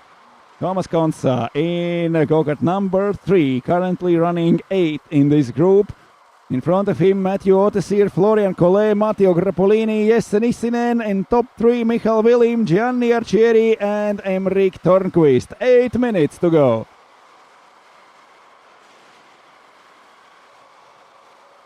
Thibaut Petrona got the best lap time in the short qualifying. He got the pole position and crashed out in a second corner. Now, Thibaut Petrona sets the best lap time of this race with 47.8. That is 0.3 of a second faster than anyone else in this race.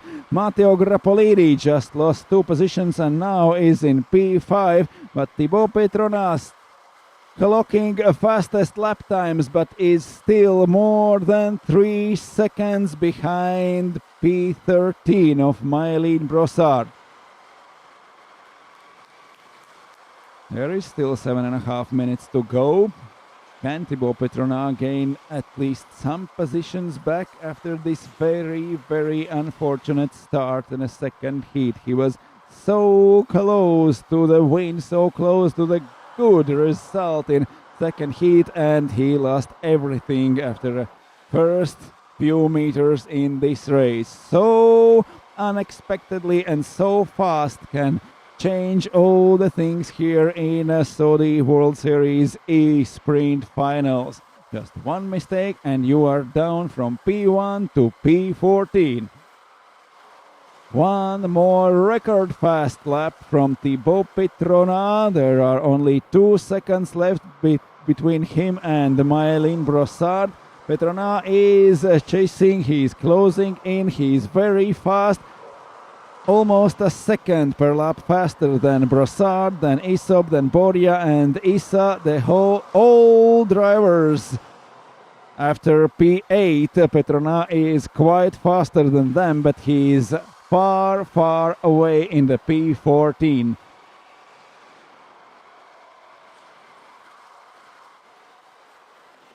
William running third, Gianni Arcieri second, Emeric Törnqvist leading the race with only 4/10 advantage over Gianni Arcieri.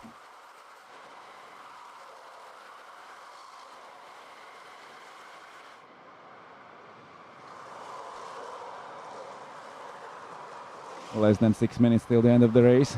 Törnqvist leading. Arcieri is right behind him. 0.4 between them. Törnqvist with 27, Arcieri with number 9. Completing the next lap after them is Michal Vilim. Now joined by Jesse Nissinen, but for Matteo Grappolini there is a 3 seconds penalty. So we see Grappolini third placed on the track with number 18. He is in front, but he is classified down in P5 because he got a 3 seconds penalty.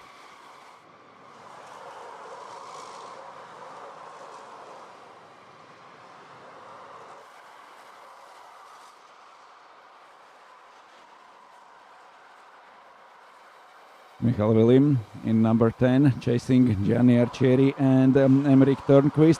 There is half a second between Törnqvist and Arcieri. There is almost 2 seconds between them and Vilim. Vilim now is on track behind Matteo Grappolini, but Grappolini got 3 seconds penalty. But still, that doesn't help Michal Vilim because he is not able to go closer to leaders. He is not able to chase Arcieri and Törnqvist and try to fight for a P2 or even P1. Not now. It is Matteo Grappolini with a 3 seconds penalty, running third but classified fourth.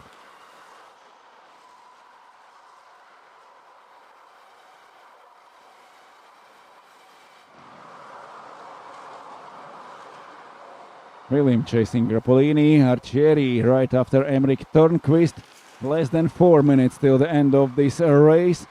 After a huge crash at the start, we have not seen any overtakes after the first lap. Can anyone do something? Törnqvist is slowly pulling away from Gianni Arcieri. There were 0.4 seconds. Now there are 0.8 between them. Arcieri is still within a second behind Törnqvist, but this is a little bit too far to try to overtake the leader, to try to take the win. Arcieri is riding second now. There is Grappolini in third, but after 3 seconds penalty, classified behind Vilim, but on the track he is in front and does not allow Vilim to go closer to the leaders.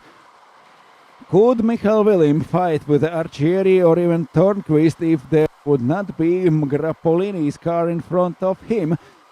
Last 3 minutes of this race.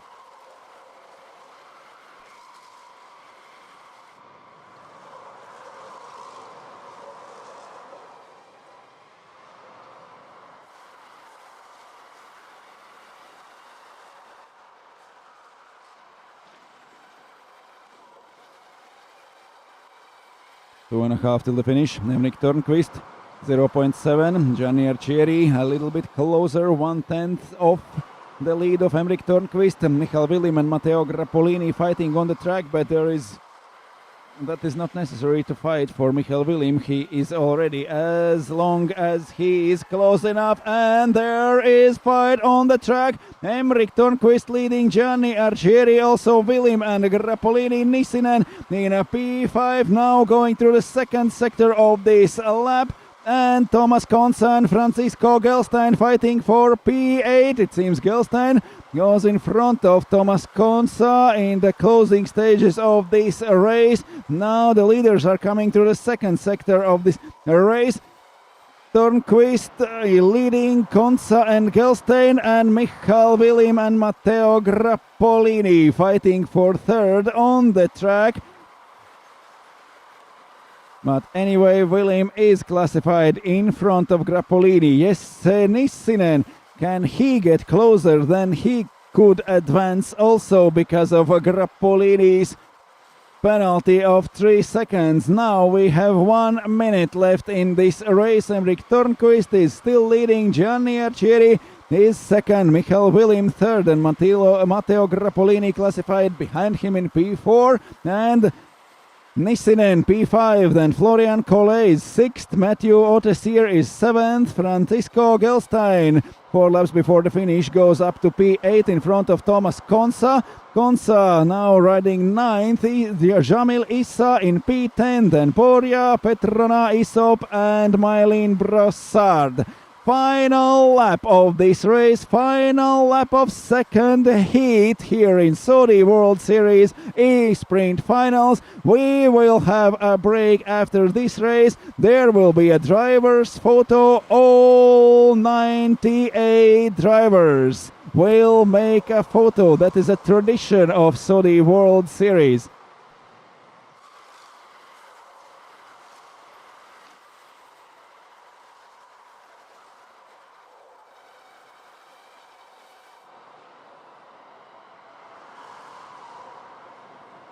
So the last lap of this race, the checkered flag is up. Henrik Törnqvist takes the win. He was fastest of this group during the morning's quali.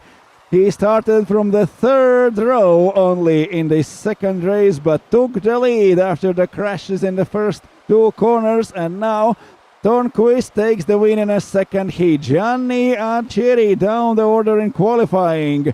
Great drive in a first heat. Advanced many positions from his starting place, and now starting second. Finishing second, Arcieri is in second place. Michael Willim in front of Matteo Grappolini after Grappolini gets a penalty of 3 seconds for illegal overtaking move. Jesse Nissinen in P5, Florian Collet in P6, then Gelstein, Otessier, Thomas Konsa in P9, 10th is Jamil Issa, then Thibaut Petrona, Tani Poria, Mylene Brossard and Michel Isop. The second heats are over. We have a short break now, and all drivers, all 98 drivers from 21 countries which are here for the World Series E-Sprint have together on the track, on the starting straight. We will do the picture for all 28 drivers. So everyone gather on the track for this driver's photo. A short recap of the most interesting moments of this race.